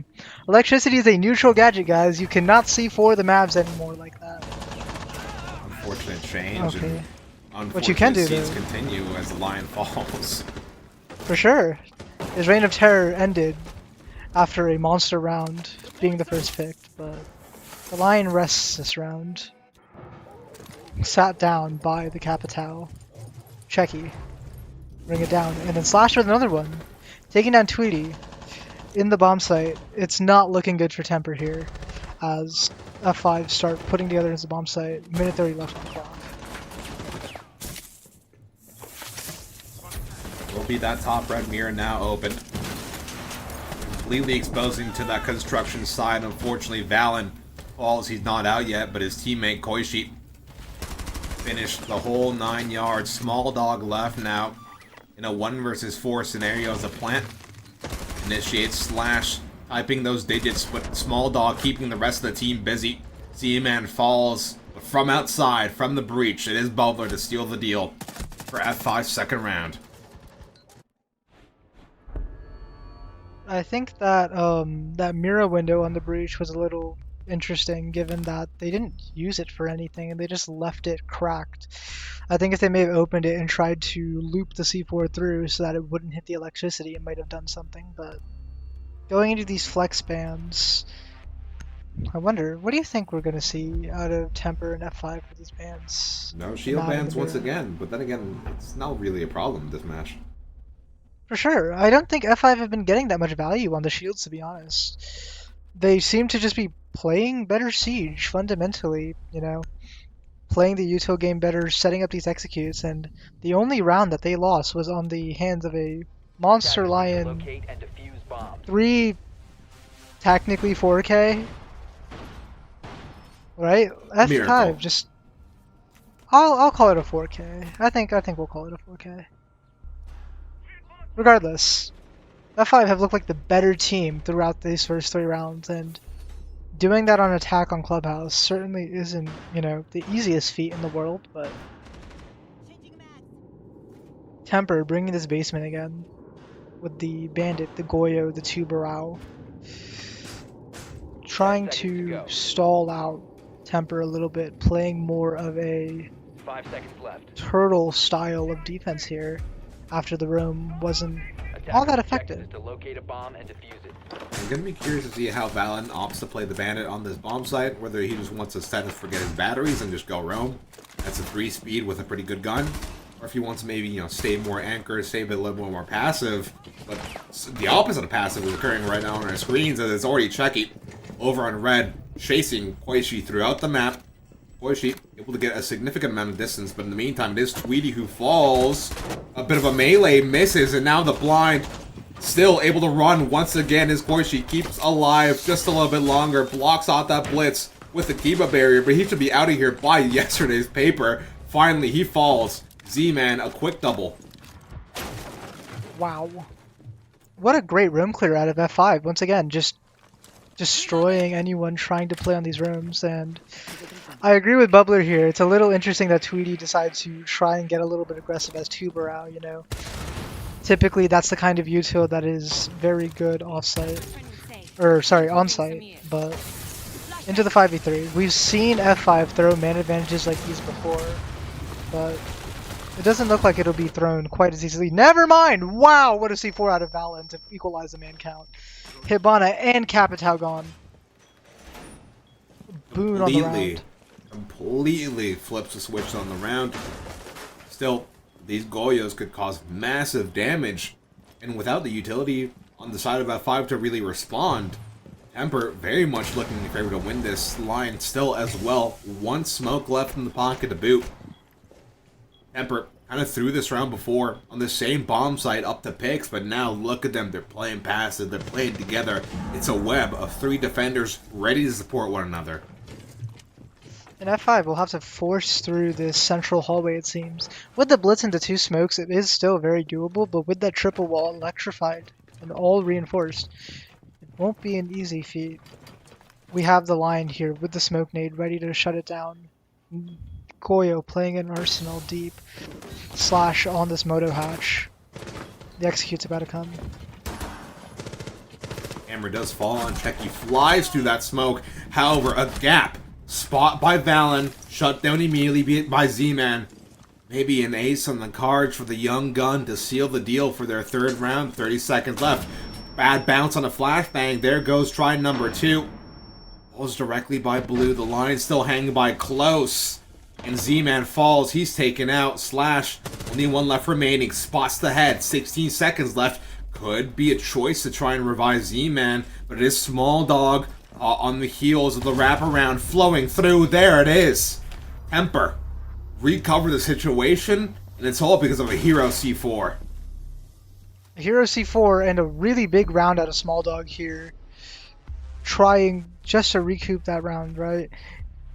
Perfectly played the 1v2, got the flank onto the attackers in the bomb site, and it's a 2-2 half equalized out of what should have been, honestly, a 4-0 half out of F5.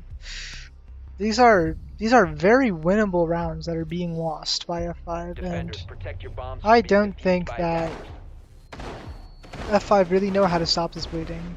They seem to have the idea in the initial round, but through a series of almost whimsical mistakes, they are losing these map picks, losing these small issues, and letting F5 run away with the rounds. Speaking of run away, you a runner at all, Botanic? Am I a runner? No, I'm in fact getting fatter by the day. Oh no, my little cousin runs a lot, so he tells me about like doing cross country and stuff, and how out of breath he gets, and how like sweaty he is, and like I don't know. Sometimes I think about him sweating, and then I think about myself sweating in my basement playing Siege, and I get a little depressed. You know, sweat is sweat, and those calories are being burned regardless. You know, you do burn calories even though you're sitting. I think this ELO's, I think the ELO is worth more than whatever the scale says. Oh, honestly, you're so right. And speaking of depressed, I don't think I'm as depressed as F5 is right now by losing those 2 rounds with such big man advantage. But the time for depression is over. You still have a map to win. Opening up onto the K9 door and getting these castle barricades down, trying to deal with them with that sledge of stealth. Oh! A really good entry from Bubbler to take down Tweety. Tweety having a lot of entry deaths on this map, unable to really make his voice heard, instead taking a lot of ill-advised swings and just dying out of nowhere, but the rounds that Temper have pieced together have been ones where Tweety have died, so yeah, his maybe impact Tweety dying very is the much, key. his impact very much seen on the YOLO chat, not the scoreboard. But with 2 minutes left on the clock, you're still stealth looking for more. Unfortunately, his greed does reset the situation here for F5 down to a 4-on-4. However, Sledge's job done for the most part. I don't really remember if his nades were exhausted or not. If he did die with those on the belt, bit of a massive loss there. Might as well bring him out, fly him out while you still can. This construction breach, though, being paused temporarily by this 2-barrel canister. There it is, finally open. Flash flies towards logistics hatch. Nothing found off of it, really. Checky sitting the small dog down. Both rounds we've seen these hero plays out of line and small dog, and then them dying very early into the next round. It's a really good look out of F5, but I feel like that is a sentence I have said before and then been punished for it as Temper miraculously take these rounds, so I will hold my tongue as Azami plays in logistics, waiting for that drop to come. Valen here in gym, looking for a pick, looking for a member of F5 to overswing and expose the head. But he'll get taken down by Bubbler out on this breach and on this rappel. And a question mark in chat. Down to a 2v4. Yeah, exposing a bit of the backside towards that jacuzzi breach. That does end Valen's life. But the line, once again, getting a bit aggressive, trying to see if he can recover this any way possible. Finds the first on the Checky. Manages to retreat back in time before Bubbler hits a swing by the main jacuzzi breach. Still fighting this. It is Koishi as well. Clawing back a lead. 2-on-2 right now. 20-second left on the board. Bubbler spotted running through. Now only Bubbler left on the board. As Z-Man does fall to Koishi.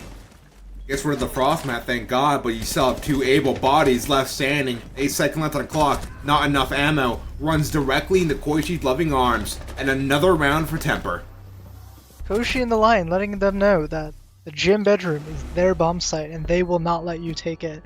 Another 2v4 thrown for F5. And Tweety has a lot of time to type in all chat because he's dying so early, but when his team is winning, type away, long guy. It's a 3-2 scoreline. Temper favored, even though F5 have had the man advantage in literally every single round. It's not great looks out of F5 here. How will they stem this bleeding, Botanic? Maybe by not throwing man advantages. We can start there. Easy for you to say, Cincy shill. I am King Cincy, actually. You are King Cincy. I'm King Cincy. Would this make Duck Duck your small? If you were to line with, Oh yeah. I don't know. Duck Duck is small. Oh yeah. I thought he was a duck. Yeah, he's my small dog. You know what? 10 seconds remaining. We here over at Blitz respect all shades of the furry community, from duck to small dog to lion. Right. You're all welcome here. Attackers We're an must inclusive locate and league. defuse a bomb. And apparently, we are also inclusive of people who throw man advantage going into the last minute of the round. That's why F5 is here. But if things go the way they have, That's not much T3 longer. Siege. That's T3 Siege. True. That's probably This NA is- Siege, period. I mean, with NJR and NA Siege, I think NJR is the one, like, bringing back the clutches, if anything. Wow. Stealth with an opener onto Valen again! Oh, no, it was Tweety last time. Tweety, not first pick! He should be proud of himself. He let someone else be first pick from his team this time. It's a good opener for F5. Again. Hopefully they capitalize it on this time. Once again, this is an elimination match. Whoever loses this map is out of the tournament for the rest of the season. So a lot on the line for both of these teams, and I know if F5 loses this here, they will be kicking themselves that this isn't a 5-0 attacking half. Z-Man almost getting one onto the line, but wow, the line with the reswing lets him know that's his angle. Z-Man hearing his roar, and that's the last thing he hears as he falls. Yeah, not to mention that Tweety wasn't even droned out, so in case anybody from F5 wants to try and re-up on the space, it might come to a bit of a rude awakening. However, Tweety forced out from both sides of the pinch. It is unfortunately Slash who does fall to the line as he claims yet another victim in this round. A worthy sacrifice as Tweety goes 0-6, but a minute 22 left on this clock, and a heap of Goyos still left on these doorways are concerning signs for the side of F5. Oh! And the line goes down. Wow, what an angle out of Checky to take down IX here. What a Just leaving wallbang. Koshi and Arrow. Yeah, there was a wallbang actually. Great awareness. Either way, Arrow and Koshi left in a 2v3 here. It's not a 2v4, so I don't think they'll throw it this time. Goyo canister left on the door, 2 of them in fact, and one of them goes out. Bubbler losing his life to the guy outside, and it's just Arrow left in the 1v3, trying to find a pick on that construction door. Swinging. Looking, but doesn't even see the head on CC window staring directly at him. 3-3 half, and F5 able to stem this bleeding, finishing out their attacking half. Pretty competitive affair so far.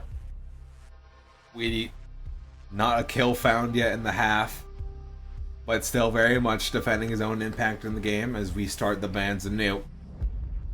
It will be Bandit out for the side of F5 and Hibana down for the side of Temper. Very standard operators that you wouldn't really have thought to ban in the old ban system. Maybe Hibana here and there, but there's so many people with pocket can openers that doesn't really matter all too much. But the second flow of bans come on through. And is Cade and Thermite out as well. So double electricity gone and double hard breach gone as well. Left only up to the ace to do all the hard breach and these can openers. Both Temper and F5 clearly had the same idea. Get rid of this hard breach and get those walls open. The 2 counterbans though working, I should say, in the favor of Temper. Getting rid of that electricity is an absolutely massive deal, and it just simplifies the take so much. Especially on a map like Club where these catches matter so much, you can just use can openers to replace that Hibana. And looking at the side of F5, they do have impacts from Checky and Z-Man to try and impact this kitchen hatch, but that's really all they have. Can Temper bring enough hard breach util to counter the impact trick? And will Z-Man, be able to make his Scopus runs and teleportation ability useful? Having such an ability to get out of places without having to expose himself to these cutoff angles that Temper have been trying to bring against F5. We're going to see some real impact for somebody like Z-Man if they want to take this across the finish line comfortably. They said they were on the Scopus, and that's prime fragging power on his side, able to shift on and about throughout the map. Ooh, it almost is Koishi. Able to catch Checky over on the retreat back to the bomb site, but Tweedy on the verge of going 0-7. Tweedy 0-7, yet he's the one typing the most. I respect it. Those who can't play type. It's always the small dogs. It is always the small dogs typing. Despite small dog being on the other team and being somewhat silent. Tweedy acting like a small dog here, not having much of a bark, but definitely a lot of yap. Taking that initial space, F5 have Z-Man and Slash on this top floor with the shotgun and that 0 recoil Scopus gun. F5 seem to be staying on this room quite a bit. They like holding their angles. They don't want to fall off. And just as I say that, Z-Man teleports back, Slash goes down that main staircase, and Bubbler and Stealth seem to be holding onto that first floor a little bit. Only a minute 40 left on the clock though. They wasted a lot of time for Temper, and I really like this out of F5. Waste that time, get back, force the 5v5 execute, while not giving Temper the time they need to set up that execute. Down a set of Candelas as well, as Valen tried to use it to clear out that upper side, and down all the Candelas actually as Bubbler. A well-placed C4 takes out one of the main pieces of the execute. Now, you still have Tweedy, you still have Koshi with those smokes, with those ROUs, but Tweedy's left limping. Koshi, what can you do really for an execute off just 2 smokes in a glass? We'll have to see with less than a minute left on the clock, but F5 so far sitting pretty. We've seen F5 pull off some honestly miraculous executes onto this bomb site. Can Temper reclaim some of that magic for their first attacking round? It's a 5v4. It's a 5v4 for F5, and with C4 in pocket and Goyo cans, that F5 C4 sings and the small dog gets taken down. 3v5 now. Looking real dire for Temper as Slash takes a prone angle underneath this breach, and holy shit. My god. Or she still left standing though. Does get the refrag on his teammate. Cuts. He's surrounded by fire on all sides. It's not looking too good. Tweety finally finds one. But in the dying stage of this round, is it really going to matter? Still 3 ROUs in the pocket. Unable to get Case down. And Bubbler and Stealth double up and find F5 a 4th. You know what? For once, I'm glad that the execute that shouldn't have worked didn't work. You know? It's nice to see when people get man advantages that they capitalize rounds sometimes instead of throwing them. And F5, learning from their mistakes on attack, hold on to that man advantage and let Temper just toil and struggle away, and with the cheeky little rap play, they close out the round, giving them that first defense on Church. Going into Gym though, what do you think you're going to see out of this lineup, Botanic? I mean, I don't hate the castle, but it's not really going to be protecting much, especially over by that jacuzzi side. You know, it is the double electricity off. Sure, you can stall for as long as you want without that 2-barrel canister, but eventually that wall will get opened. I also do see the Cali being brought out from the Lions side. The Hibana band, I mean, it's not a bad way to get rid of those castle barricades on those highway windows from safe distance. We did see over on when F5 was attacking, they did opt for the sledge. It didn't take long for Stealth to get eliminated as soon as those castle barricades were open. So the Lion just opting for a bit of a safer approach. Absolutely, and Temper winning the Blitz this time. We've been seeing a almost concerning lack of shield play, which is a far cry from what we saw those first 2 maps. But Koshi on the Blitz deciding, you know what? Enough is enough. I'm actually really surprised that Cali Lance didn't get shot out. Do F5 know you can shoot Cali Lances? Well, if you're listening, F5, when you VOD review this, which I'm guessing you will, you can shoot those. Anyway, 5v5 still, Koshi taking CC control, and while they don't get this cash wall open, the Blitz will be able to take it for free since F5 have long vacated the premises, having the one warden in construction as the only person able to challenge. But even he scampers off to bedroom knowing what's good for him. Leaving only Goyo in construction. Reloading. Small Dog peppering some shots over there, trying to make it work, while Stealth makes his way into Lounge, looking for a very cheeky flank onto the play. Z-Man does go down though, and so does Small Dog. Both of these downs, will they be able to get capitalized on? Who knows. Koshi gets 2 as Bubbler tries to bring it back up. And it's a 5v3 for Temper. A res in the middle of an open window is definitely a head scratcher for the side of F5. Stealth's flank finally fails. Valen managed to take him out. Now it's only checking Slash left standing. Sure, Koshi has left limping. Only a tickle could really get him out of the round, but still, some relatively healthy attackers on the board, I'd say. A Small Dog does eventually fall, and this amazing swing out from Slash completely flips the script. Another one for him, a triple straight to the head. Now, not the weapon you want for a 1v2 clutch. It will be the Lion switching to the sidearm 50 seconds, and it could be another frag on Slash's plate. A 4K for him. Oh my god, Slash! Buy them dinner first, oh my... What a 2v5 out of Slash here. Just swinging out onto construction, getting the down onto Tweety, and even though we had so many picks going the way of Temper, that low health, letting the Vecker just sing and take down everyone. What can you do? Slash bringing back an almost unwinnable round after a botched res attempt gives Koshi and gives Temper the opening.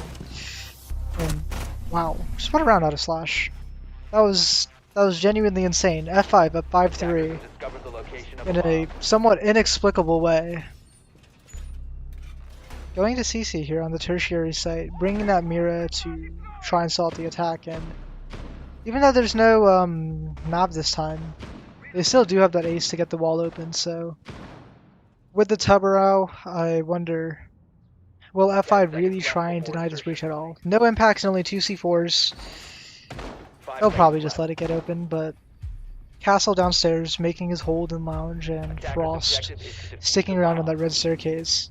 It's a pretty default hold out of F5. But Temper have been kind of falling to these default holds, and with Bubbler and the mirror window open, looking for an opening pick. Oh, never mind. It's closed. It is not open.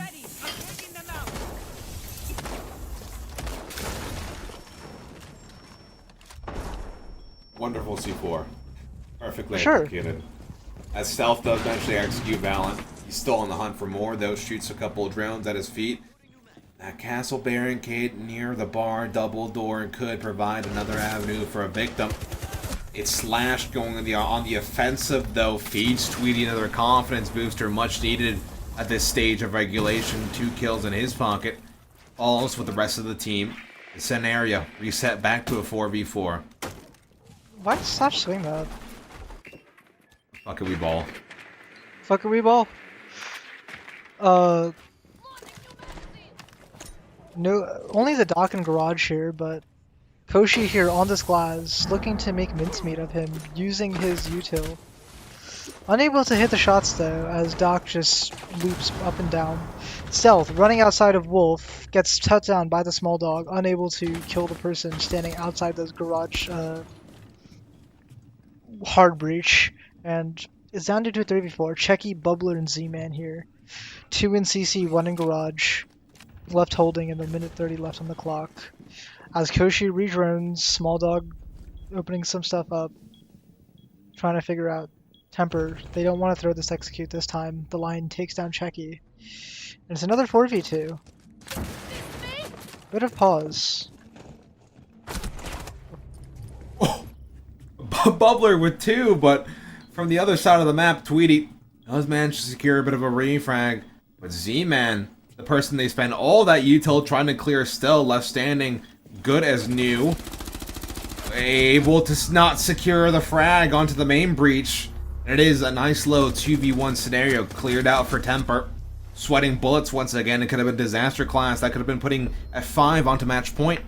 But the side of Temper, they stay on board for a round longer now. New bands come in. I'm gonna be honest with you, Botanic. That Doc should not have lost that gunfight to Thatcher over there. That really did look like a lock for the Doc, but just some unfortunate missed shots and yeah, slamming your mouse into your PC. Really unfortunate out of Z-Man. I really did think he had that 1v2 after those first few shots onto the line, but what can you do? 4-5, Temper able to get around even that one looking tenuous despite having such a big man advantage because of these vectors just singing for F5. Now, what can Temper really do if they can't open any walls the traditional way? They still have Maverick and can openers on the board. However, it's going to be less efficient than the main specialist of Hibana, Thermite, and Ace. Mirror windows now out of the equation as well. However, I feel like that's not really going to be the biggest loss of the century for F5.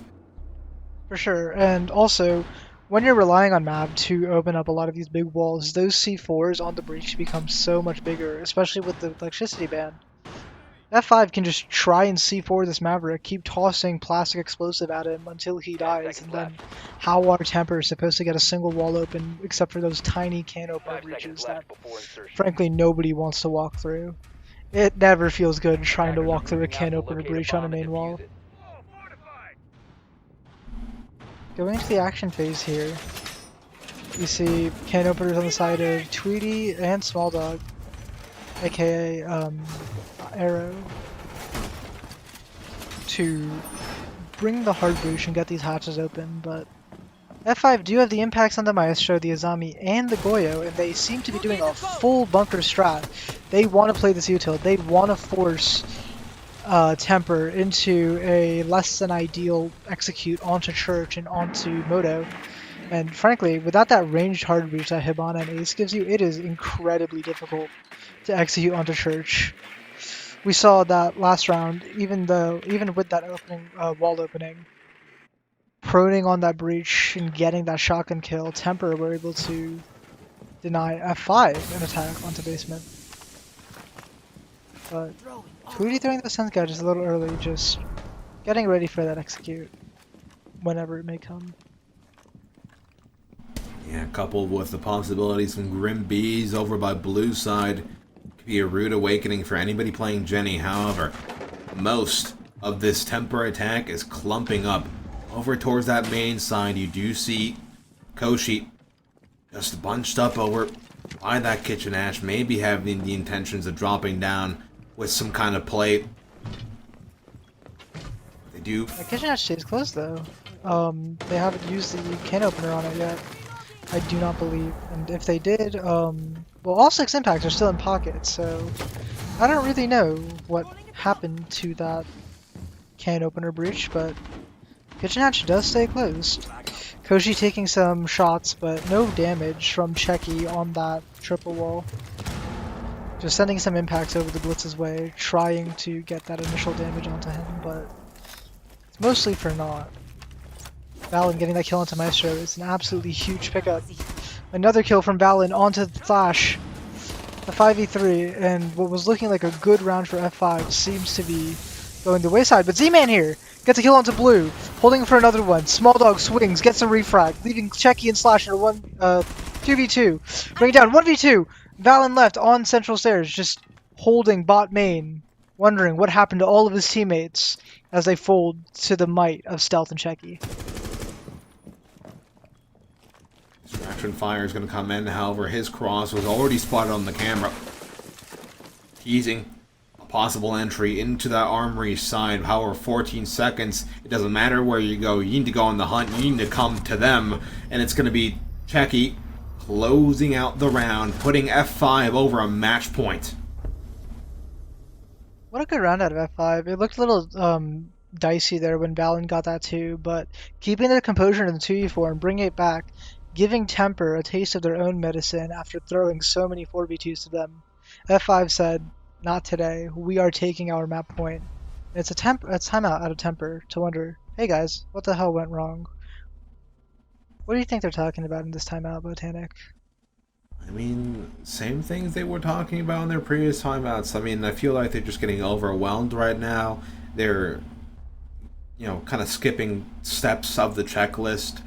It doesn't really feel like the coordination really is on point from that checklist. People might even be on different pages of said checklist. It's overall just very disjointed, and F5 fully capitalizing on it, fully running away with this series, with this map. I think that's been the tale of both of these teams, to be honest. They seem to have a lot of really good initial picks and initial play, but coming to the executes, they just kind of lose that composure and flood kills into the other direction, and then you just have one guy standing where the hell it all went wrong. F5 a little bit better throughout this map though, and that's why they're sitting 6-4 at match point going into that tertiary side of CC, wanting to try it before going to gym.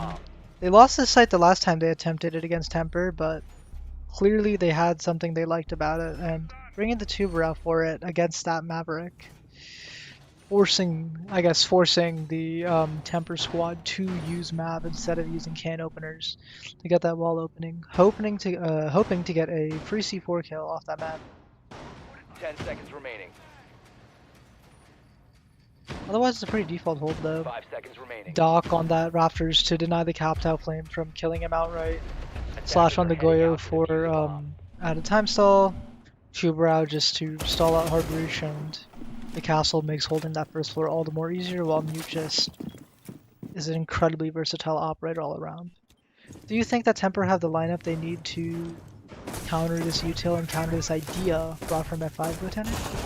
I mean, I think they have all the tools they can really have at their disposal, but it's these gunfights that have eluded them, as Z-Man unfortunately misses most of his mag over on a very, very killable Valen, counting his lucky stars to still be alive, still keeping all that utility with him on board. The Maverick doing most of his job over by Platwall, able to provide a line of sight for some potential late plays, but all the attention of Temper seems to be directed towards his Jacuzzi side, very much teasing a master overtake. Looking at the side of F5, they don't have many people situated here, everyone on that CC side just giving up this master space for free. Stealth all the way in the basement, probably looking to play Spoiler, but to be honest, he hasn't been all that effective in this map on those spoiler operators and spoiler positions. Small dog opening up that angle above the wall just for any util to come through, help, assist in opening that single wall. Z-Man gets a pick on the Valen. Another pick from Bubbler on the C4. 3v5 here. It's looking real bad for Temper, as F5 have gotten 2 huge picks to take down the Zofia and the Capitao. No hard breach except for Tweety here on this Maverick, and even he's getting tapped through his map holes, unable to make much of anything happen. Minute left on the clock for Titanic. Things are getting tense and dire here for Temper. Yeah, they did spawn a player earlier trapped over on that cache island, but unable to capitalize now. There's RU's fall, but destroyed instantly by the impacts and upped instantly by a wave of fire from those Goyos. Do what you can, block off the sightlines, but they know you can't step a foot into the bomb site without dying. Tweety down, but now out of the round just yet. Koishi also limping, finally falls himself. Now only a 1 versus 5, small dog against the world. Doesn't even find the first. A flawless from F5 to close out yet another map. Just like Lair, the dominance is theirs. This series is theirs. And Temper eliminated from Blitz Legacy. What a game. What a series out of both of them. F5 ending both the last 2 maps flawlessly after losing their own map pick to Temper. Showing a lot of resilience, right? They were down 3-6 on Lair and they completely clawed it back. Or sorry, they were up 6-3. No, down 3-6, and then they brought it over to 6-6, over to 7-6, barely losing out or winning out on F5's map pick. Yeah, I mean, a very, very hard fought series all throughout from both teams. Obviously, a lot of shit talk on both sides, well deserved depending on the map. But this was just, you know, F5's wheelhouse on Clubhouse all the way through. Really, the only real rounds that came from Temper were some miracle rounds. I mean, that amazing Frost 4K to give Temper their very first round. Obviously, there were some signs of cohesion, but ultimately it was F5 able to put together the better rounds as a team. They just had more impact individually. The bans were stronger whenever it was their own bans, and overall, well put together from F5. I think that throughout the series, both teams had multiple opportunities to win it, right? Temper clawed back a 3-6 deficit onto a 7-6 lead, only then to lose it out on Lair, and then bring it to Clubhouse. They were, they had signs of life on those defenses, and even though F5 did look like the better team, I think this was just, it's late. Both these teams were not playing to the best of their ability. And whoever was just the most endurance, whoever was able to stay in it the longest and get that momentum building, they were the ones that ended up taking it, and that just wasn't Temper this series. They showed a lot of life, but F5 take it out and make it to deciders tomorrow. Still not out of the woods just yet. We have another heap of decider matches to see who moves on to the next phase of Blitz Legacy. They'll be joining the likes of teams like Hikikimori, the Unks, Karn & Co. And well, to get through that, you know, it will be F5 and LFS joining Mouse 1 in Cincinnati for those last few spots. We'll have to see tomorrow who makes it through. Yeah. I mean, yeah, that's pretty much the show from us. I've been Botanic. This has been Rennie. Thank you so much for watching yet another game day of Blitz Legacy. And thank you for the broad staff, as always, for some very smooth shows. That'll be all from us tonight. Good night, ladies and gentlemen. Bye-bye.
This is insane.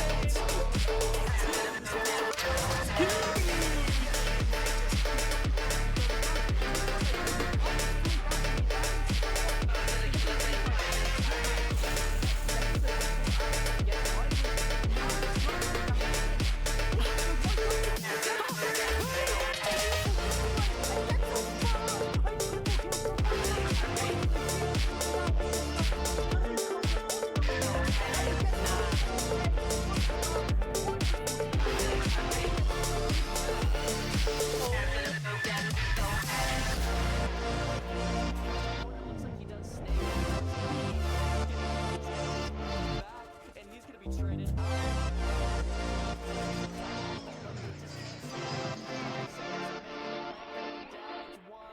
remaining defender to keep themselves in this series. Packer getting the kill, but it's instantly traded out from Snake. And goodbye, Maker. Full flash though. Chance for more. Goes again, and they still get that kill. Connection from Shot. Playing from Pantry.